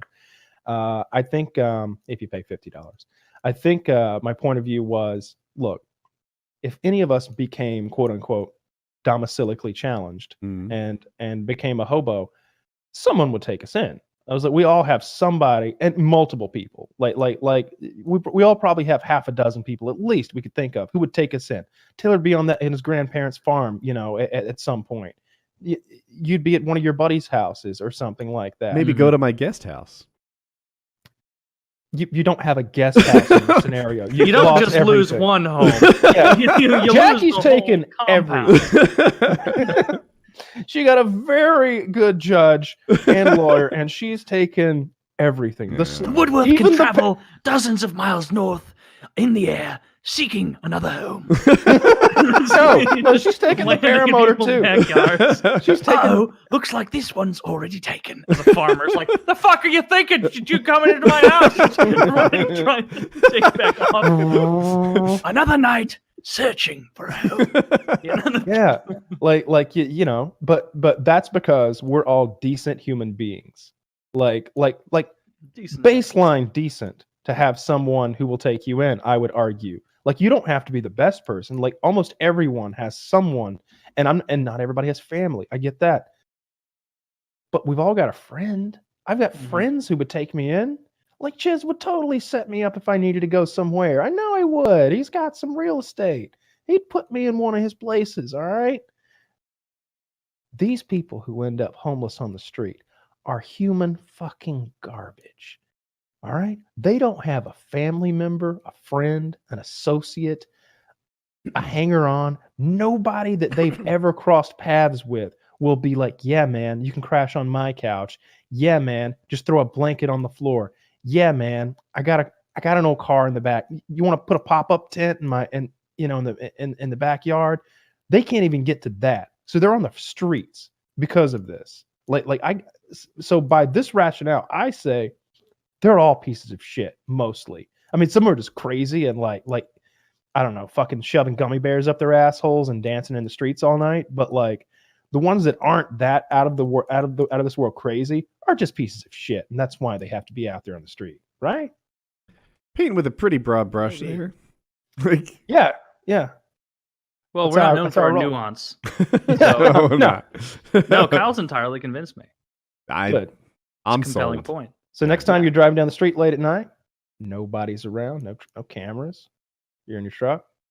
You see one of these fuckers hobbling across the street.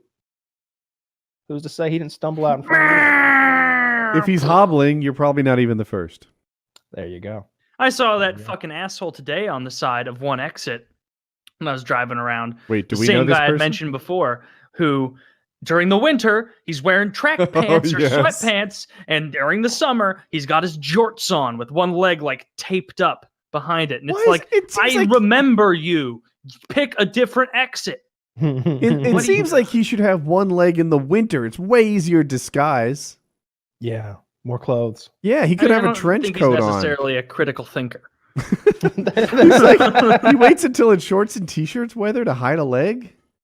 Yeah, I don't know. Yeah. And he has the sign just says "Help a veteran," and it's like, you fucking liar. You're pretending to have. I wonder what the sign's going to say in the winter. I've never paid attention. When he's no longer a veteran, he's like now just homeless or something, and he has both his legs because He he's clearly already trying to gets right now 10% off play at up the AutoZone. one leg thing. Yeah, you know. And you want me to move seats for this piece of shit? I think not. This asshole hippity hopping his way. If you over think here. I'm gonna wait until they unload those caskets to get off, you've got another thing coming. That's what he says. Right, it's always me. You're the one. I didn't say that. You didn't say that. No, you didn't. He said it.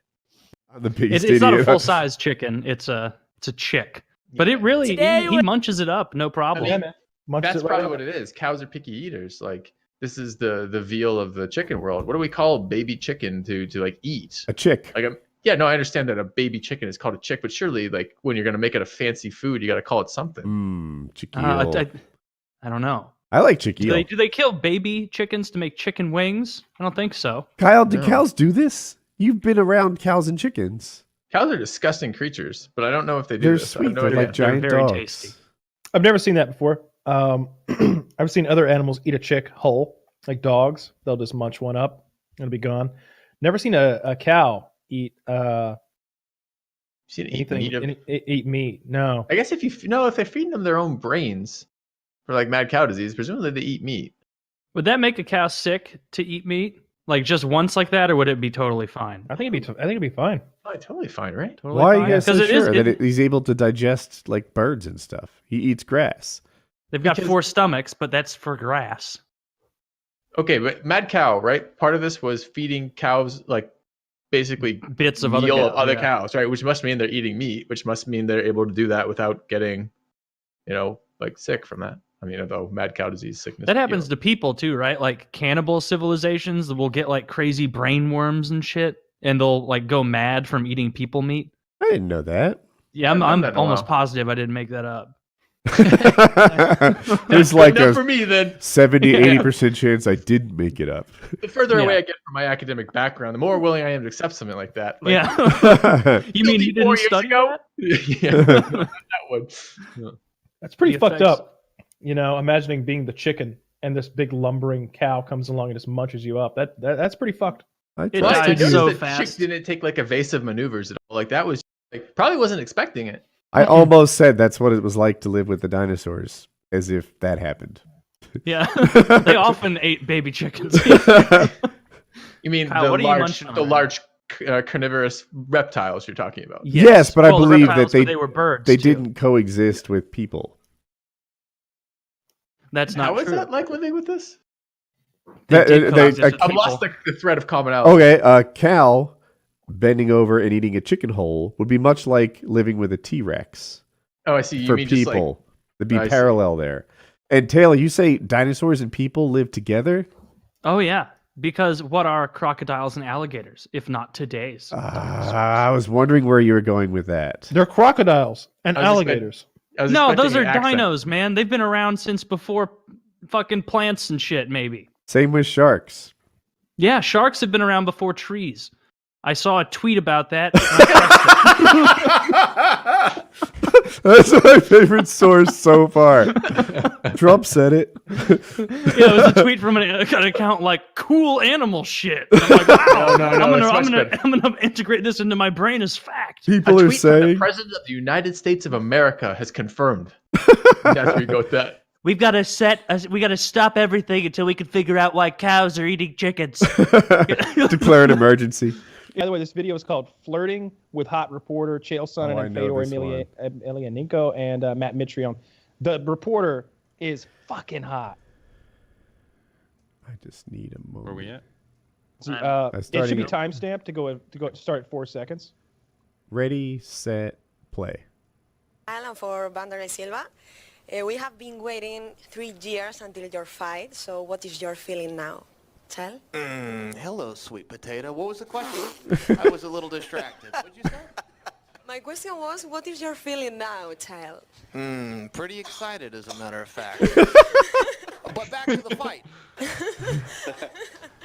Now I have a question for heavyweights.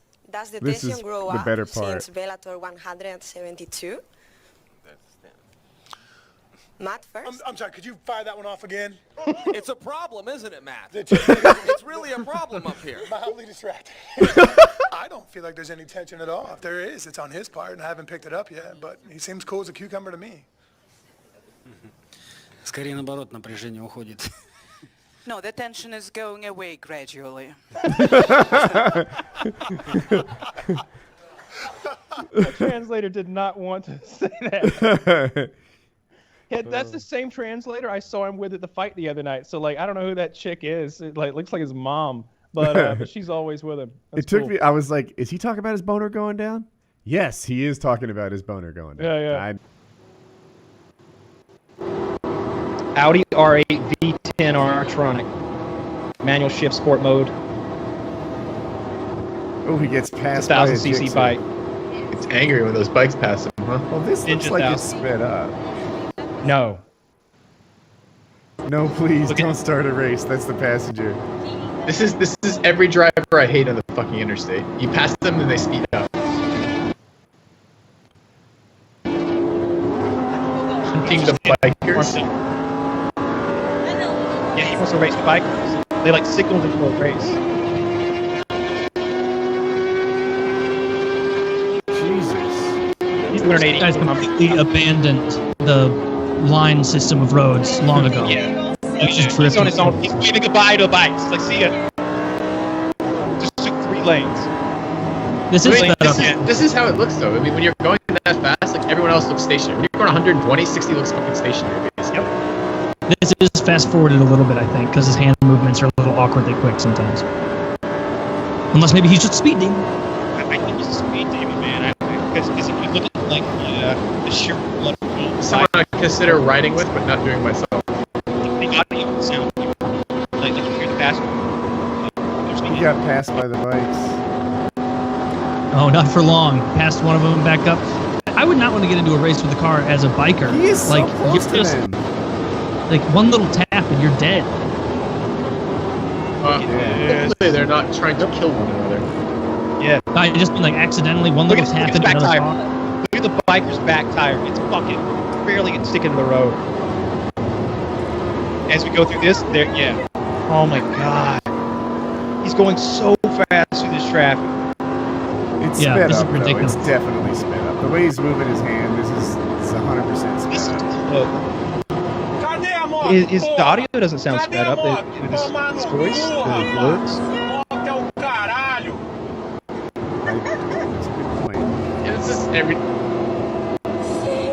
This is so fucking machismo for no other reason than just being fucking machismo. Like, I'm drawn into it, though. This is the monkey who's like, watch me stand on the cliff because I'm the bravest monkey there is. Watch. This guy's just tempting fate, like risking his life. And yeah, and they're all like, thank you, How does good this race. end? That's it. I want to know. That's it. That's it. They signaled each other good race. They gave each other thumbs up, and that's it. They all go on to risk everyone else's life another day. Like I said, 2 of them die. Like 5 minutes later, the rest of this witness, the 2 bikes just flaming on the fucking side of the road. I'm like, And if it did happen, wouldn't you kind of think, well, what were you thinking? I would have been impressed by that driving if that were Grand Theft Auto or Gran Turismo or like a video game, right? But that was real life, that dude in his very expensive sports car with someone he cared about, driving through traffic full of human beings, racing 1,000cc motorcycles with other human beings on them. They're like the highest level of risk and reward there can possibly be, although there's not much reward. And let's add to this, amateurs, right? They don't do this for a living. They don't have any fucking training in this in all likelihood. This isn't like, this is a closed course with professionals doing this with stunts. This is just some asshole who got angry when a biker passed him, is showing off for his girlfriend, and is putting everyone at fucking huge amounts of risk. Like, yeah, that's what I said from the beginning. What he's doing is pretty shitty because everybody out there, he's taking their lives in his hands, whether they like it or not. You know what? We were a little bit of risk slip profile, right? You shouldn't be choosing my risk profile. That's where it gets unfair. We were a small patch of slippery road from seeing that exact same video from Ryan Dunn like 5 years ago. The next morning. But that didn't happen because he ran into I don't know. He was pretty wasted. No way he could take those turns and paddle shift like that. Did you see that guy's hands? He was working it. I just mean, like, Yeah, if someone like that drove past me on the highway, I would wish death upon them. Like, I would be like, God, I hope that you just careen into a gully somewhere and don't hit anyone and, ruin your car. But you're alive long enough to see your car's ruined. I don't know. Maybe I'm a bit of a selfish bastard, perhaps, when it comes to that. Like, I remember I had a friend I did some very long road trips with, and he loved to drive super fast. I mean, this isn't like this type of fast. This is just, some shitty car that we're driving fast in, but he's doing 100 on the highway, right? And I was okay being in the car with him, although I didn't like to watch directly, seatbelt, fucking back, try to sleep style stuff, I was okay because I'm like, we'll get there faster. And the selfish part of me is like, all right, we'll get there faster. But the other part of me is like, I wasn't doing that when it was my turn to drive. Like, I'd reasonable pace, certainly a little bit faster than probably posted speed limits, but I, A, don't really want to fucking die, and B, don't really want to have the risk of running that. Like, I mean, the other thing is here, it's just, like, I don't know, I'm a little bit concerned about how long does he do this before he gets pulled over?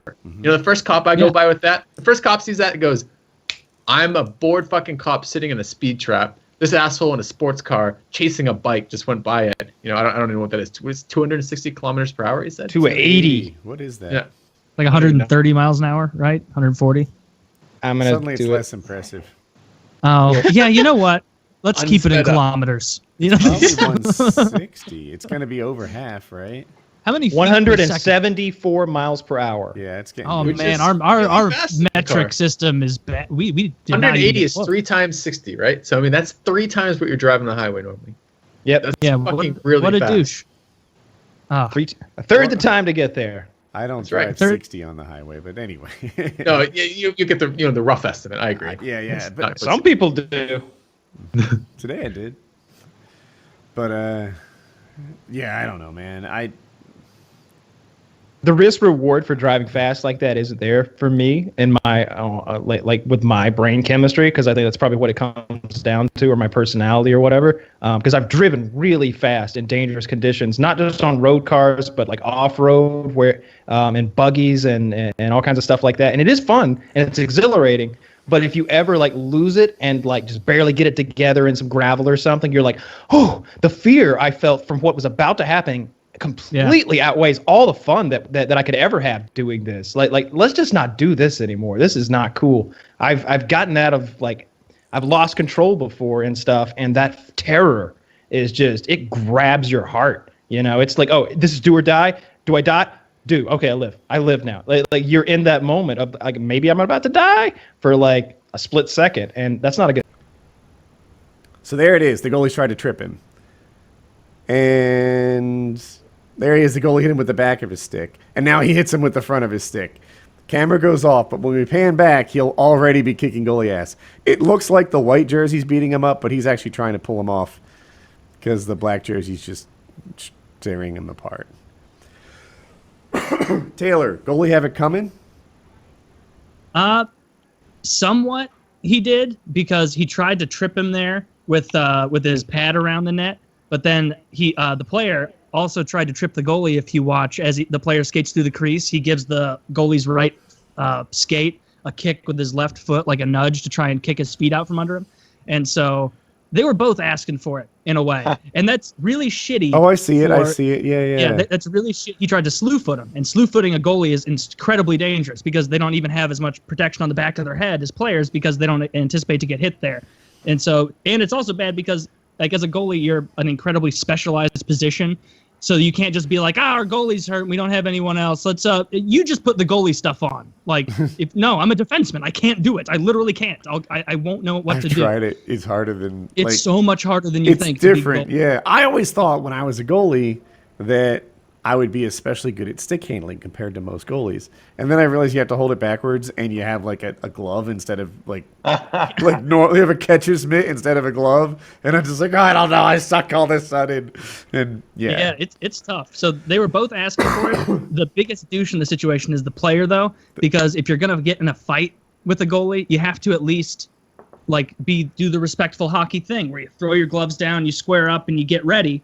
And then you go at it. All he did was just tackle the goalie onto his back, and it's like, oh, well, this fight's already won. Like, this guy can't get up in this position. I weigh too much, and his pads are too heavy. And usually you don't hit players who are down in hockey. Usually, once the fight goes to the ground, that it's over. In this situation, that was like the start of it. The other thing, what about third man in on this? Because there was instantly a third man in, and of course you protect your goalie, but you also never third man in. That I don't know where I stand. No, that's just it. That's why he did that, because there's no squaring off to fight with the goalie. The whole other team jumps in. You cannot. The goalie is the prima donna of the team, man. Right, not if they're a Flyers goalie. Will jump in. So if you want to get a shot on a goalie, it's got to be cheap, because the whole team's coming after you. Hextall, Snow, those guys would fight like regular players. That was a different era. Like, Hextall was a monster, and he loved to fight. Patrick Waugh loved to fight. A lot of those older goalies like to fight. Snow. But Anthony's right in that I spent so many years playing goalie. It was nice to feel like a chick at a bar, where if anybody does anything to you. Like I could be totally shitty, like in my crease, just like hacking with my stick on someone's legs, and they're like, ah, fuck! Like, and then if they turn around and do anything, push me, it's like immediately a ton of white knights, like, hey, get away from our pride and joy. We're here to handle this for him now, and it's like, oh, you guys, you shouldn't have. And it was nice to feel protected. But you're right, like you need to, if you are gonna square up to a goalie, you need to know that it's a goalie that, like when Hextall fought, the Flyers goalie that Woody's referring to, when he fought, the Flyers knew, like, all right, let's not invade Hextall's fighting space because he will be mad. He wants to fight. Like, he wants to fight. Let's Garceau, not ruin it too. for him. Not just Hextall. Yeah. Flyers, they're bad motherfuckers. I They want to were. hear the Canes led the league in penalty minutes this year. I think that's true. The Or was- Calgary Flames, not the Hurricanes. Oh, they might have been second, and they were number 1 in penalty kill, something like that. Maybe I'd have to look it up again. Yeah, the Flames this year got this new guy, Kachuk, who's the son of Keith Kachuk, who played on the Blues for years, and he immediately came into the league as a complete piece of shit, just being so dirty and everything, and like single-handedly made Calgary a team last year who had like one of the lower penalty minute teams, and he just boom soared them right to the top of penalty minutes. But anyway, Kyle's back. And I can see that look on his face saying, what have you done? This is my reading look. I'm reading intensely, looking for the You're wearing AMA a questions. You're wearing a Blackhawks. I've got one more topic, though. Blackfeet gonna stomp all over you. It's gonna be rough. I put my my Probert. bracket together for the NHL playoffs. Actually, the Hurricanes were first in penalty minutes. They were. Oh, Yeah. I'm wrong then. I thought the Flames were first. Yeah, no, and they were But- sixth. Yeah, no, and they were but- sixth in penalty kill. So Yeah. Go ahead. Sorry. Probert, did you see they scattered his ashes? Yeah, Bob Probert. He was a notorious fighter, and For the Red they Wings. spread his ashes in the penalty box. It was really cool. They were like, I tell me if I have this part right. Were they retiring Joe Louis Arena? Were they like just closing it down or something? Yeah, so Joe Louis Arena, where the Red Wings have played for a super long time in Detroit, Yeah. they're shutting it down, moving to a new arena. And so they did it at Joe. His wife hadn't planned on doing this or anything, but she had a locket with his ashes in it. And they did like this ceremony, maybe last game or something at the arena. And sort of spur of the moment, she was like, like I think this feels right. And she spread his ashes in the penalty box. Oh shit! Am I the only one who holds for eternity? Am I the only one who holds no like respect or regards for ashes of a person? Like they handed me the box of my grandma after she was cremated, and it looks like a Chinese takeout box, but like bigger. Like maybe 10 inches by 10 inches square and then tall. And I was just like, this isn't my grandma. This is all that other shit y'all burn up in there. Like I don't care what we do with this particular. I could dump it in that trash can over there. Oh, man. What we did is we took it to her grave and buried it there, by her head marker and everything. But if it were me, I'd be like, fucking dust bust me up. Like, just fucking throw me anywhere. Like, throw me away. I don't get it. And she should have really held on to that locket. Throw me in the trash. My personal theory is a locket full of ashes was not her entire stash. Right? Because don't they give you like a cubic foot of someone? I feel like she could refill that if she wanted to. That's true. He was a big man, so there's more ashes. That's science. Good point. Yeah, I mean, who gives someone a pinch of ashes and like that's all you know get? what? I bet the guy who collects the ashes after like week 2 is so fucking jaded that he just has like a pile of anonymous ashes that he has that he just scoops from the thing in there. Just ashes, like because they're never gonna know. So They're gonna be like, I this have a doesn't smell story like his about shampoo. that.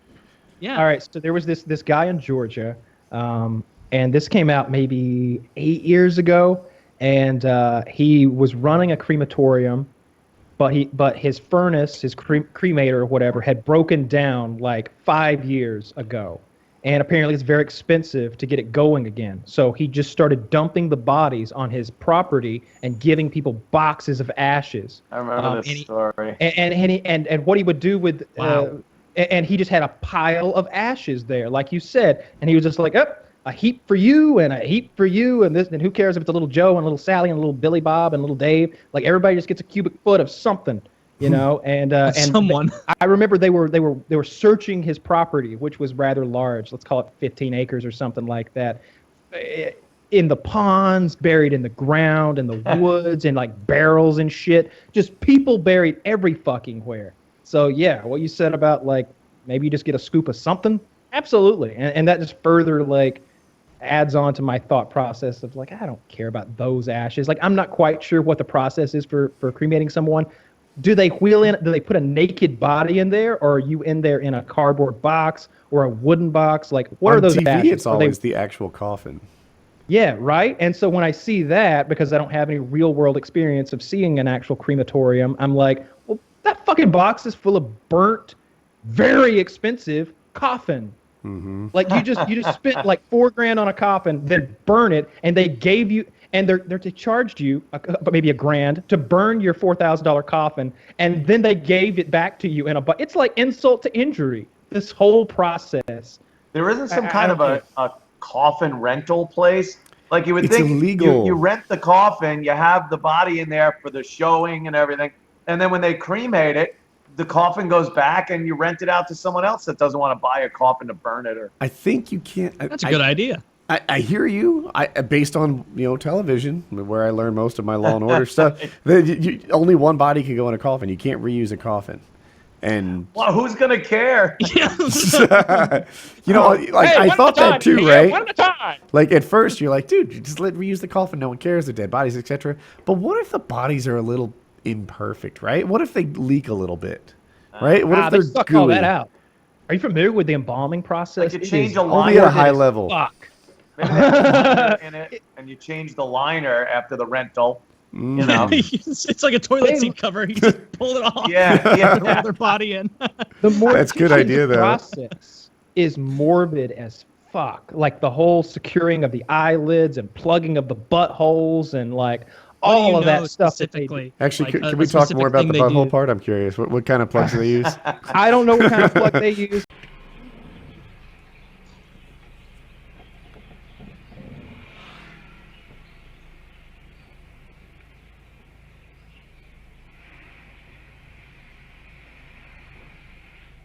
So far, so good. Nobody's been hit yet. This guy's backing his car into like a oil change place, one of those bays, and there's a mechanic sort of guiding him in. Oh man, he's about to pick up speed, isn't he? Good idea, mechanic. Stand directly behind it.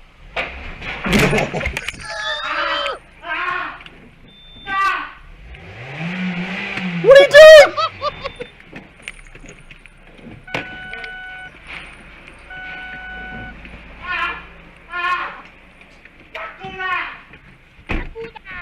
I don't want to be racist, but is the driver possibly Asian as well?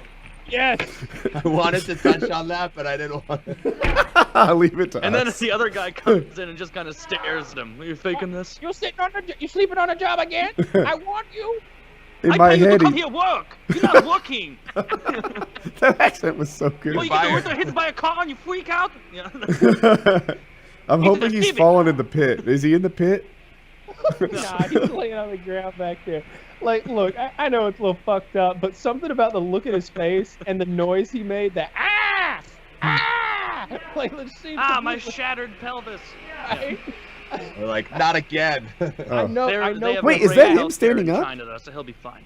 No, he ain't standing. He's the one laying on the ground back there out of sight. Yeah, he's out of sight on my screen. Yeah, Kyle, when you said he's fine, you just meant he's not dead. I just meant don't think too poorly of me while I laugh at this man get crippled. Hey, the likes to dislikes ratio wasn't too bad, so. Hey, I'm standing by that. 1,400 up, 300 down. 1,400 people were like, I'd like some more of this. Okay. Let's do Make this a weekly series. Can we get my recommended videos filled with injured people in car accidents? I'm just like, I gotta watch it again.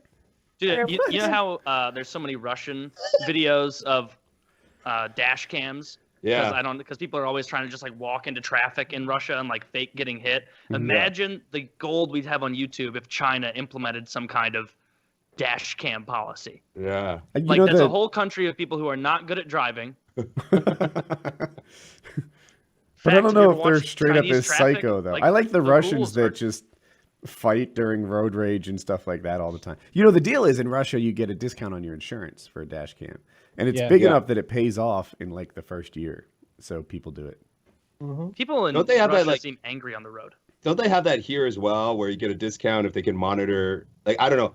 I'm in Yeah. Canada, right? Yeah, and like if they put a tracker in your car, basically like they'll be able to track like your speeds and all this other shit, but you actually get like 25% discount off your insurance, which is good. But if you do something stupid, or I don't know, I'd be paranoid to ever go over the speed limit, because I'd be like, oh well, maybe they have like a direct connection to the cops, and they're making their 25% off the cops stopping you and giving you tickets. And I don't know, like I would just always be like, somebody's monitoring, like knows where I'm going at all times. I've been planning a murder for quite some time now. Like, how do I get my drugs, right? You know, without, you know, anyone. Exactly. You Or can't what if do you any just wanted drugs, to? What if you just wanted to horse around in like an empty parking lot late at night? You're like, you want to see me Do do a a donut? donut real quick? Like you know, that's innocent enough. Yeah. But all of a sudden, that guy from Allstate's, hello.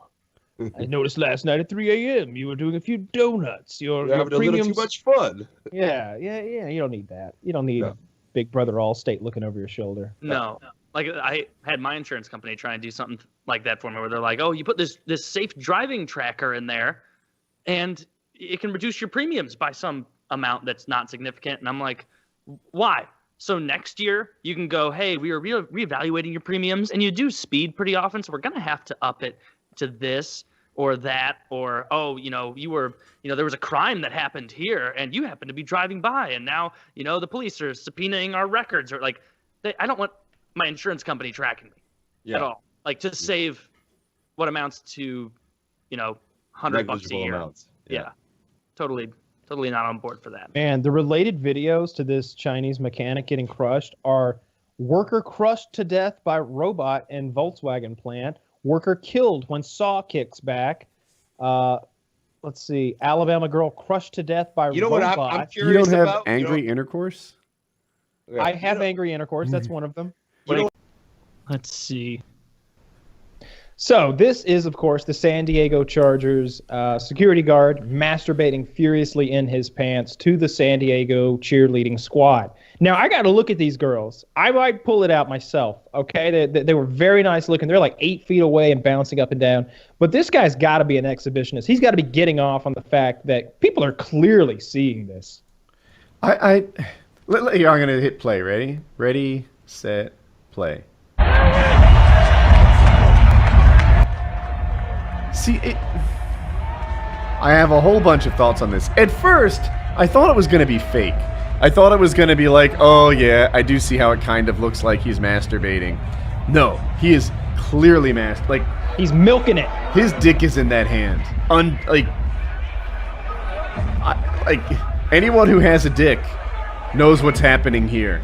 Yeah. You can see his knuckles wrapped around his dick, rubbing through his thin little pants. That can you? You can see his dick giving himself.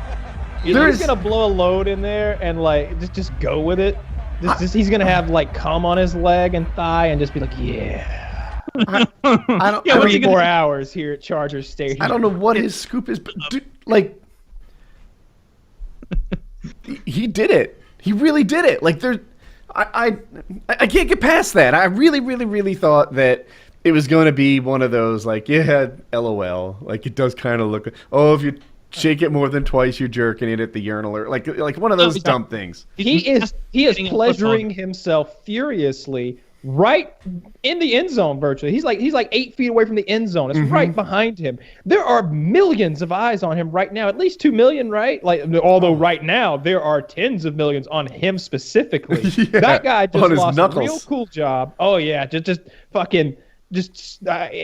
What was he thinking? Do you think what is he thinking right now? Let's talk about that. What is he going through right now in his living room? Is he worried You remember about? when you were like 5 years old and you'd play hide and go seek with your parents, and you'd sit in the corner and you'd cover your eyes because your ability to perceive yourself was contingent on your own eyes seeing yourself, and because you don't have self-awareness. This guy's masturbating like a 3-year-old would. He can't see his dick being jacked off, and so he thinks everybody else is just so distracted by the football football, which doesn't have frequent breaks where people wander. You know, it's unreal. And if you look at the video, he's like 10 feet from chicks who are having to dance, and they're chicks, and so they're clearly they're gonna notice a guy masturbating nearby. Yeah, they got a lot on their minds. Maybe that's true, but good God, this guy deserves to get fired. But I kind of feel bad that he's getting roasted. Can I just say though, like if I saw a female, if I was working, right? Like let's flip the script here. I'm a construction worker, right? I'm over here with my hammer wrench doing whatever, and I look over there and there's a female security guard just like staring at me as I like do this job. I'm just like, yeah, that's right. All right. Yeah. Like, so I think these cheerleaders have a similar thing. They're like, we're really putting on a show today. Becky, look at him. He's I bet he's got blisters on the back of his hand. Yeah.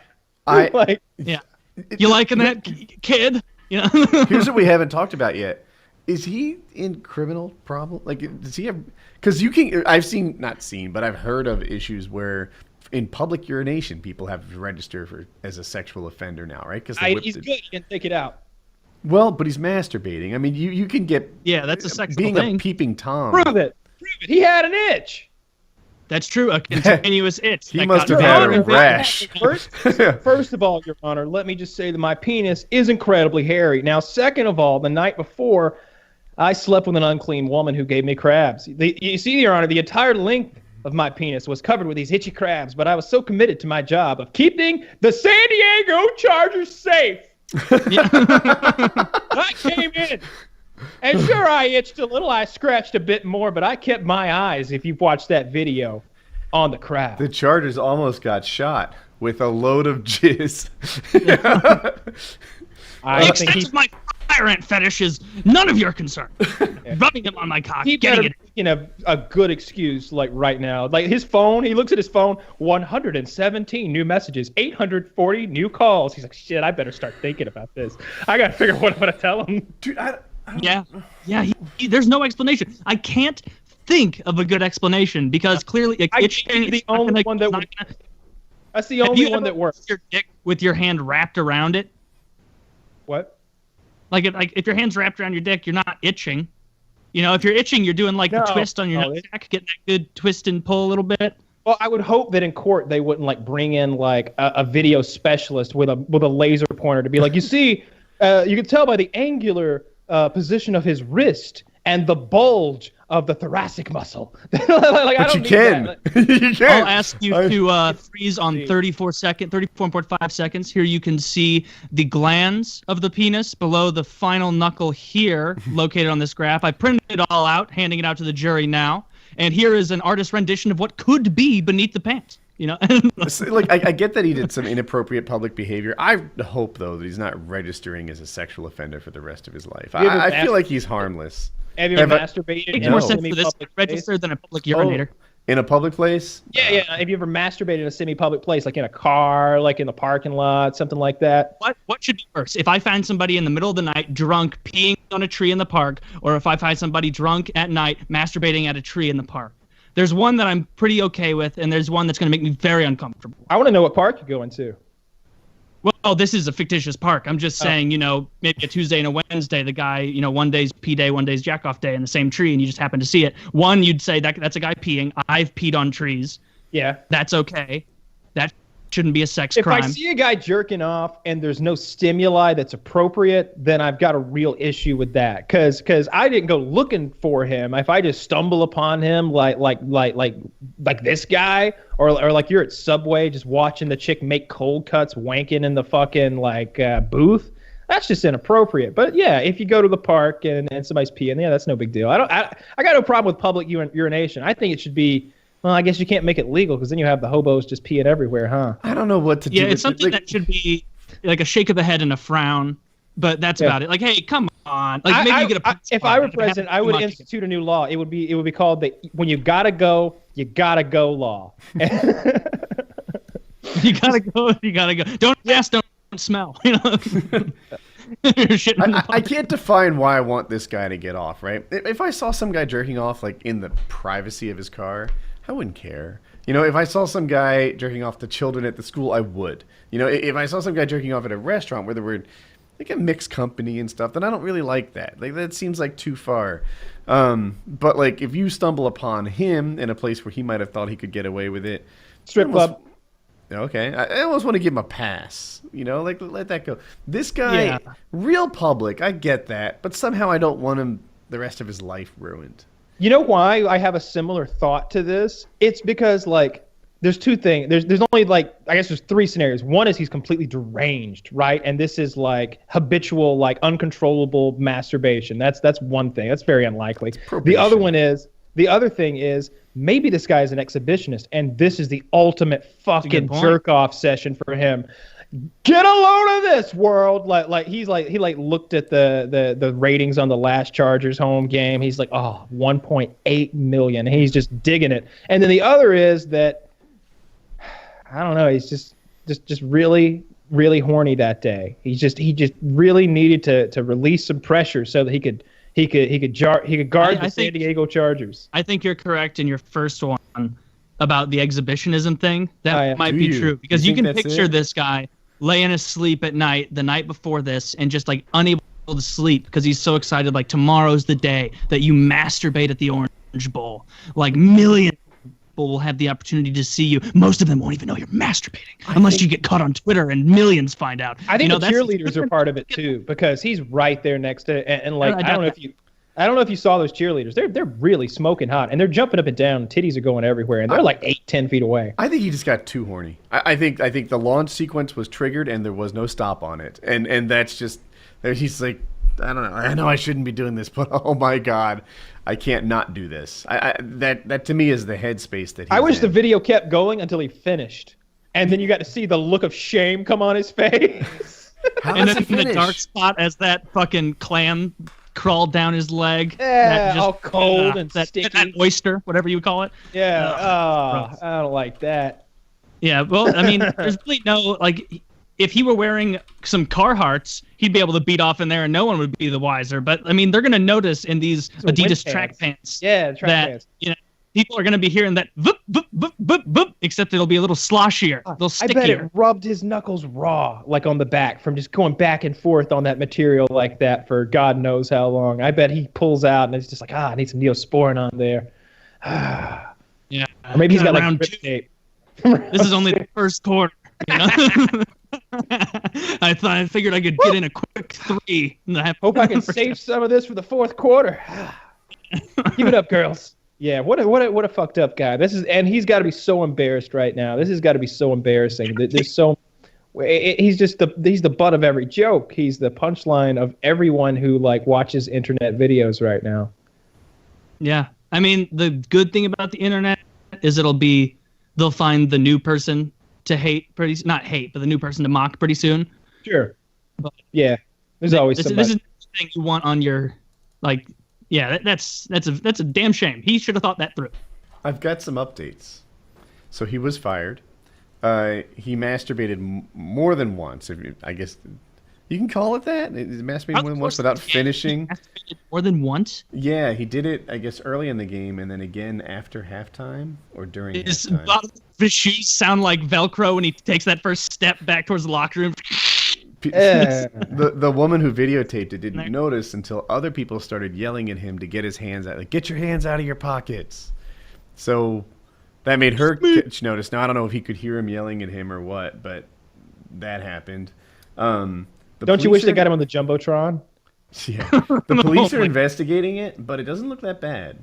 The man could face charges of committing a lewd act in public, a misdemeanor punishable by up to 6 months in jail and a $1,000 fine. So one would guess what there is to be investigated by the police. Like, probation, and the police are still looking at it. I think there's plenty of evidence. It's all over Twitter.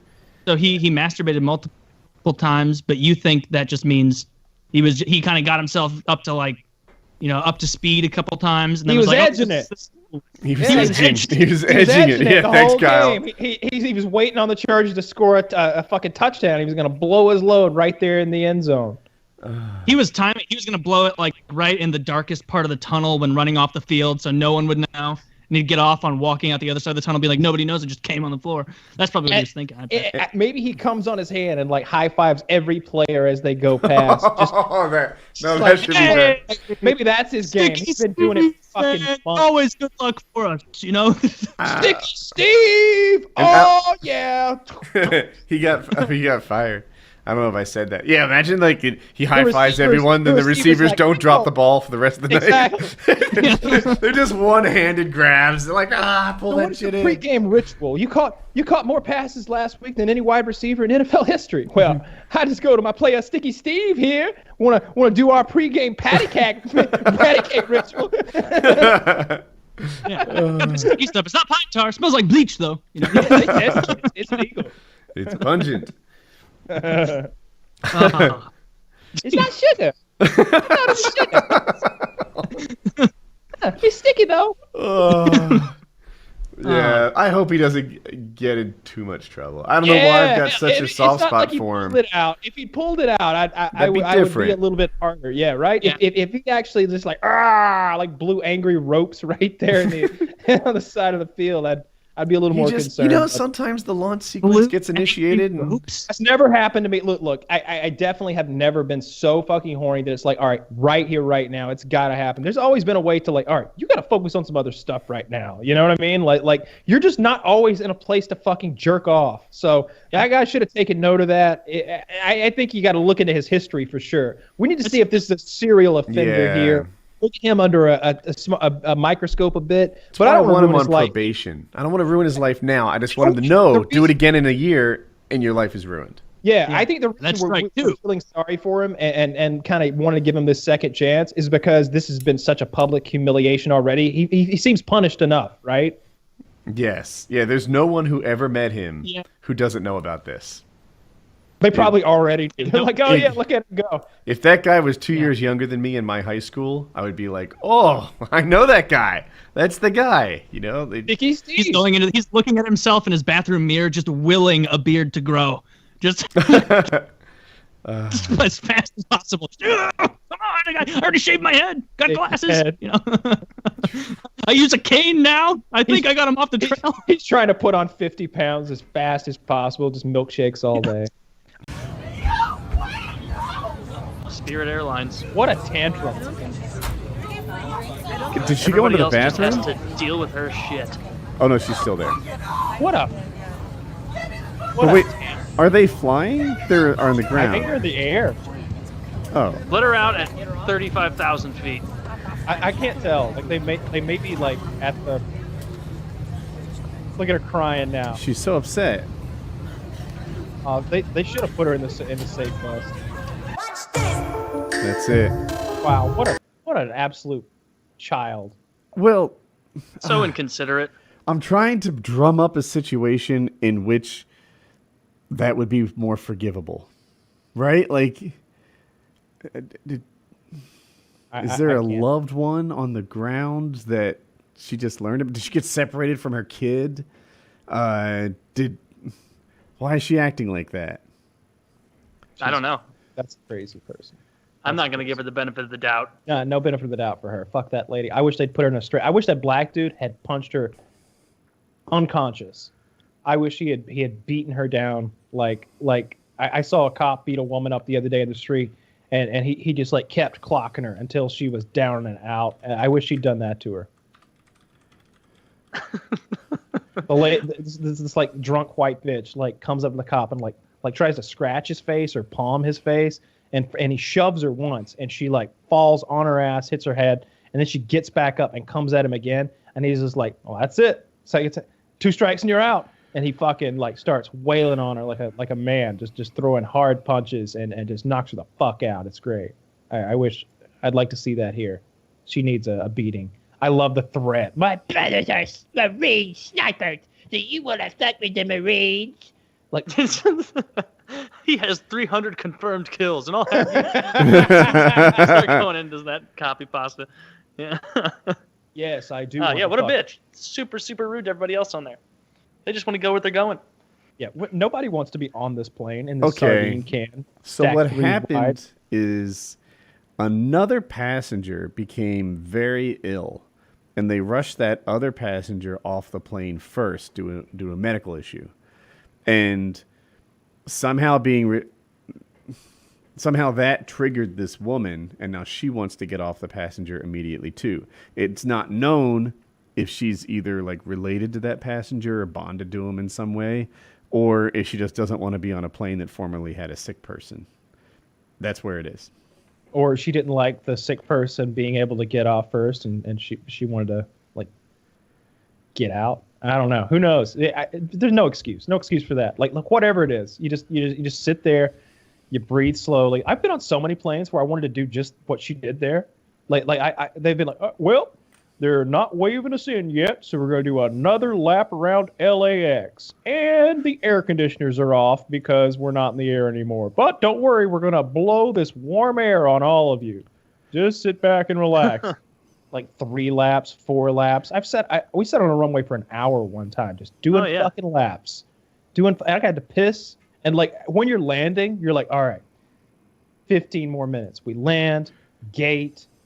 You know, there's that bullshit shuffle show of everyone getting off, and then I'm out of here. But then they add an hour to that, and like mess with those expectations that you already had, and you got to piss, and like there's no way to piss right now, and they keep lying to you, telling you 10 more minutes, 15 more minutes. Really, I wanted to scream. I sat there like a fucking adult, like everyone else, because we all paid a ticket price. I found out the rest of the story. I went to another article. Apparently, she's a military veteran, and she suffers from PTSD. And she had an 11-year-old on the plane. I don't know. She was thinking of her 11-year-old son. She had some sort of post-traumatic stress disorder, military freak out, and emotionally needed to get off the plane. Bullshit excuse from her. No, like she wasn't having a PSD freak out. She was just having a freak out. She was just being a cunt. Like she wasn't afraid there. She was just angry and frustrated at having to wait. And if she has an 11, I feel like the 11-year-old is like thrown in there. Like, and I'm a mother. Like, where's the 11-year-old? He's not on that plane. He's with some other parent. Whoa! Let her off the plane. This lady shat a kid out of her twat. Like, I don't care. I got no. That lady's white trash. You could tell. Like, I'm more sympathetic. Yeah. Everybody wanted off that plane. Everybody. They did. Off. You know what? I had a friend who suffered from PTSD, and it impacted him every day. Like he couldn't sit with his back to the restaurant door and feel safe. You know, he needed to face that door. He needed to see it. He's always armed, always looking at I don't know, just on edge every second of his life. We were camping one time, and I slept in my truck, and I turned it on because it was hot. Freaked him out. He had a real chilling episode. I don't know. I'm just I've been exposed to PTSD, and I feel for her. That's all. I don't. They should have beaten her and put her in the straitjacket and made her be the last person off the plane. The flight attendant should have been picking up old peanuts and discarded like Sky Mall magazines before she got off. Like, all right, we got all the trash off, almost all of it. Come on, ma'am. Yeah. It's funny, but it's mean. Yeah. You just described me. Yeah. So anyway, it's been over an hour, but that's where it is. She's just got a little bit of the crazies because she's had a rough time. I hope she's dead now. We'll check in next week. Yeah. All right.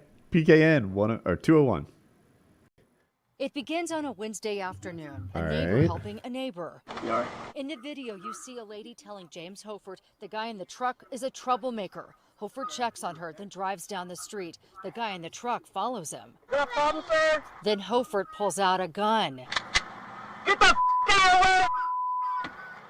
Wait, why is he upset with this person? He's a troublemaker. Hofert takes off after the truck, turning on his flashing lights and siren, racing through northeast Albuquerque.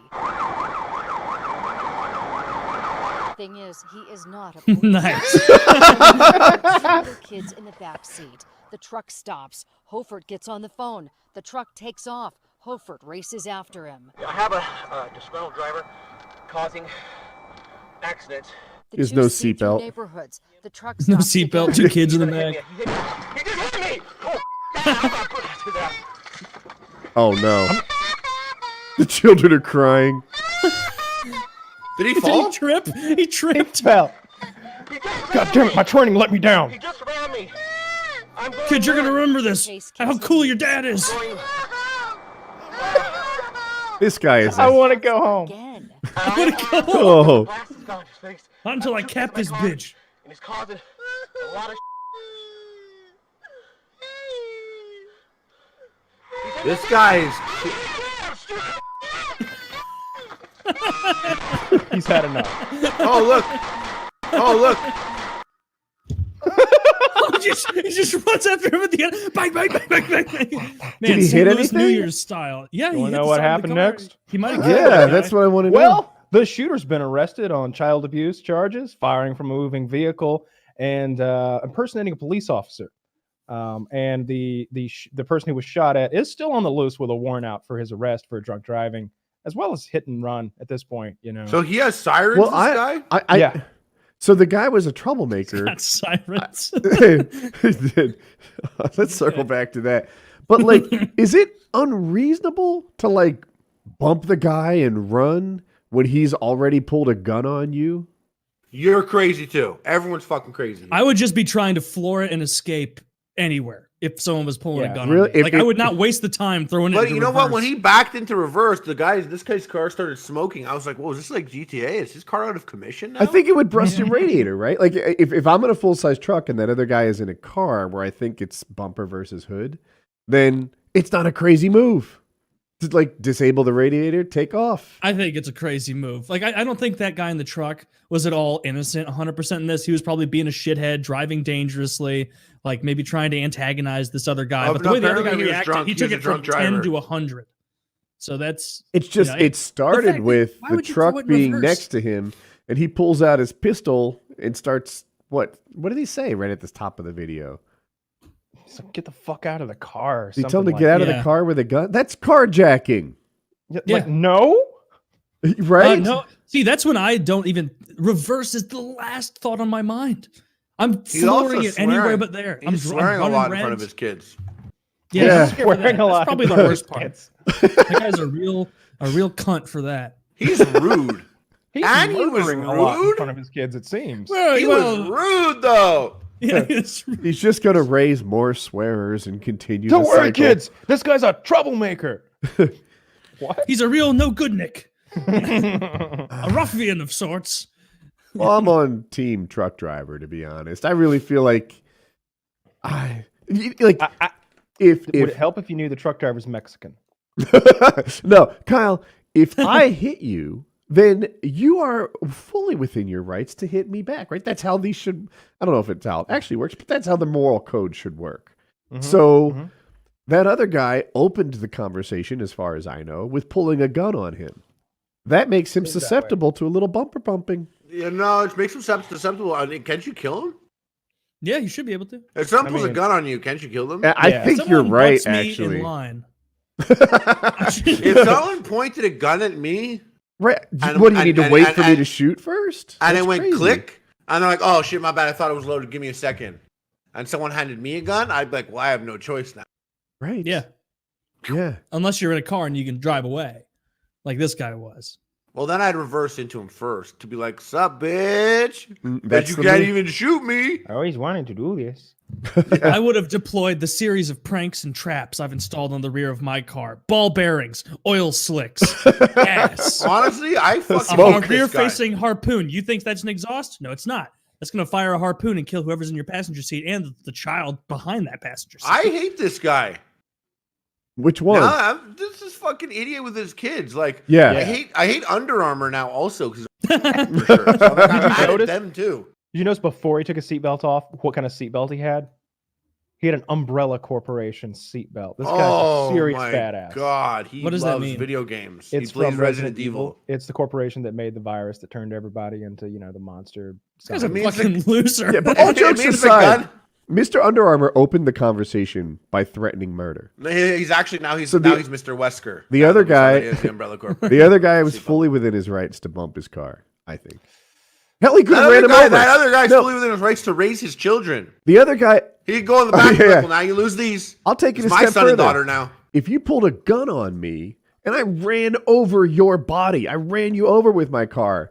I might have a pretty good argument that that was self-defense. If you're in No, front yeah, of the car, if they're yes. standing in the road and they're pointing a gun at you and you're like, ah, and you run over them, yeah, you're fine. I think you should be hunky. You should get a medal. You should get a key to the city. But this guy, like, maybe not talking morally, but as far as just like being a not retard, you don't take the time to throw it in reverse multiple times. You fucking gun it. You get as far away from that maniac as you can. I'm like looking up on fucking Waze app where the local police precinct is, so I can pull into there and hopefully Being a they not fix retard is not how I operate, Taylor. it. Oh, then we agree on one thing.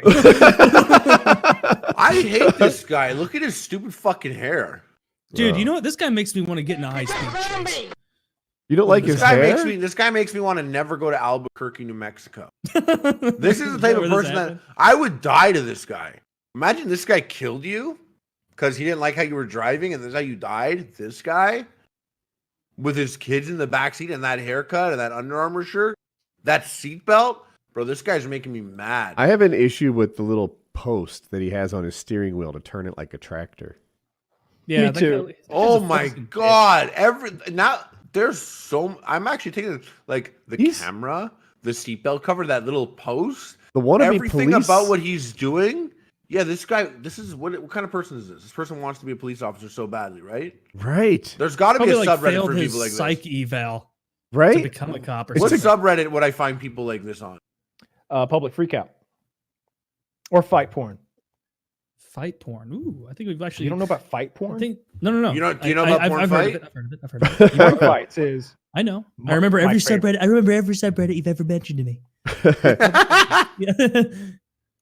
Lots of people are talking about fight porn. I say it's a little egregious, but also funny. Porn fight's hilarious. These women, they start off grappling and then they fuck each other. And I'm like, is this my kink? No, I don't think so. No, I was masturbating before I came in here. So. I came in here. Ow!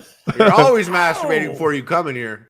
Man, Yeah, that feeling is still my heart. Slow down. I love the women cry, right? That's the hottest thing they can do. I know, but it's a Smile, horrible cry. feeling. You know when you cry and your nose runs too? Yeah. Does your I pussy was- get wet? Okay, so. Oh yeah, it's so Jesus. So, About especially 350 miles. Now check out. Here's a cop, and what I want you to watch in this is this guy is fleeing a break-in, and a great cop. Oh yes. In my opinion, does an amazing tackle on this guy. But there's another cop, and wait, dude, you're watching it, aren't you? I didn't. You didn't say pause at zero. Pause at zero. Pause at zero. And when we watch it together, I want you to pay special attention to the cop that's overexcited about using his taser. And then afterwards, does everything he can to hurt this dick. It's not a perfect example because the guy is a dick. I think he's guilty of this break-in. But let's watch it. Are you guys ready at zero? Yes. Yep. Ready, set, play. All right, so he's got an So army. he's on The a perp bike. has an army shirt with the sleeves cut off. And I think he's in riding too high quickly gear or away something, because he's looking at his gears. Awesome And he just got tackle. shit rocked by a cop. They're Yep. tangled up in the bike. The cop is working to subdue him. All right. And this chunky motherfucker.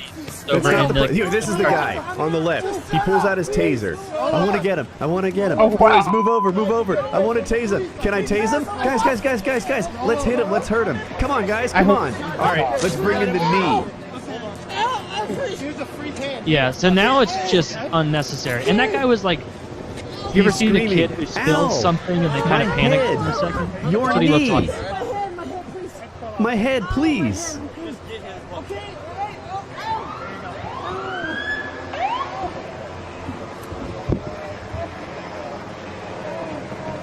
I mean, I don't feel that bad for him because he was stealing from somebody's house. It's not a but- perfect example because the guy's he just broke in. Yeah, I he assume was it a was piece at of home. shit. Yeah, he was a piece of shit.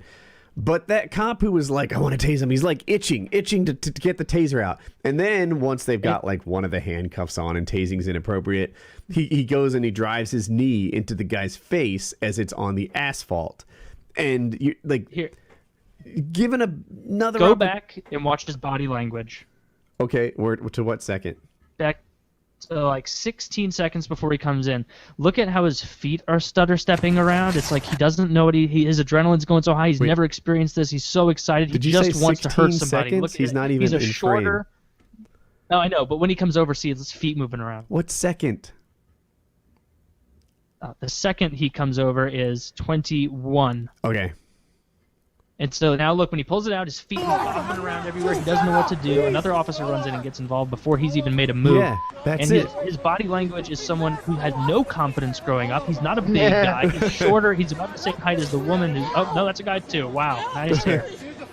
And so he's just a shorter, shrivelly, not very, bulky guy. And so this is just a stereotypical cop who probably got into it because he was bullied, and now he feels like he has to compensate for it by being, Joe Badass all over the street. Even when he didn't do anything, he just ran up and then stutter stepped around like a toddler who dropped his toy and doesn't know how to that pick first it up. cop. He needs an adult to help.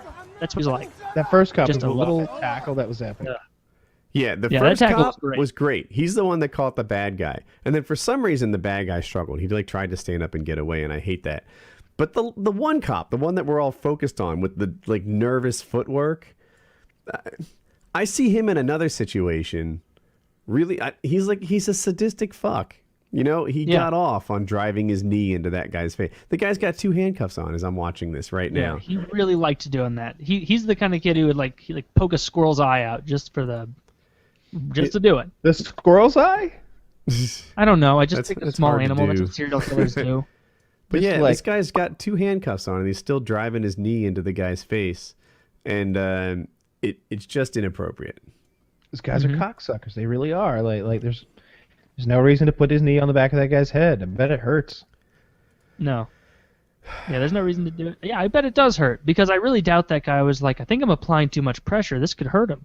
Oh no! I think he was probably thinking, he's trying to hurt. I want to hurt this guy because I'm not a real man, and my wife probably fucks other men when I'm out here, and I'm really insecure in myself. You see that body? You see that body? My cock doesn't get hard, but I'm showing this guy. Look at this. I'm 5'4" of pure pasty man, and I'm gonna show everyone. And it's just, what a dick. He's the kind of guy who would write you a ticket for going 3 over.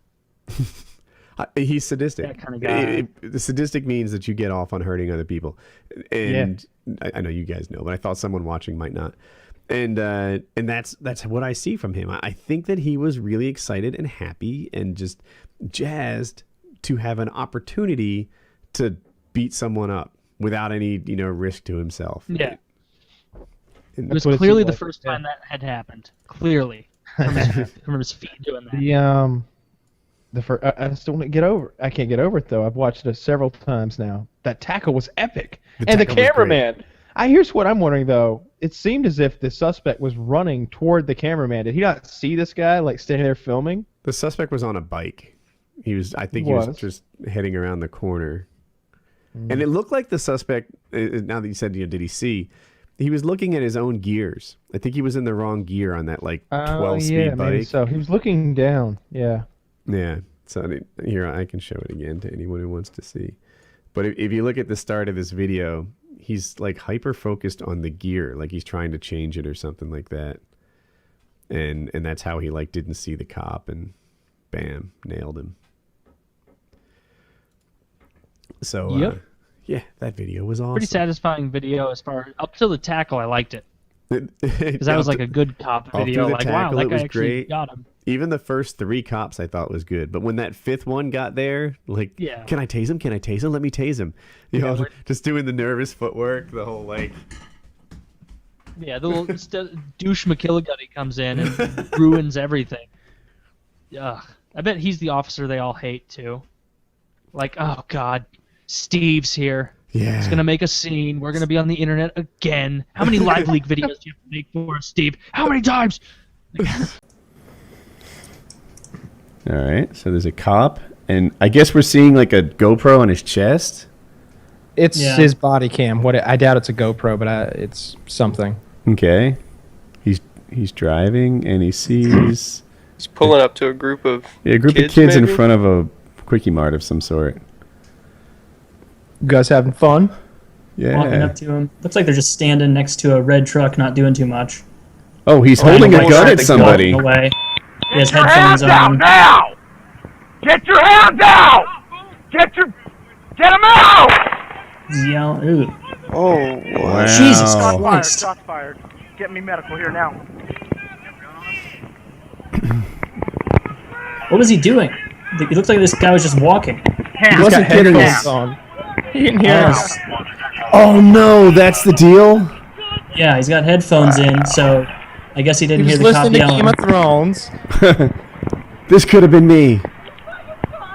Yeah, that's Jesus Christ. Did you guys notice anything prior to that? Yeah, happening he near the wasn't store? getting his I didn't hands notice out. anything. God, Hashtag justice for Dylan. I pushed it. Yeah, Oh, good. this guy I is think they panned covered him so in he blood. can bleed out right now. Like, why does nobody? Like, that to me is the worst part. Like, why aren't they putting some pressure on the wound instead of like put his hands behind his back and rolling his belly? Yeah, they don't even give a shit. They're just standing there watching him die. Like, at least do something. At least try to help. I think the guy's just dead anyway. that's terrible. Yeah, check them out. Yeah, I think he's already dead. Thank God they... Yeah, look at how much blood's under him.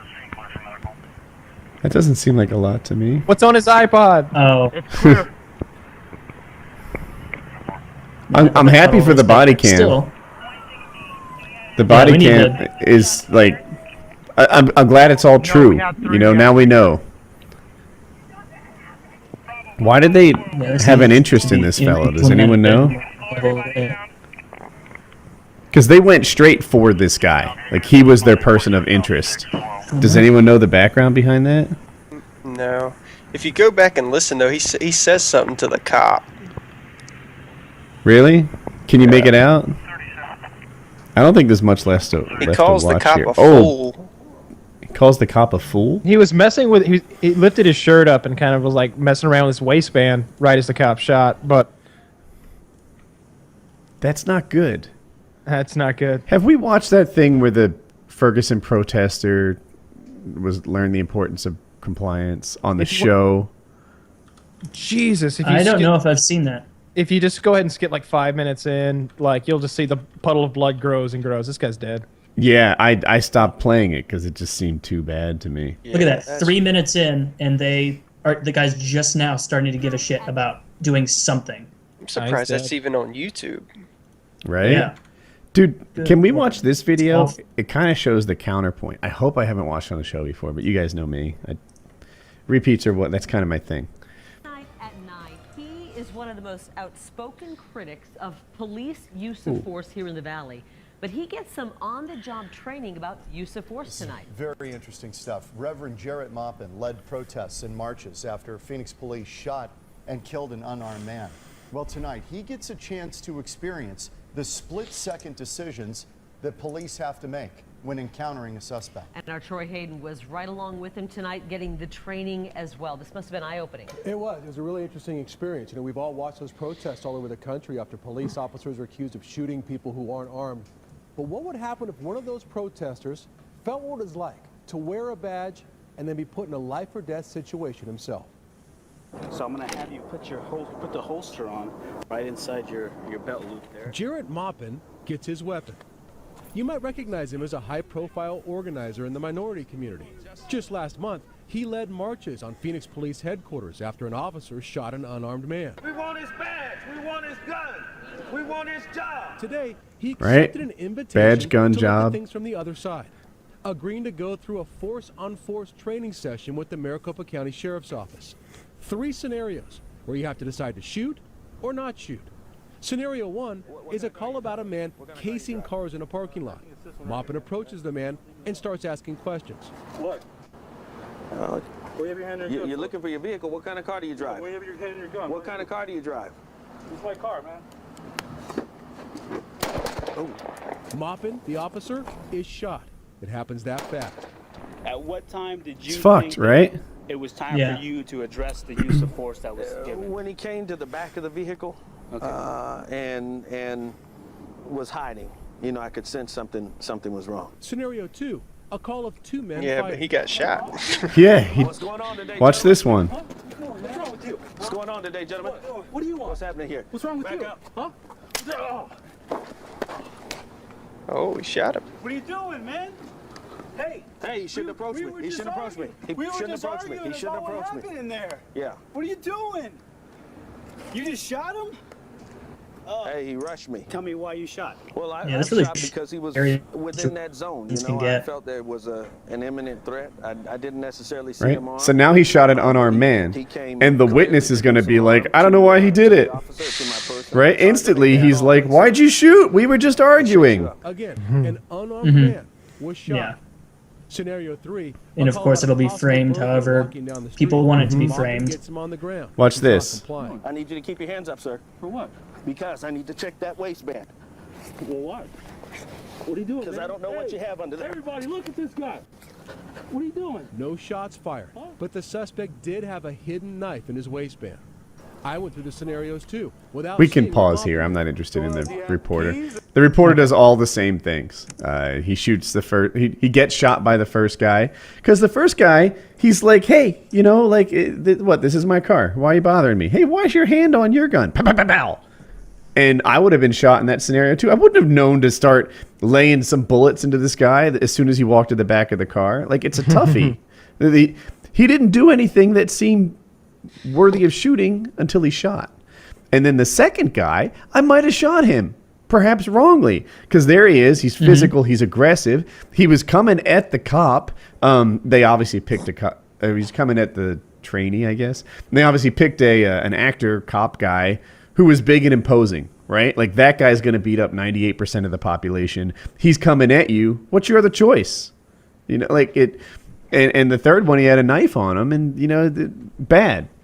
So, circling back to the video that Kyle shows, this whole Justice for Dylan thing, they're like, hey, get your hands up, get your hands up. What are you doing? Like, they're yelling at him. He's not hearing the instructions because of the headphones, I guess, and he gets shot. But, dude, compliance is paramount. It sucks with the headphones stuff and everything. But if that was me, I'd have been like, you know, hands up. Whoa, what's wrong here? You know, is there a handsome person with an APB on him or something? Like, why are you after me? We'd work it out. But you know, this guy played tough. And I'm looking, I'm like, get your hands off your waist, right? Everyone watching this video, the first one anyway, I'm thinking, get your hands off your waist. If we go back to it, I'm going to play it again. Yeah, you can see that he kept his hand on his waist for a little too long. And of course, that arises suspicions from any police officer. And he was constantly walking away. He never stopped. Comply, man. Yeah, he's literally got his hands like in his pants under his shirt as I'm watching this thing. And he like lifted his shirt. Right as the cop pulled the trigger, he lifted his shirt up. Turns out he's unarmed. And I guess you could. Oh shit! I just played that again and I didn't show it to everybody. I'll do it again. Do you guys want to watch it with me? You can start at 26. Okay. I'm good. I don't want to watch that again. Yeah, it's really upsetting. But I'll watch it again. I ran the gauntlet. I see exactly what you mean. Yeah, there he is, the cop. There's two cops with guns on him. Hands out now! Get your hands out! Oh, first time through, I didn't even notice the guy on the right. I thought he didn't see any cops until the first time. Shots fired. No. Or until the guy directly behind where he was walking. The cop is screaming, get your hands out, get your hands out. He's keeping them in, like, under his shirt, in his waistband. He said it twice. There's two policemen with their guns pointed on him, and he didn't comply. Now, I hate the compliance bullshit. I watched another video, I don't think I could find it quick enough, where there was a traffic accident, and the cop is screaming at people to get out of the road, get farther from the road. There's people on the grass, like, not on the road. Get into the woods. You know, it's just... And he's doing it for their safety. But there's a part of me that wants to be like, it's my right to be stupid. Stop screaming at me. I haven't done anything wrong. Knock it off. I'm not, instant compliance with everything a cop says. But when a cop has his gun on you and says, take your hands out of your pants... That's in everybody's best interest. That's a cop saying, I don't want to pull this trigger. Start complying. No one wants it to go down like it did. He's not happy about how this is, and probably the dead guy isn't either. But yeah, that just turned out poorly. Like, I still think that was premature to shoot him, especially given, like, what were they following him for anyway? Like what? That's a good question. But the premature thing, that's why I watched the other video, right? Yeah, it's like the guy Yeah. behind the van. Yeah, It's or the so truck. hard to tell He until you're in literally- a situation like that. It's easy to pass judgment if you've never been pressured immediately like that in what could be a life or death situation. Yeah, the van thing, right? That guy, he didn't seem dangerous to me. I didn't recognize the danger until after I heard the bangs. You know, it was like, here's one of the safer ones.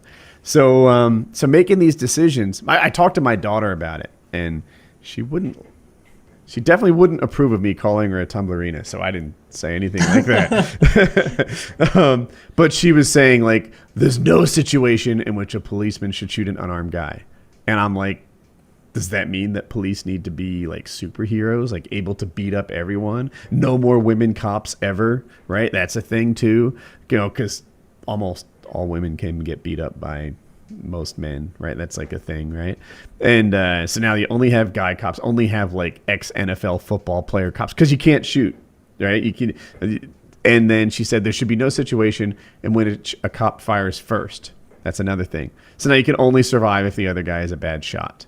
What else was she? That's clearly a very far left perspective on this whole situation. But unarmed is almost misleading in some ways, because it's like there's no way to tell if someone's unarmed just at a glance. That's why there's concealed carries. Like nobody's walking around with AK-47s strapped to their back unless you're in Somalia. Like you don't know if someone has a gun or not. So it's easy to portray it as though like unarmed is synonymous with I'm right here, totally unarmed, announcing my presence.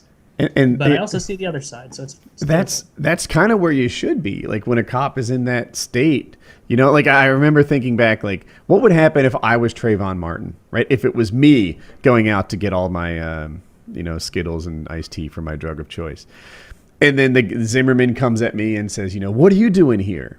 I have to imagine that Trayvon Martin didn't come back and say like, oh, settle down, I'm going to my uncle. He lives right there. You can watch me go in. You can meet him. Like just everything is cool. I don't know what you don't think so. No, I don't think so. I don't think you said that at all. You said "fuck you, cracker." Things escalated from there. Things escalated on both sides, right? Zimmerman's been in trouble half a dozen times since then, and I fear he's not the guy to really hitch your wagon to as innocent shooter, but. Something went wrong in that conversation that it escalated to a fist fight. Trayvon Martin started beating the fuck out of him, and then he shot him rather than take a badass kicking. And that appears to be how that thing went down. If I was Trayvon Martin, it wouldn't have gone that way at all. I'd have said, settle, bro. We're all good here. I'm just going home. And I would have. And it would have ended right there. So, de-escalate, people. What's wrong with you? But good video, Kyle. Yeah, I just saw that on Reddit. That looked gruesome. That was terrible. I feel like I've said this before, but like, I wouldn't have shot that guy. I guarantee I wouldn't have done it. I wouldn't have pulled the trigger unless I saw a fucking gun. I feel like I just wouldn't pull the trigger unless I saw a real fucking gun. Like not a pellet pistol either. Like it would have to look real. You couldn't like pull out a burrito wrapped in aluminum foil and like make me go bang bang bang bang bang bang bang bang bang. That's a pretty high standard when you say not a pellet pistol. Like Yeah, those can look pretty real. I don't care. Like I'd know it was real, or it would have to. If it's a replica, then it's a replica. But if it's got an orange barrel, I'd see it before a shot. I just feel like I would. I just wouldn't pull the trigger until then. And what if it was a real gun with a painted orange barrel?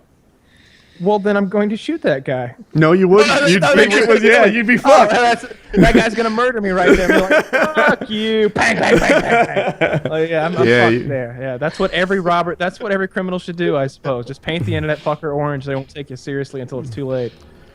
I don't know. I feel like they're just trigger happy, and when I often hear about stories where it's like this cop who has already shot one person just shot another, and it's like, it's not Lethal Weapon in real life, okay? Like this isn't Mel Gibson out there cleaning up like some sort of Japanese triads or something. So he's not cleaning up the triads or something like that. What do they call the Japanese mafia? The Tazuki or something? that's not what's going on. It's not. They end up shooting like just citizens of the community that they're supposed to be protecting most of the time. It seems like. Yazuka. Let me see your hands. Let me see your hands. Both hands, both hands. Keep your hands out where we can see them.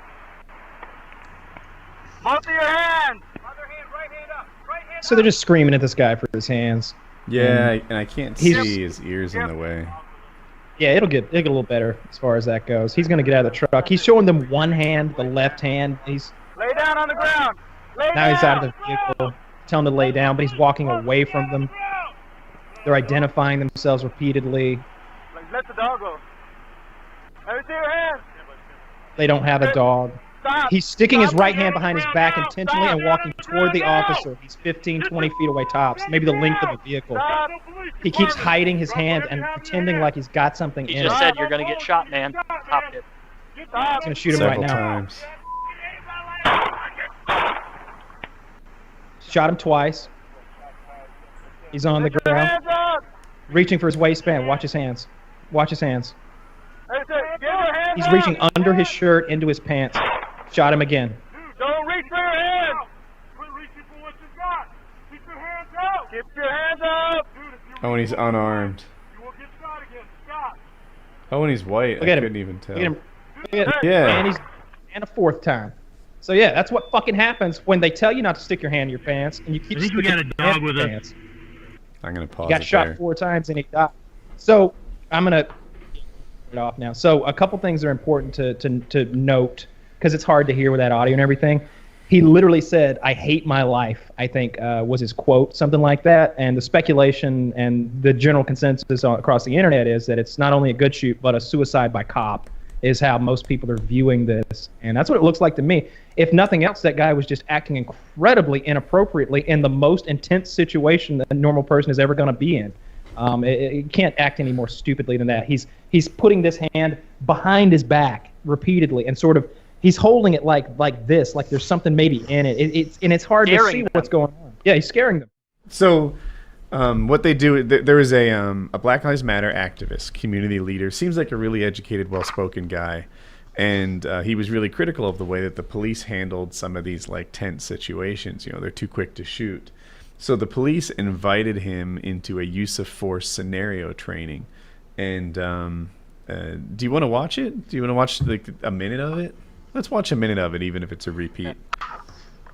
Sure. All right, it's queued up at 47 seconds. This should be about the start. And you're going to see, basically, they walk him into scenarios to shoot or not. Ready, set, play. Right inside your belt loop there. Jarrett Maupin gets his weapon.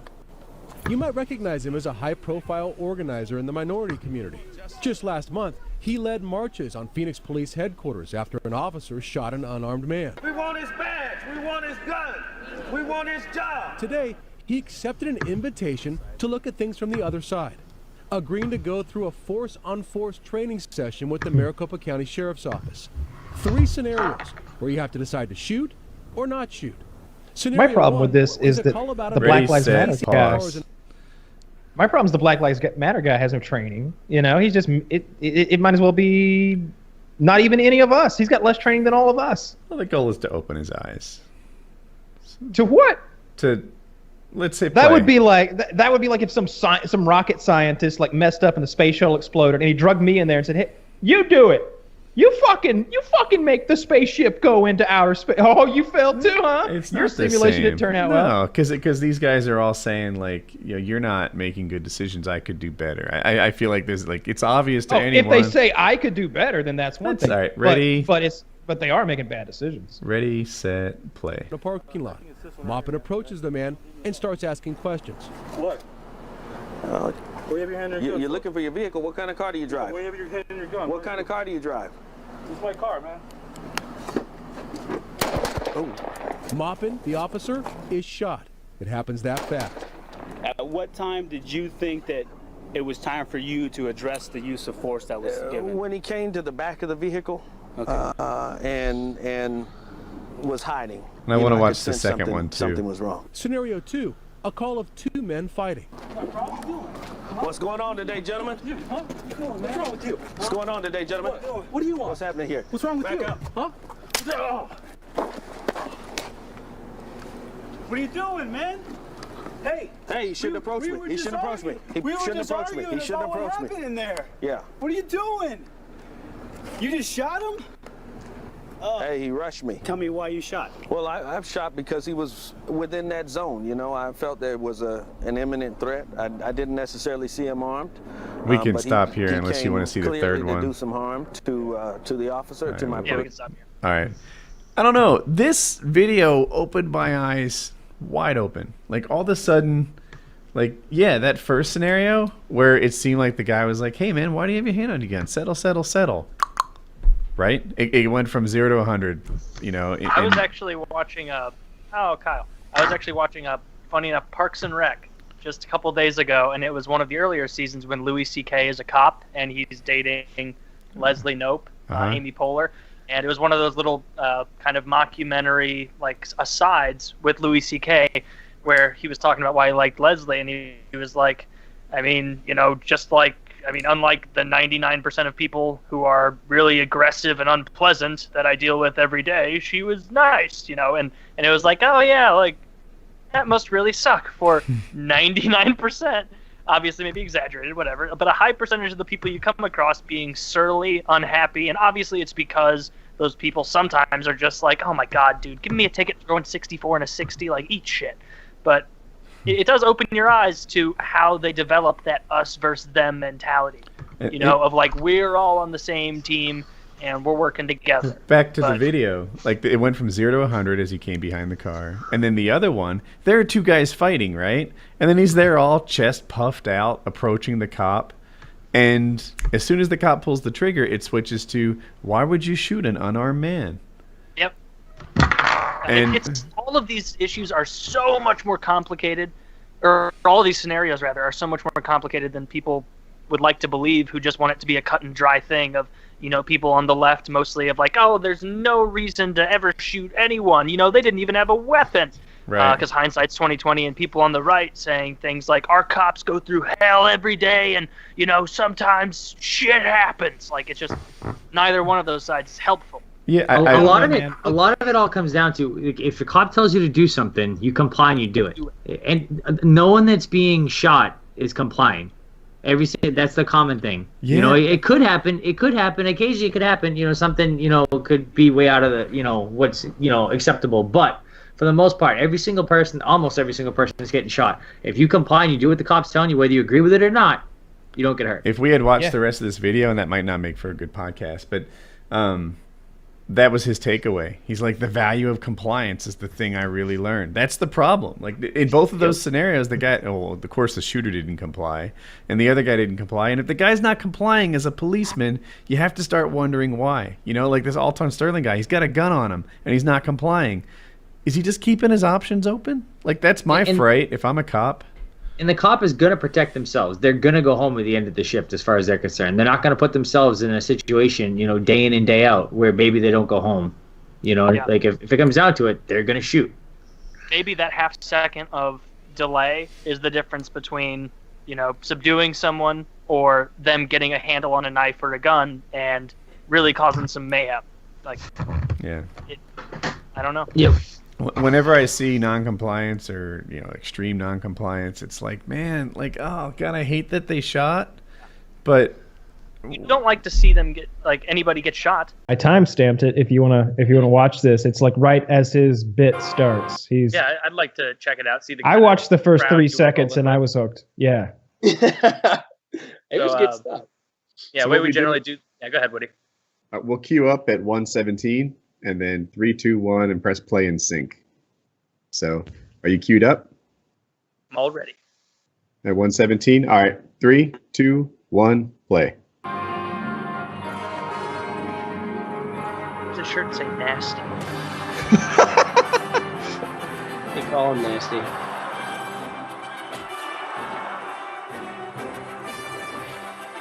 Is this a skill or just negligence? Jesus Christ. Depends how you look at it. He kicked that one dude in the back of the head. Howard loves it. Yeah, we actually went on Howard's show. That's awesome. No pal have fun. Ah, what the fuck? Why Is he do wearing this? a cup? How does he do this? No cup, dude. He's crazy. He's dancing around. I like that bit. What is? Did he make it past this round?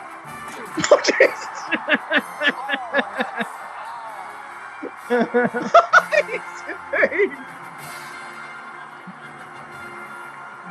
those not watching, they're putting concrete blocks on his crotch and smashing them with a sledgehammer. That,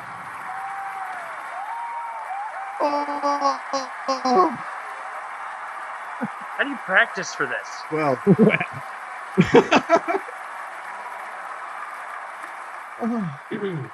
I'm a little traumatized.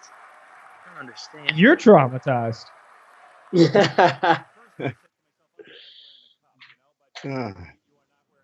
So I stopped it. Did he? Yeah, make I it don't on? need that. Yeah, so me and my older brother helped him. We were the two of the guys on stage helping him. Yeah, we made it all the way to the quarterfinals, and then they brought us back for the wild card, which is right before the final. And then Howard had us on his show. Nice. Wait, so you made it to the quarterfinals of America's Got Talent because this degenerate likes to get kicked in the nuts and have bricks broken. Like how many things like did they realize by the quarterfinals? They're like, do you think if we invite him back again, it's going to be that guy dancing around, getting hit in the nuts? Like, it's like, yeah, I think he's played his whole hand here. Like, people actually vote. I don't know how real the voting is, but supposedly people vote. So obviously the acts that were like music oriented or more skill oriented advanced, but we made it pretty far just on straight entertainment value. Dude, when we went to New York, like standing ovation, like we were probably the most popular act in New York. Don't you know you'd feel bad if you were some classically trained dancer or musician or something? You're up there riding a unicycle, playing the violin, and this guy comes out, yeah, bash my nuts in with the hammer again. Bring on the nutsack guy. This sad truth about life, though, is it's about the entertainment, though. I mean, it appeared that at the end he was erect. It looked like all of that. It looked like all of that stimulation that he was getting. I think the truth here is that he gets off on being punished in that way, and it's all a ruse to make us watch. it may be. That's what I was thinking because in second grade when like he pissed off his little second grade girlfriend or whatever, and she kicked him in the balls, and he was like, usually you're like, ah, fuck, but was he just like, oh, that didn't feel too bad. Actually, I like that. Hey, Billy. Yeah, bring the seesaw over. Yeah, I'm going to put it right here. You jump on it. No, throw Fat Ted on it. Yeah, throw Fat Ted on it. Oh, still good. Oh, loving it. Like it's just an impossible to satisfy kink involving millions of people watching him get kicked in the balls. After America's Got Talent, he can't go back. There's nothing left for him. No. He can have tons of beautiful women going woo as your little nutsack display. I would tune into that Twitch channel every night. If it was like, oh, the horse is on. Oh shit. And just every night on Twitch IRL, just him getting punished. Yeah. I would tune in for 3 minutes once. Imagine this. Like he does a Twitch IRL thing, and if X amount dollars are donated, you hit him in the balls with like a tennis racket, or you get like a tennis ball launcher and shoot him in the balls. And if like Y amount is donated, then it's a baseball pitching machine, and you just keep going up the ladder. And for like $1,000, you castrate yourself. $1,000. That's really for the short con. Yeah. You gotta ruin your business after that, right? Well,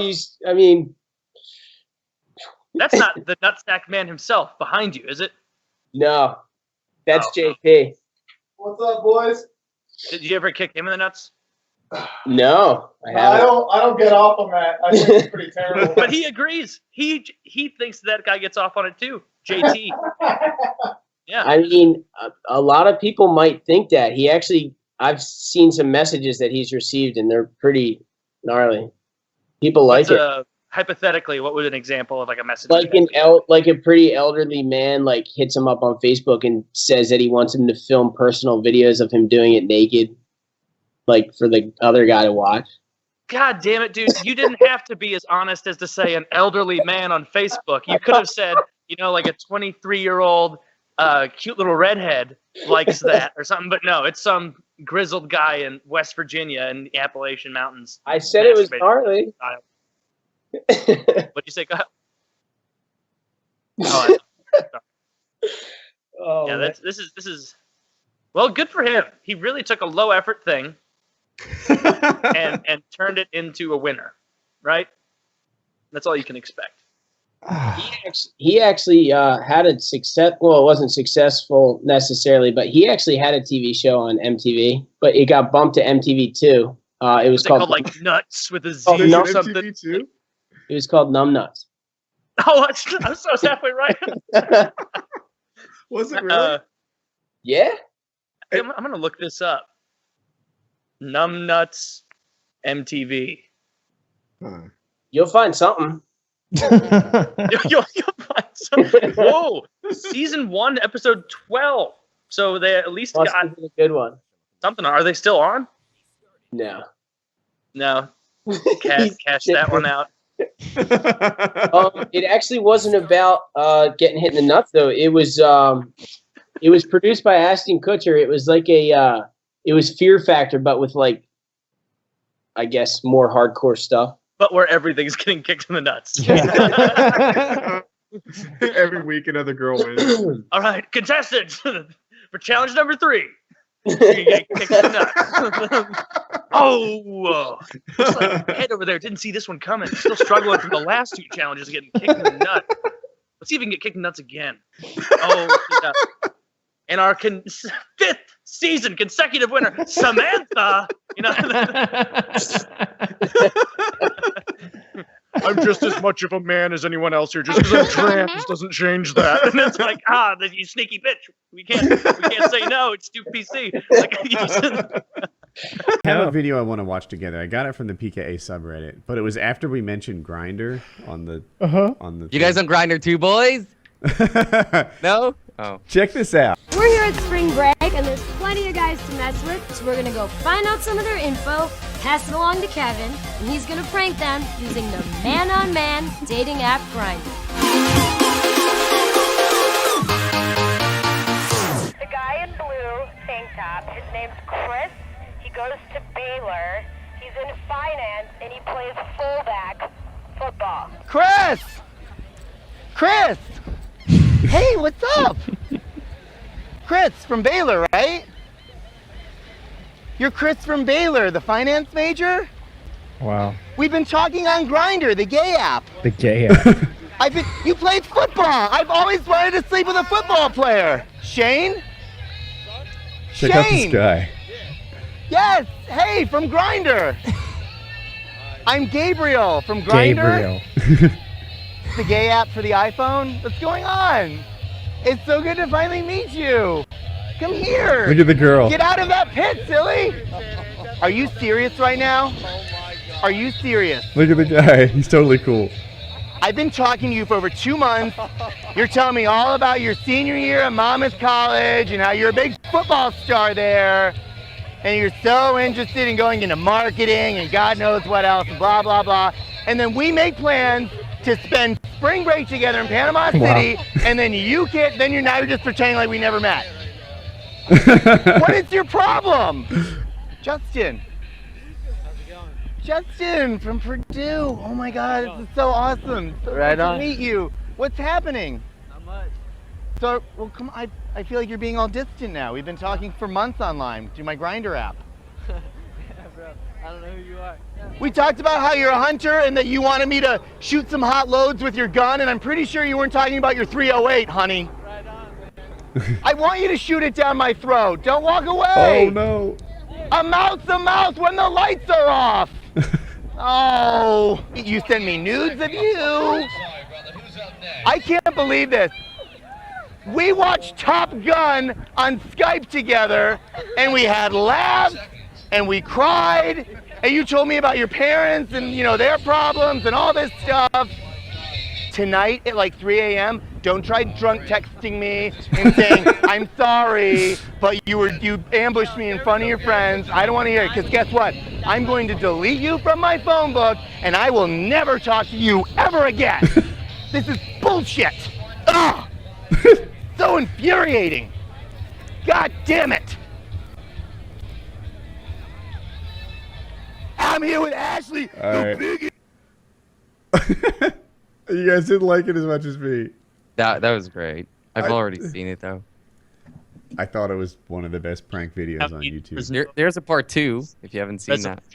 I think it's enough, but We were all joking. Your potential boyfriend or friend actually isn't living a double life behind your back. See ya. It's like it's all just like, oh, let him handle it, like, and then just run away.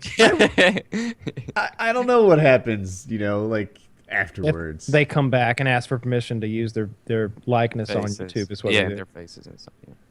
And then the They person need signs a release, and if it's they're all- professional enough, I guess they do. Like, it's just YouTube.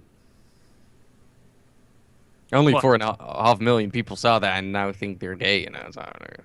Well, I think that everyone who saw it knows it's a joke. It's the people who were there. Yeah. As a matter of fact, if anything, putting it on YouTube is the out